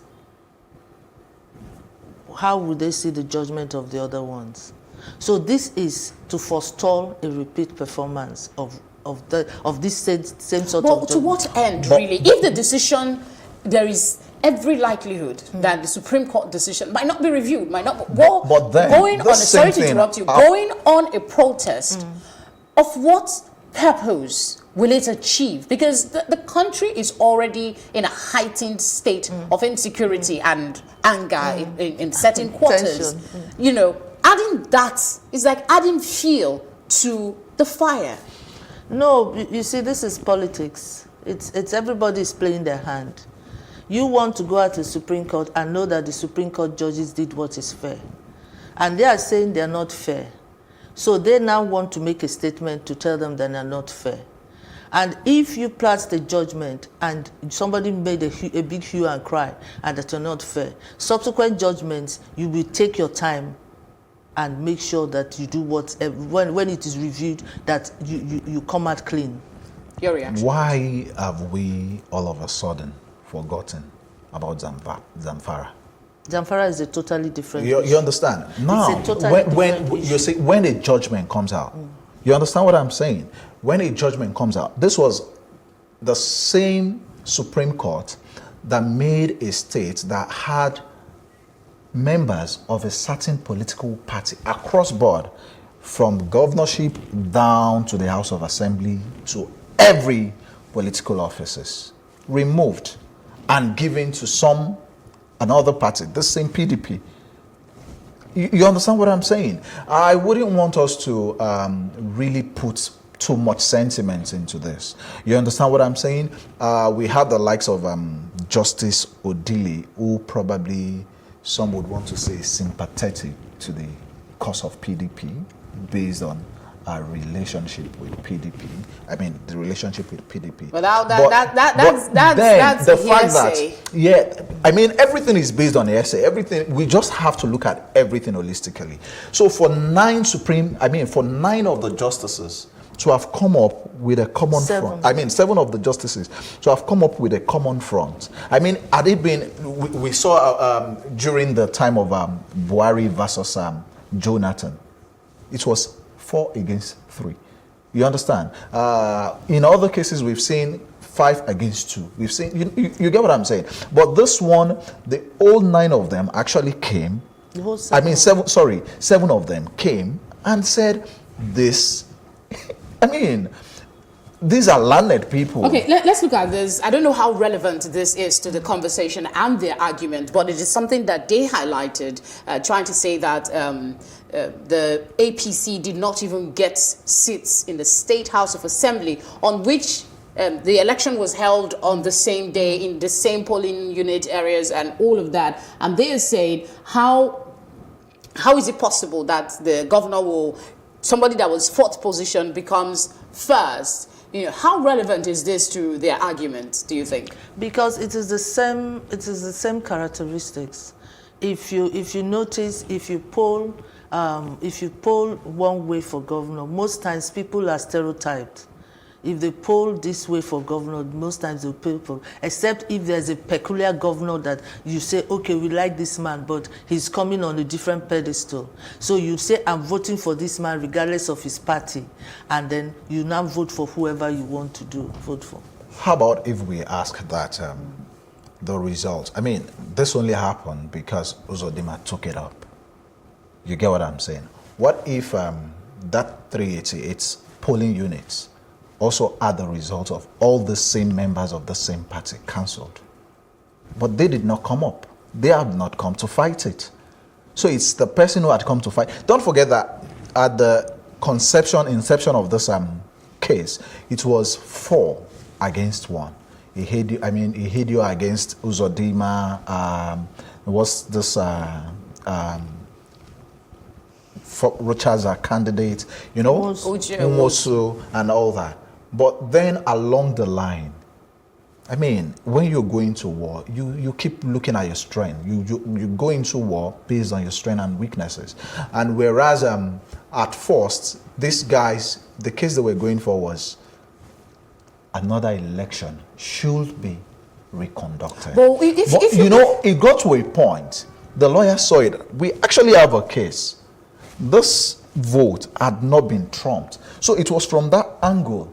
When Uzodinma was going to come, he was saying, based on my votes that was not declared, these votes, the presiding officer said I had it. The tribunal had not quashed it. Based on that vote, I should be declared. Even the Atiku case did not generate as much debate and conversation as this Imo State governorship ruling. This is the third time this week, since that ruling, we're having a conversation on this program about it, because there seems to be more coming up, different, even among lawyers, there are arguments as to, the validity of the Supreme Court judgment. I love what you just said, even amongst lawyers. So that means I have friends that are lawyers, and I've seen those for it and those against it. You were saying it the other time. The law is actually very funny. And can I put in? You see, when things go on social media, it just goes like fire. And if the other person doesn't read everything, but they have one side view, you came and you were saying that Ike Dioha's lawyers did not file it. I have on my phone a rebuttal by Ike Dioha's lawyer quoting that they did a cross petition against this. A cross petition or examination? No, it is cut off. I know they wrote a cross petition. It was written, just like in the case of Buhari versus Atiku. Buhari's lawyers wrote, but was Atiku cross-examined?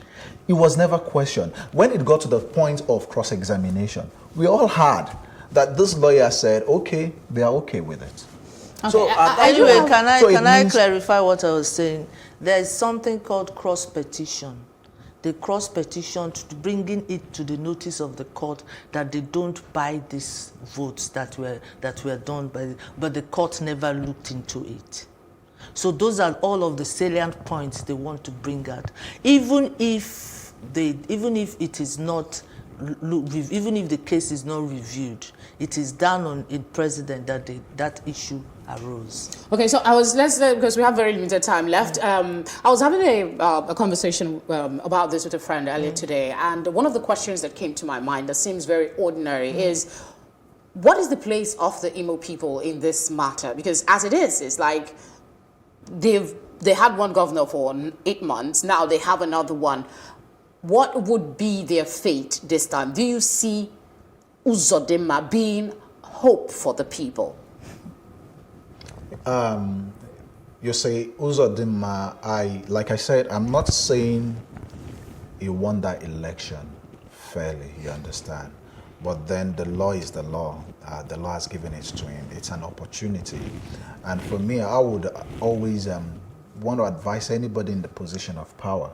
The essence, the purpose, the reason why anybody should want to get a leadership position is because they want to serve the people. You understand what I'm saying? God has blessed him now. He should not disappoint, because it's the people of Imo we are talking about. Just the same way I advised the current governor of Zamfara when he was giving that judgment. Okay, your last thoughts, please, in 30 seconds. I feel that this is a wake-up call for the Supreme Court. It's fine, there's 7 judges that made the decision, but the Supreme Court should try as much as possible to give judgments that nobody can question. All right. Thank you very much for your thoughts so far. Thank you. All right. How democratic is our nation is up for discussion after we come back from this break. Don't go away.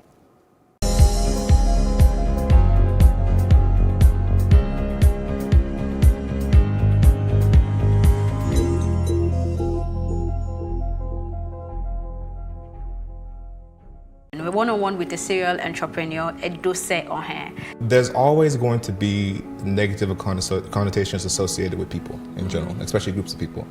It just so happens that it tends to be a lot of fraud associated with Nigerians. Instead of focusing on the fact that there is a connotation of fraud. What we try to do is focus on the fact that there are a lot of us, more than a few of us, that are actually doing things the right way. One of the most educated ethnic groups in the States are Nigerians. Nigeria is the most beautiful country in the world. There's so many opportunities here. I think that there's so much growth remaining here. I think that the future is here. Right? I think that Nigeria is a place that nobody should leave, right? Because there's so much left to do. Premiering this Monday at 12:30 p.m. and repeat broadcast at 8:30 p.m. on Plus TV Africa.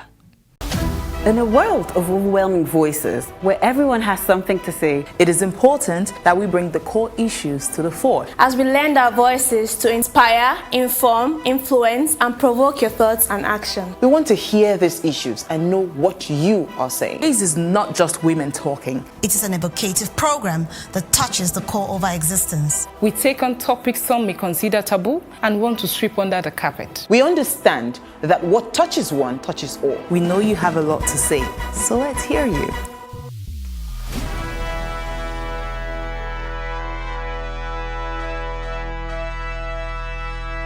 We're fresh into the new year, and The Advocate is marking its 1-year anniversary with a special edition. I didn't know condoms were free.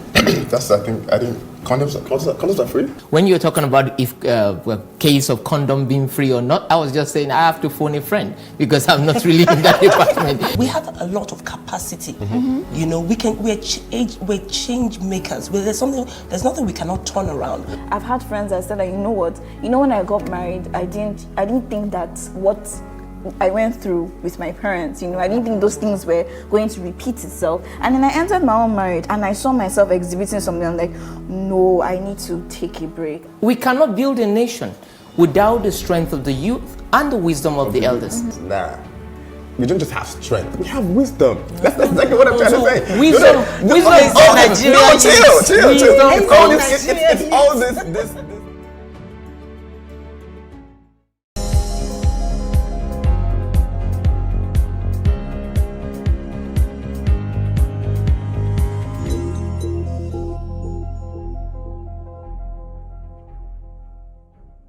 Glad to know you're still with us. The freedom of speech, freedom of assembly, independence of the judiciary, and respect for the rule of law are the main features of a democracy. However, many instances have shown that these are still absent in our nation as of this year. The president of the Senate, Ahmed Lawan, doesn't think so, as he has stated that Nigeria has made significant progress over the last 20 years since the country's return to democracy in 1999. Do our leaders really believe this? Well, to share their thoughts on the program are still my guest from the previous segment. Thank you very much for staying on. Thank you. Thank you for having me. All right. Let me start with you this time. Do you agree that we have made significant progress in the past 20 years? I would totally agree with that. We have made significant progress. We are not where we were 20 years ago. We've grown, and that's the beauty of democracy. We should never at this stage compare democracy with that of the US, with that of UK, Can I just ask, before I move on to her, in what aspects of our democracy would you highlight and quickly, without a thought, and say this is the part of our democracy that has grown? Transitions of government. Okay. We've achieved at that. Then the consciousness of the people to democracy. We have it now. We're talking about elections. Everybody's following everything. It might go our way, it might not go our way, but then there's more consciousness. And I wouldn't be surprised that in the next election, the voters' turnout would probably be more than in the past. Of course, there's still a lot to be covered, to be done, but we're not where we were. We've gone really far from where we were. Obi? I would disagree with him. The only thing we have, thank God, is we still have we're still practicing democracy. But by now, 20 years later, all these electoral malpractices, all this ballot boxing snatching, all these things, by now we would have thought that the laws that were put in place to make them very punitive for people to do it, that the laws would have clamped down on, used few people for scapegoat so that they will not be happening there. And then the nature of the new laws that they are bringing in the House leaves me aghast, like the social media bill. That should not even have entered there at all. But aside from these, 20 years is quite a while. That's like 2 decades of it's practicing 2 decades. democracy. Yes. You don't think there is any aspect that has really seen some improvement? Let's now the aspect that has seen some improvement is people are now becoming more aware, and people are now getting. Is that a tangible form of democracy? No, it is. Democracy is for the government of people, by the people. So the people are the ones that run the engine of democracy. We never knew we mattered. But now, with the advent of social media and all these things, people have now realized, oh, if a policeman attacks you there, you just put it on social media, it goes viral, the policeman is dealt with. So we've now started awakening to our powers, but we are not yet in full awareness of the extent of the powers we have. All right, let's take a look at some parts of that statement. Lawan said, representation, appropriation, and legislation are critical to good governance. According to him, these virtues are enshrined in a democratic setup, which we Nigerians have experienced in the last 20 years. The words are representation, appropriation, and legislation. Have we really been enjoying this as a nation? The bottom line is, I would also want us to know that we've had just 4 presidents. We're talking 20 years, but in that 20 years, we've had 4 presidents. It's just like 4 years. Because whatever policy when you talk about the likes of US, we are talking about 40-something. No. I need also, before you go ahead and make, other analogies, I would appreciate if you look at this. Representation and appropriation of legislative, yes, because times without number, the appropriation of resources had been questioned. We've had activists come out to question acts of the government, and this is what democracy is about. We saw the outcry against how Showore was detained. You understand? That's democracy. In a dictatorial kind of government, that wouldn't have even happened at all. So we're still very young, but we must not take away the fact that we're not where we were 20 years ago. I'll take you to another question. Same speech from Lawan. He identified tools of democracy as the constitution, political parties, and electioneering process. He also noted that any democracy that seeks to grow must ensure that these sectors work seamlessly. How can we achieve this? Because there is no point asking where we are with the electioneering process. We still have a lot to do. The case we talked about earlier is one in point. What do we need to do to achieve a better electioneering process? Sorry, can I answer part of his question and do then that quickly. Representation? They still have not implemented what was discussed at the Beijing conference about women. Even they haven't done it. Please explain what you mean. The Beijing conference, in the government, there should be a certain percentage of women. And a lot of countries now have set acts that says that in parliament, there should be a certain amount of women representatives but in the how are parliament. women ready to take this place? I was watching a clip from The Advocate. Advocate is a program here on Plus TV Africa. It comes up every week. You should try and catch that one. One of the guests there was talking about how prepared are women really to take up that responsibility? Why don't they pass the law and now see how prepared they are?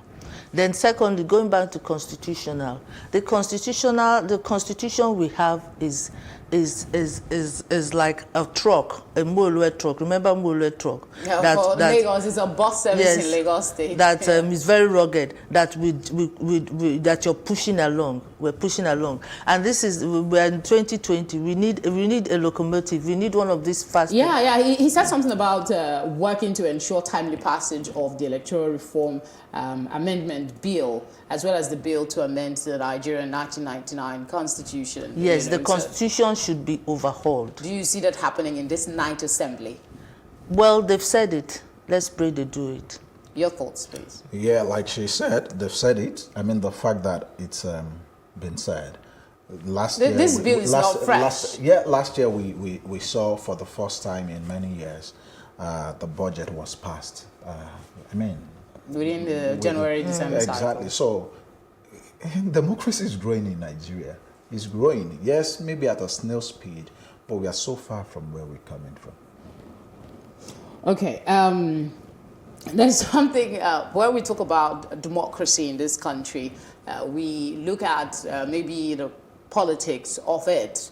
There is one integral part, and that's the welfare of the people who are supposed to be enjoying the governance that's been, or leadership that's been provided via politics. And Nigeria, as developed as we claim to be now, we are the poverty capital of the world. We still have over 80% of this country's population living in almost abject poverty. So when you juxtapose that with a conversation about democracy, what comes to your mind? I would say on that note, we as the populace, we have a lot to do in respect of those we vote. We need to be more sensitive, whether you like it or not. The average person in the political office today bought his way there, because those who actually voted don't even know who they voted. But if you consider the percentage of poverty, to be honest, that's where I was actually going to. Would you say we've really moved forward in our democracy? If more than half of the population, governance is about bettering the lives of the people who are recipients. I think to answer that, like they would always say, Rome was not built in a day. We have, we're looking inward more now in terms of building our economy.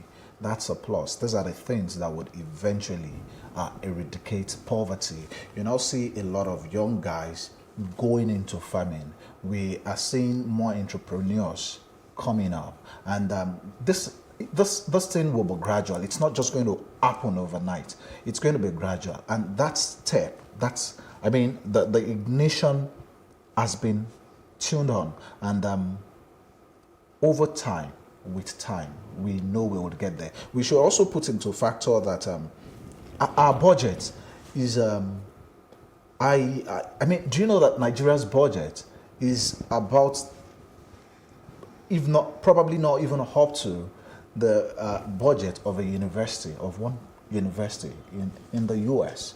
And look at our population. You understand? We call this money, it looks so big, so... well, for people who are poor, that's a lot of money. It's huge. So all these factors should also be, because we have to look at our GDP. We have to look, when we share this budget and how it's going to be shared evenly. The good thing is we're already looking inward. Okay, because of the limited time, I need us to catch as many areas as we can. The vexed issue of corruption in this country. Successive governments have come up to say, we're fighting corruption, we're fighting corruption. Where are we in this democratic environment we claim to be practicing? Well, I wish I were working in the FCC. I would have given you a very good answer. No, based on what we see, not just the Buhari administration. The analysis here is Lawan saying 20 years, there's been some progress. So in the fight against corruption, which hasn't been all the way for all the 20 years, but at least a substantial part of it, we've talked about fighting corruption. Where are we? Well, one of the best things, the organizations we set up in Nigeria is the EFCC. I must give it to them. And the FCC is working. But you see, the judiciary is slow because there are not enough judges per per capita, per human being. Do you understand? So the judiciary is slow. So a trial that should take 2 years ends up taking 10 years, 12 years. By that time, witnesses have died, evidences have gone astray, and then it looks as if the EFCC is doing a bad job. But I commend them on the fight against corruption. But nevertheless, on the other hand, the other side of it, there are people that are saying that the fight against corruption is selective. Well, at least there's some measures have been taken that is commendable. I'm hopeful as well as you guys. Thank you very much. I'm very optimistic about Nigeria. For your thoughts. Very optimistic. I am too. That's why we're having this conversation every day. I'm very optimistic. Very optimistic. I know in the next few years, Nigeria will turn around. Better. I know. I mean, my prediction for Nigeria when Buhari was contesting, I was never seen him as the Messiah. I only saw him as John the Baptist that would bring in Jesus eventually. I wouldn't be surprised we would get things right maybe in the next two political... God keeping us, we will be here to see all of it. Thank you so much for your time on the program. Thank you for having me. Right, we'll take our Plus report now, and when we return, I'll give my take. Just stay with us.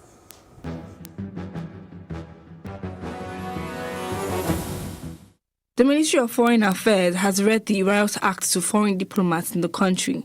The minister, Geoffrey Oyema, warned members of the diplomatic community in Abuja to respect laid-down rules of engagement, stop direct interaction with the presidency without the ministry's approval, and shun traveling to endangered hotspots in the country without direct approval. Oyema urged the diplomats to take advantage of available channels of communication by the ministry, saying the foreign ministry is available to render support. We have also cases of, some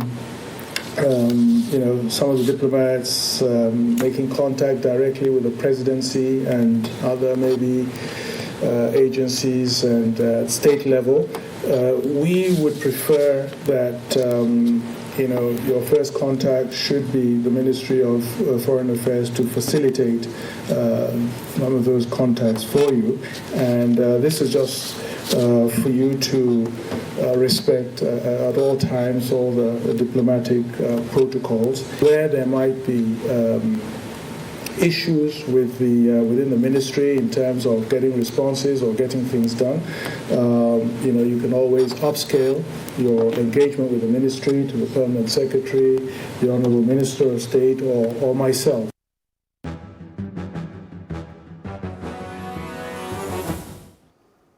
So in my teen years when I was in the secondary school, we hear democracy is a government of the people, by the people, and for the people. For me, there hasn't been a people's choice in as many years. And recent events make a mockery of the term as used in this country of ours. My take tonight is no, we really haven't made enough progress to celebrate. Our leaders should stop patting themselves in the back and get to work, changing the narrative so that in years to come, the people and not them will raise their hands and say, indeed, Nigeria is a democratic society. That's my take. Thank you for your time with us tonight. As we wrap up, be reminded to find some time for self-care this weekend. Bye for now.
In a world of overwhelming voices, where everyone has something to say, it is important that we bring the core issues to the fore. As we lend our voices to inspire, inform, influence, and provoke your thoughts and action. We want to hear these issues and know what you are saying. This is not just women talking. It is an evocative program that touches the core of our existence. We take on topics some may consider taboo and want to sweep under the carpet. We understand that what touches one touches all. We know you have a lot to say, so let's hear you.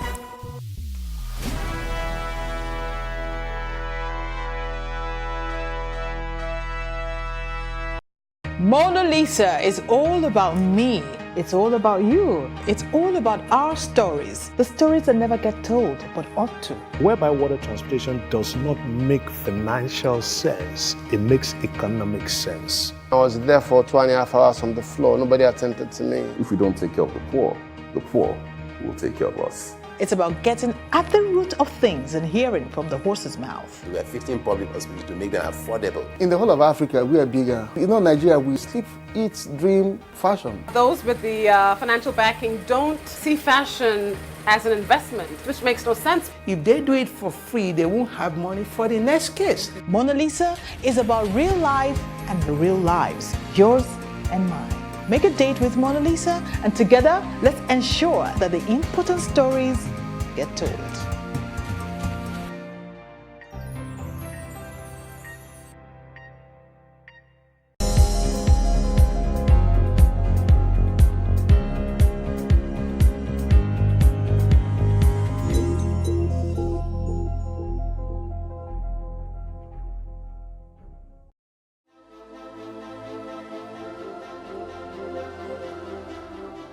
The small-scale aquaculture sector has beyond doubt contributed immensely to Nigeria's domestic production. The importance of protein from aquaculture cannot be overemphasized, as more than 40% of annual protein consumed by an average Nigerian comes from aquaculture, such as fish, crustaceans, amongst other seafoods. According to Food and Agriculture Organization of the United Nations, aquaculture production in Nigeria grew from 21,700 tons in 1999 to 316,700 tons in 2015. Although the figure has risen significantly, the country is yet to bridge the gap between its demand and supply chain. Also, reports from the federal government show that national production stood at about 1.1 million metric tons, which captures all sources, including aquaculture, artisanal and industrial fishing sector. This leaves Nigeria with a supply shortfall of about 2.1 million metric tons. In attempting to help bridge the supply gap on what some may describe as a small-scale aquaculture supply chain, I paid a visit to Anu Oluwapo Fish Market in Lagos, Nigeria. We started this market around 1986. We registered this market in 1994. Although in existence for such a long time, it still retained its mundane look. The fishermen who supplied to the market used the old-fashioned methods of fishing, using hooks, ropes, nets, and rods, as well as trawling mechanism. I spoke with Nelson Okbata, a fisherman and the proud father of 6 children, who regularly supplies to the market. He said he had been in the business for about 30 years. Now, so where are we moved for here? Before 3 days, we have reached there. Place where we are the work. We are plenty. I say 7 people, 8 people. Where we are reached there, we are the 5 fishing. Okay, where are the 5 fishing? I say 4 days, we are no catch.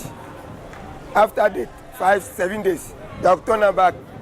Where 8 days to 9 days, we have come back again. Now, so we are work for them. I wondered why it took so long to get a good catch. He further explained how seasons affect their success. It depends. The time where Christmas they come. Christmas they come, like say January. January itself we are the catch. January to February, so we are catch. Where that time pass, the fish go down. Where you reach time where they fall. Where they fall where this they come. That time safe, fish they walk out. But we are the suffer before we are go catch fish. Where for finish. Before fish no feel walk out well. But it go strong before you go catch small. He showed me a quick demonstration of how they succeed in filling up their inbuilt storage facilities. You see the iron, the rope with this one. This is the hook. The two we are to take catch fish. Maybe this one.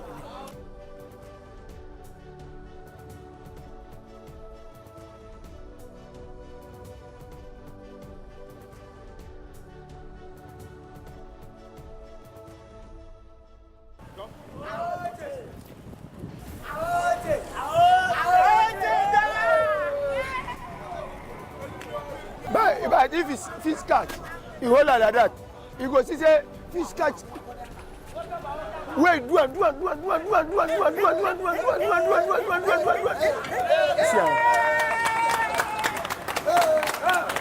He, however, noted that fishermen needed approval which they had to show in an event they were stopped by coastal guards. The market was indeed a community divided into various segments. On arrival, the fishermen had nothing to worry about as they already had steady off-takers. I spoke with Ayomide, who showed me the species of fish they supplied to her. We have different kind of fish here. Like this one is red snapper. Then this one is shiny nose. This one is grouper. This one is tilapia. Then this one is croaker. This one is white snapper. Mrs. Bamigboye, who has been in the business for over 30 years, said she specialized in the sale of crustaceans, and just like the fishermen, she had no worries selling them off. I sell prawns, I sell lobsters, I sell crab, I sell calamari. Sometimes I sell shrimps. We sell seafood. We have river own, but this one is sea. It's from the sea.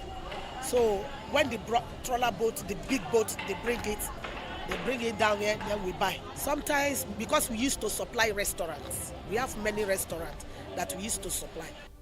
She, however, spoke on the inconsistency in the quantity supplied by the fishermen in kilograms. And sometimes they used to bring 500, 300, but yesterday he bring only 100 kilos for me. To also avoid spoilage, she showed me how she preserves her purchase in an event she doesn't sell all.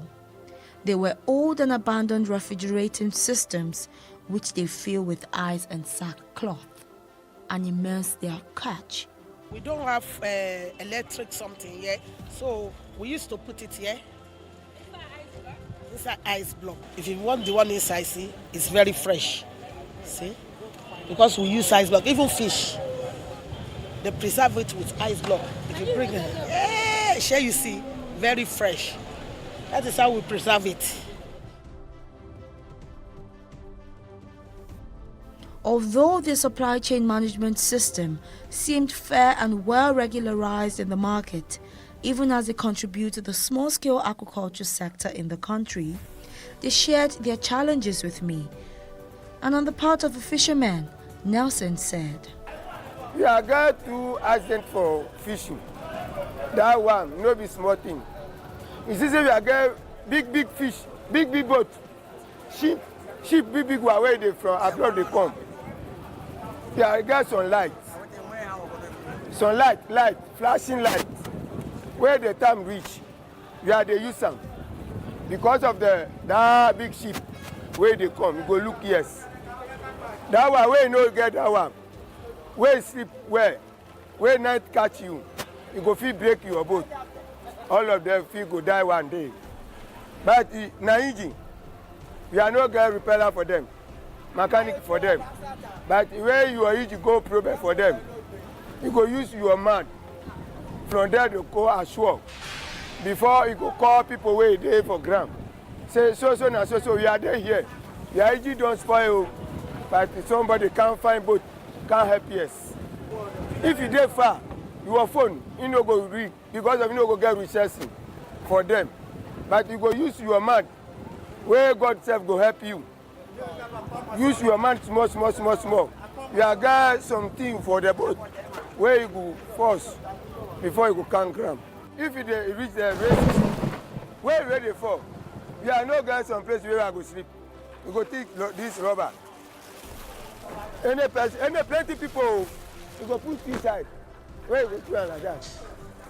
Like the person where you dey, where you no work, you go carry that fry boat, where you carry gun, where they find you for fishing, where you see you go take their gun. Sometimes you go carry your EG for your hand. Sometimes you go carry your fish. Go. On the retail end, Bamigboye said, sometimes if there is no market, it used to spoil. And immediately it spoil, we throw it away. So, but if you throw it away, like rainy season now, if they bring plenty, it used to spoil. Because those are our customers, they will go for summer. So there will be no market. Little one will sell, and the rest will throw it away. But in the dry season, we have to get it back. Because in the dry season, they will not see. So they have to come to you, then, and the price will increase. Inside the increment, we see the loss.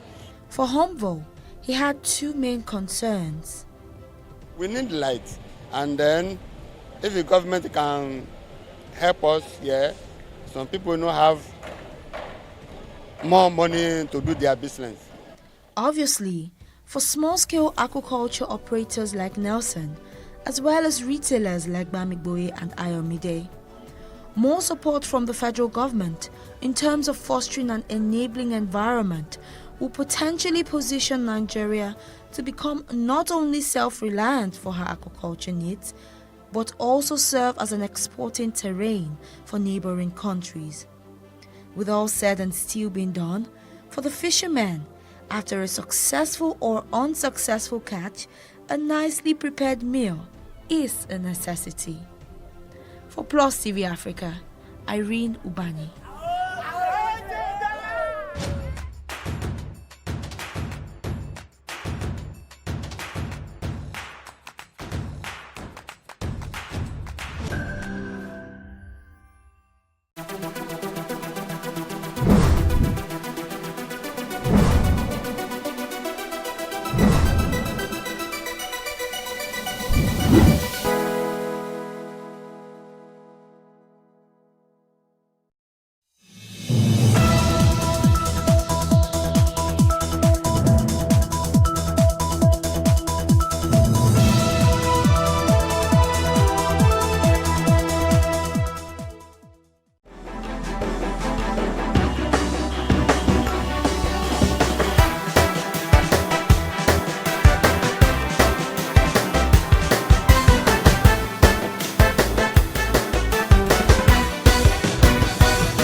It's the beginning of the weekend, and as you know, the start of engaging conversations here on Ways. Welcome to What Are You Saying?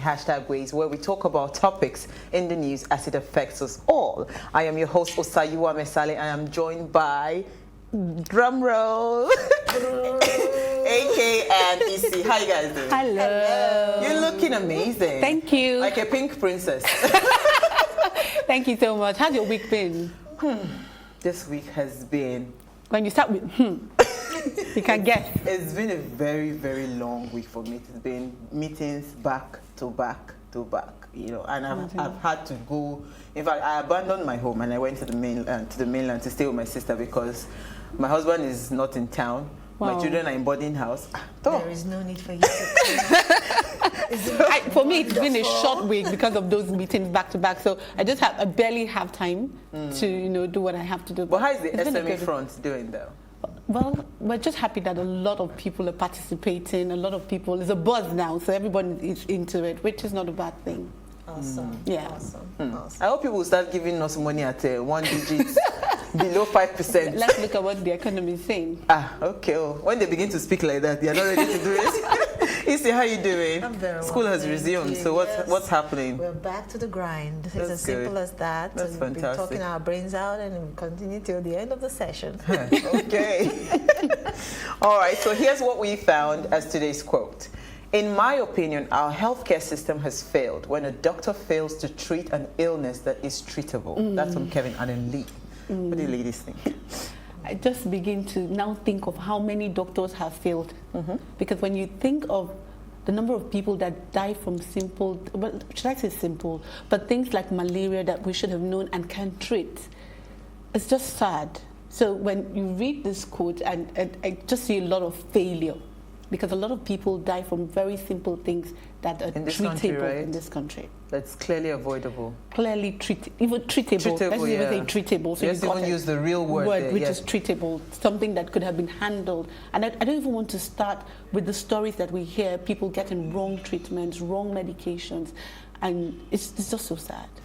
Isi, have you had any experience with wrong treatments in the hospital? It's actually calling to mind an experience we had recently of someone who was sick and the doctor was administering another treatment to the individual, and at the end of the day the individual died. Oh my gosh.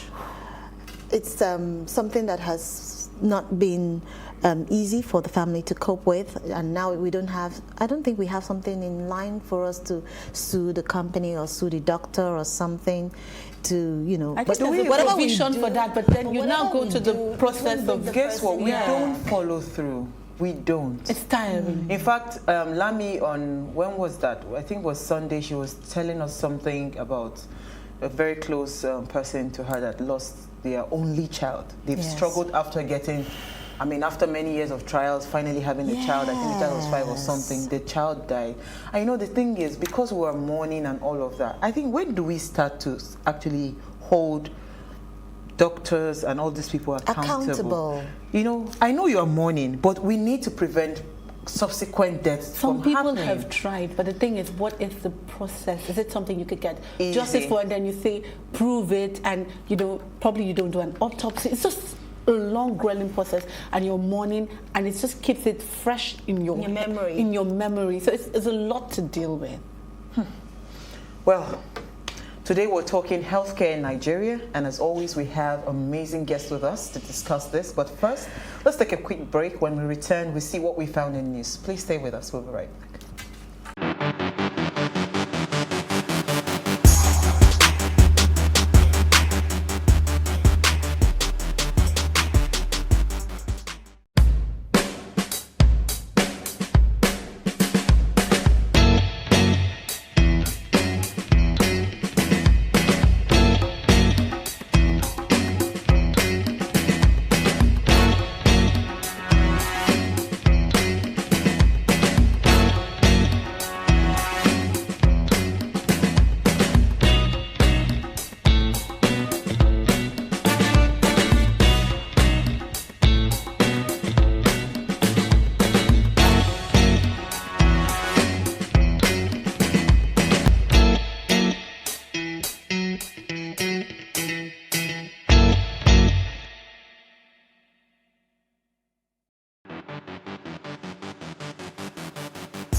You're still watching Ways.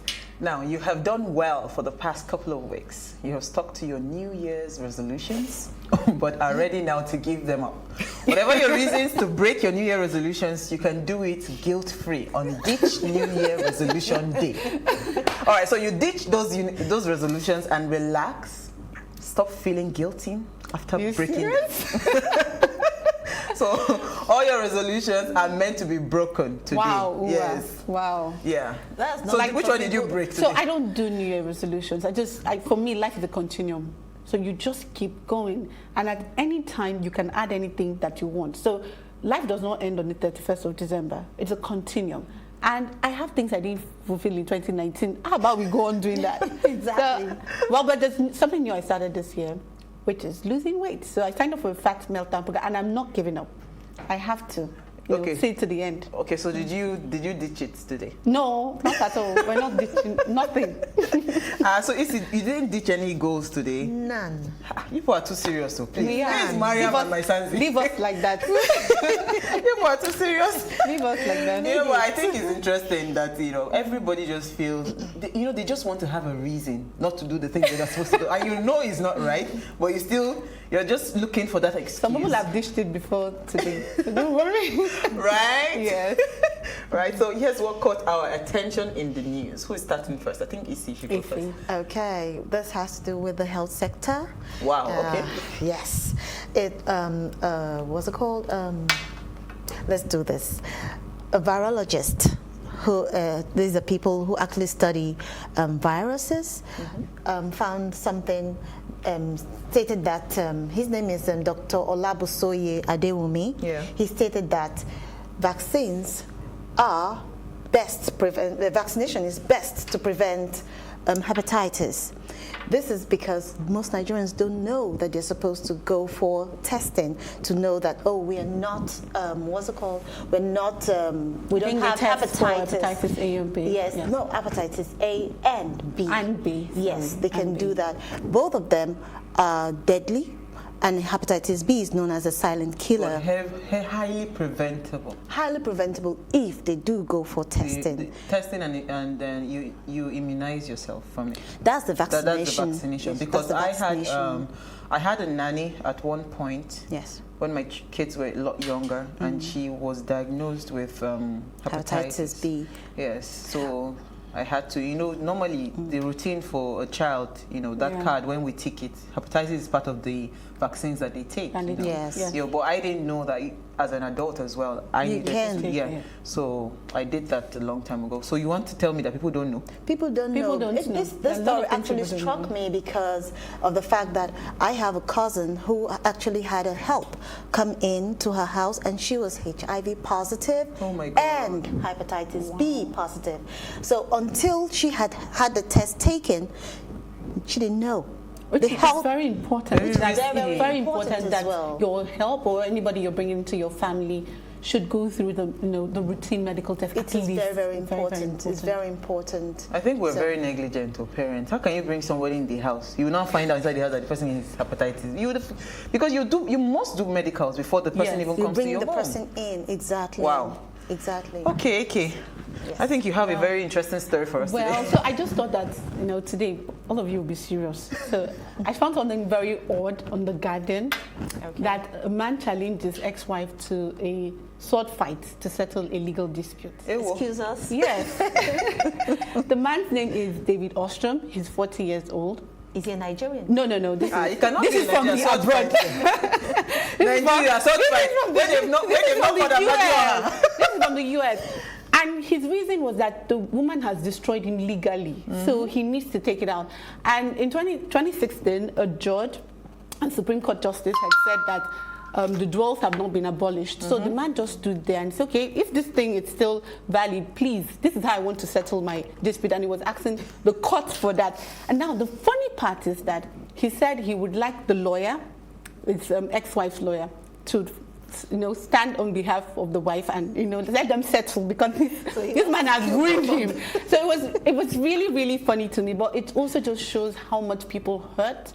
Exactly. And to what extent they're willing to go to just settle the matter. The man is frustrated. He is. I say, is this lawyer? I think this lawyer. But I think the lawyer was like, he should just go for a psychiatric evaluation because he doesn't think he's all right. But it was just funny to me. So I said, but it's actually psychological evaluation will not solve. Sword fight is actually, you must be mentally stable to fight. And so he's the lawyer's defense, the ex-wife's lawyer, saying that the man is not all right for him to even suggest that that's the way he should settle it. So it was just funny, and I said in the midst of everything. Well, it's a good funny story. Yes, let's just laugh at it. So we should start doing sword fight now, challenge. Okay, so for me, a rather sad story, because this keeps happening all the time, and it's almost like we're beginning to sound like what was that phrase that we use? Broken record. A broken record, yes. Because it was gathered that there was a building collapse, a two-story building collapse. And this building collapse, according to the reports in the Nation, was that this collapse happened because of structural instability. Always. You know, so the Director General of the Lagos State Emergency Agency, Dr. Olufemi Oke, said that no casualty was recorded according to that. So we're happy. That's a good and there one. was a swift response, you know, from the team. But we keep saying this, that, you know, I'm so happy that we're discussing, because part of our schedule for this month. Where did this take place? We're discussing, what's it called? The architecture, the business of architecture in Nigeria. And I'm happy about the guests that are coming, because we need to really, you know, what are the measures that are put in place in terms of buildings, you know. I remember when we were erecting our structure, you know, when my brother-in-law saw the foundation, he was wondering that, are you taking, is it a story building, or what is it you're building? Because my dad is a builder, you know, so he's very, and he builds for multinationals.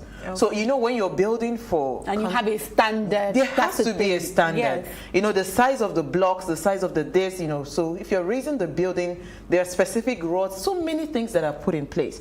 So when they are, while they are, because I see a lot of the marks on the buildings that by the Lagos State agencies and all of that, and I keep wondering, so with all these marks, yet we're still recording, you know, but I think collapses. The X symbol is to stop the structure, but they will go pay some money and they continue. And it's sometimes probably because they've not taken permission from Lagos State government to put erect the structure. So some of them erect, so that also probably would get a permission for 2-story and then erect a 4-story. Yeah.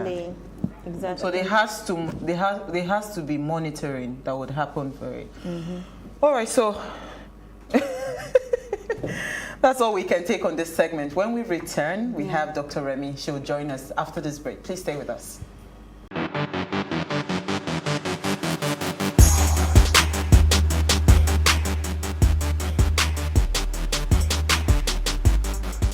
We're fresh into the new year, and The Advocate is marking its 1-year anniversary with a special edition. I didn't know condoms were free. That's the thing. Condoms are free? When you were talking about if a case of condom being free or not, I was just saying I have to phone a friend because I'm not really in that department. We have a lot of capacity. You know, we're change makers. There's nothing we cannot turn around. I've had friends that said that, you know what, when I got married, I didn't think that what I went through with my parents, I didn't think those things were going to repeat itself. And then I entered my own marriage and I saw myself exhibiting something. I'm like, no, I need to take a break. We cannot build a nation without the strength of the youth and the wisdom of the elders. Nah.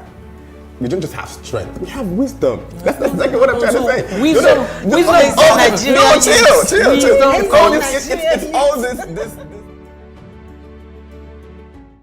We're one-on-one with the serial entrepreneur, Edose Ohen. There's always going to be negative connotations associated with people in general, especially groups of people.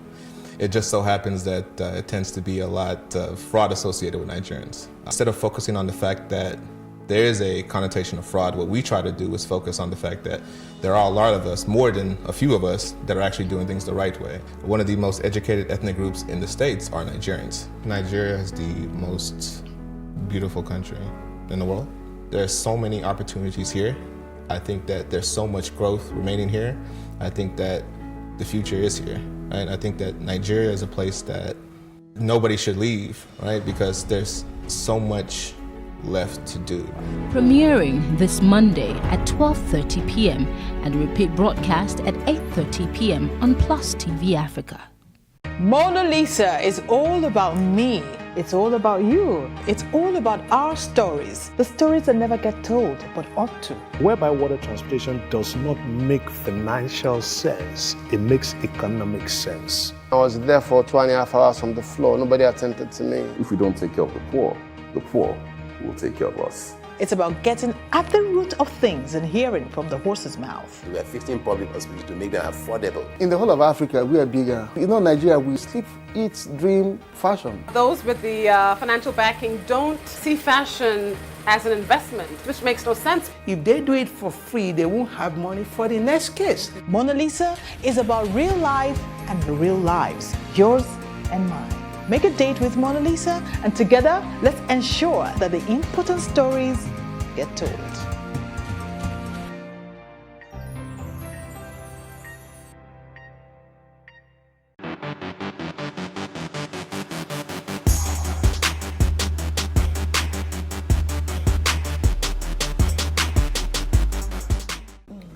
According to Guardian newspapers, it states that a recent update by the president of the Nigerian Medical Association, Francis Faduyile, that out of 75,000 Nigerian doctors registered with the Nigerian Medical Association, over 33,000 have left the country, leaving behind only about 42,000 of men.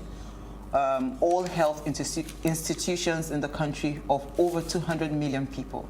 Now, this is really scary, but the health sector is also making some progress, like separation of the conjoined that successfully happened recently by a 78-member team in Abuja, and first kidney transplant at NISA Premier Hospital, also at Abuja.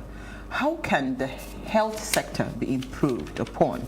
Remilekun Oniyide is a medical doctor licensed by the Medical and Dental Council of Nigeria and has experienced working in the government hospitals before moving on to working for a private hospital. She's a licensed basic life support and advanced cardiac life support provider by the American Heart Association, and she's also a mental health enthusiast and a volunteer at Postpartum Support Network Africa. Remember, you can join the conversations. Tweet to us at +TV Africa or at Ways Your Africa 1 with the hashtag Ways, or SMS 081-80384663. Thanks for joining us, Dr. Remy. Thank you for having me. Now, all these medical things, they're very, very, very heavy in the mouth, you know. So you pardon my mispronunciations or whatever. I think I would let Isi go first because she had an interesting question for you. Absolutely. When I saw your profile, I was wondering, cardiac support, I was wondering, what does it mean? So what is cardiac life support and what are the challenges around it? Okay, first, it's called Advanced Cardiac Life Support. Okay. It is like a service we render during emergencies, like maybe somebody is involved in a road traffic accident. So what are the things that you're supposed to do when you meet that kind of patient in the emergency room? Yeah. So at first you won't call for help, because for instance, maybe that is happening on the roadside, you want to call for help. So an ambulance is coming while at that point in time you're giving first aid to that patient, because time is of utmost importance for that patient. So if you lose time not doing anything for that patient, that patient might die before getting to the hospital. So basically, advanced cardiac life support is making sure that the respiratory system, the cardiac system is functioning to a large extent before the patient is transported to. So while in hospital. Transit, yes, you just give that support. Yeah, so it comprises of like, okay, at that point in time you're giving oxygen, you're doing CPR, and things like that. You're giving an IV. Yes, doctors too are involved in it. Paramedics. Yes, okay. so you're giving IV access, giving fluid while transporting the patient to. So I was just going to lean on her second question is, how is that working? Because you see someone just maybe passes out in public, and you see the way everybody just goes around, the way they manhandle. They bring out phone and they start recording. Yeah, that one is another sickness. But the way they manhandle, you know, the body or the person. So what are we doing, you know, to create awareness for this? Okay, well, unfortunately, there's not a lot happening in raising awareness about this, because I personally, why I took the course is just because I like to learn, and it was when I went for the course, it was very insightful for me because I did it after I had worked, that was after my housemanship, and seeing it, I was like, wow, so things can actually work like this. Why don't we do things like that in the hospital or when we find emergencies or accidents and all? But I just realized that it's a problem with the infrastructure. We don't have a lot of things, doctors don't have a lot of things to work with. So it's quite difficult giving that kind of service, because most of the time when you're giving that type of service, you need a defibrillator. So in most public hospitals, before you might get to see a defibrillator, it might take a while, maybe just have one. So it's really a yes, it's a struggle and it's a system problem. So that makes it quite difficult. So I'm licensed for it. So if I work in a place where I don't have the tools, then I can't provide that. You're as good as useless to the patient. Yeah. So first of all, let me ask you: are you running away? Please, say it on national TV. That's always an option for a Nigerian doctor. Oh my God! Because when I saw the figures, the numbers of doctors, and this is not, it happens that I know many of my friends, they are in Germany, they are in the US, we have some even in South Africa, in Ghana. Everybody is just anywhere but Nigeria, and that is a big issue for us. And we're complaining about the healthcare sector. As a medical doctor, because you have worked in the public health sector, like before moving to a private clinic, what do you think the main challenge is that makes it difficult for doctors to function here in Nigeria? And they are always running. Is it just about the money? No, you see, this is multifactorial. So for a Nigerian doctor, one of the challenges we face is, like I said, the system thing. So most doctors feel handicapped. You have a lot of knowledge, but you don't have the tools to work with. And I think in Nigeria, a lot of people don't understand this. So that's why most of the time when things happen, we now eventually blame the doctors. That is one. That's the system thing, not having the tools. Also, we don't have enough doctors in Nigeria. Like the statistics says, we have 72,000 doctors registered. And you can imagine that's like to 200 million Nigerians. What's supposed to be the standard for doctor-patient? It should be 1 to 500 patients. But now in Nigeria, we have like 1 to 2,000 to 5,000 patients. Well, the last actually overworked at the bottom line. Somebody gave a figure that it's actually like 1 to 6,000. Yes. In fact, in my head, it's 1 to 1 million. So you see, we don't have enough doctors. Doctors are overworked. You don't have the tools to work with, and also everybody wants good remuneration for work done. So that is another problem. The remuneration is not enough. So you're doing so much work for very little. You're earning very little. So an average Nigerian doctor has to practically hustle to put food on their table, especially people who have families and things like that. So. Okay, that brings me to. Sorry. AK was going to ask. I was going to ask a question about the budget, but I give up because she's just explained it all. And as I said earlier, we have budgeted, I think, for 2020 about roughly 450 billion. But more than 60 or 70% of it is recurrent expenditure. So they're paying for salaries and all that. There's little money to actually improve and get the infrastructure. And she just hit the nail on the head. So you have all the skills, you know what to do, but you don't have the tools to do it. It's so disheartening. And I think that there's been, like in the news recently, there's been just a lot of talk telling the government to please look at the budget, look at what we are assigning to the health sector. And I think that we should start considering looking for other avenues apart from the government. Now she's talking finance. You've worked in 2 different sectors. What would you really say? Are you doing, financially better in this segment? I mean, in this new private sector compared to where you were? No, not necessarily. It's like there's a standard. So there's no so much difference. Okay. There's no so much difference from what you get, what you earn working in the public sector and working in the private sector. What about the infrastructure? So when you go to the private sector, do they have better equipment? Do they have better services or things that could just give you an assurance? Is there a difference? Is there a marked difference? Okay, now it depends. Now, so for private, for the private sector, it depends on who their target customers are.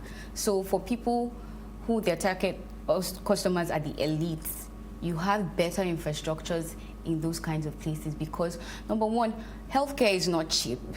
Do you understand? So to get good healthcare in a private hospital, you have to pay so much money.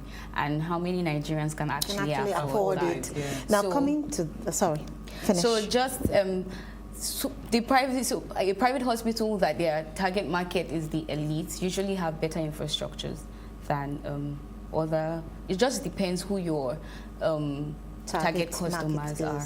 Okay, so this brings me to the question of NIHS, which is the National Health Insurance Scheme, which was introduced in 2005 by the federal government. Yeah. So how effective has it been in Nigeria currently? Because a lot of people in Nigeria are not aware of this. So how effective has it been? Has it been a failure in Nigeria currently? Okay, I won't say the scheme has been a failure because I think it's a work in progress. So it's something people are beginning to embrace. So like companies or where people work just put their employees under the scheme, and they pay a certain amount monthly or yearly to access health services at any time they want, maybe including their spouse, their children, and things like that. But the problem is that are many Nigerians aware of how they can go about it? Because, for instance, the NHIS is not only restricted to people who are working, also people who do not have jobs or students and students, they can access this scheme, but I think the information is just not out there. And you know, again, Nigerians need to understand, I don't think Nigerians exactly believe so much in the health system, so it's a struggle now telling them, oh, pay this amount of money, because you come to the hospital and are not necessarily satisfied. So it's just a work in progress. I think it's beyond the health sector. Yeah. So Nigerians don't really believe in insurance. They don't believe in any insurance at all. But if you had one thing that you would fix today in our healthcare sector in Nigeria, what would that be? What would that be? It would be difficult to answer. Yes, because there's a lot. Yes. There's a lot. But if you say that, okay, at least if this is in place, you know, it will go this far in the healthcare sector. It will have a ripple effect on the others. Having the tools to work with, just having a favorable so it still goes back to condition. The infrastructure. Yes, just having the tools to work with and having. I can't really even pick one. I can't pick one. Wow. there's a lot. Have you ever had an overwhelming case in Nigeria? You know, with your experience especially in the private hospital. The government hospitals. Oh yes, because you know sometimes doctors that work in the public sector usually are usually overworked. I can remember one time, you know, when you do calls, and it means that you're working from 8 a.m. till the next morning, and sometimes we'll have to run clinics. So I was working 8 a.m. the previous day. I'm still at work as at 4 p.m. So obviously, I'm human now. I'll be really, really tired. So things like that, usually, that can be very, very challenging. Very challenging for me. You. Wow. Yeah. Okay, so I think we're a work in progress. Oh, yeah. If I want to summarize what Dr. Remy has said, but it's blink. It's really blink. But you see hope. Yeah. I think I am done with. We come back from the break. Dr. Emeka will join us. Please stay with us. We'll be right back.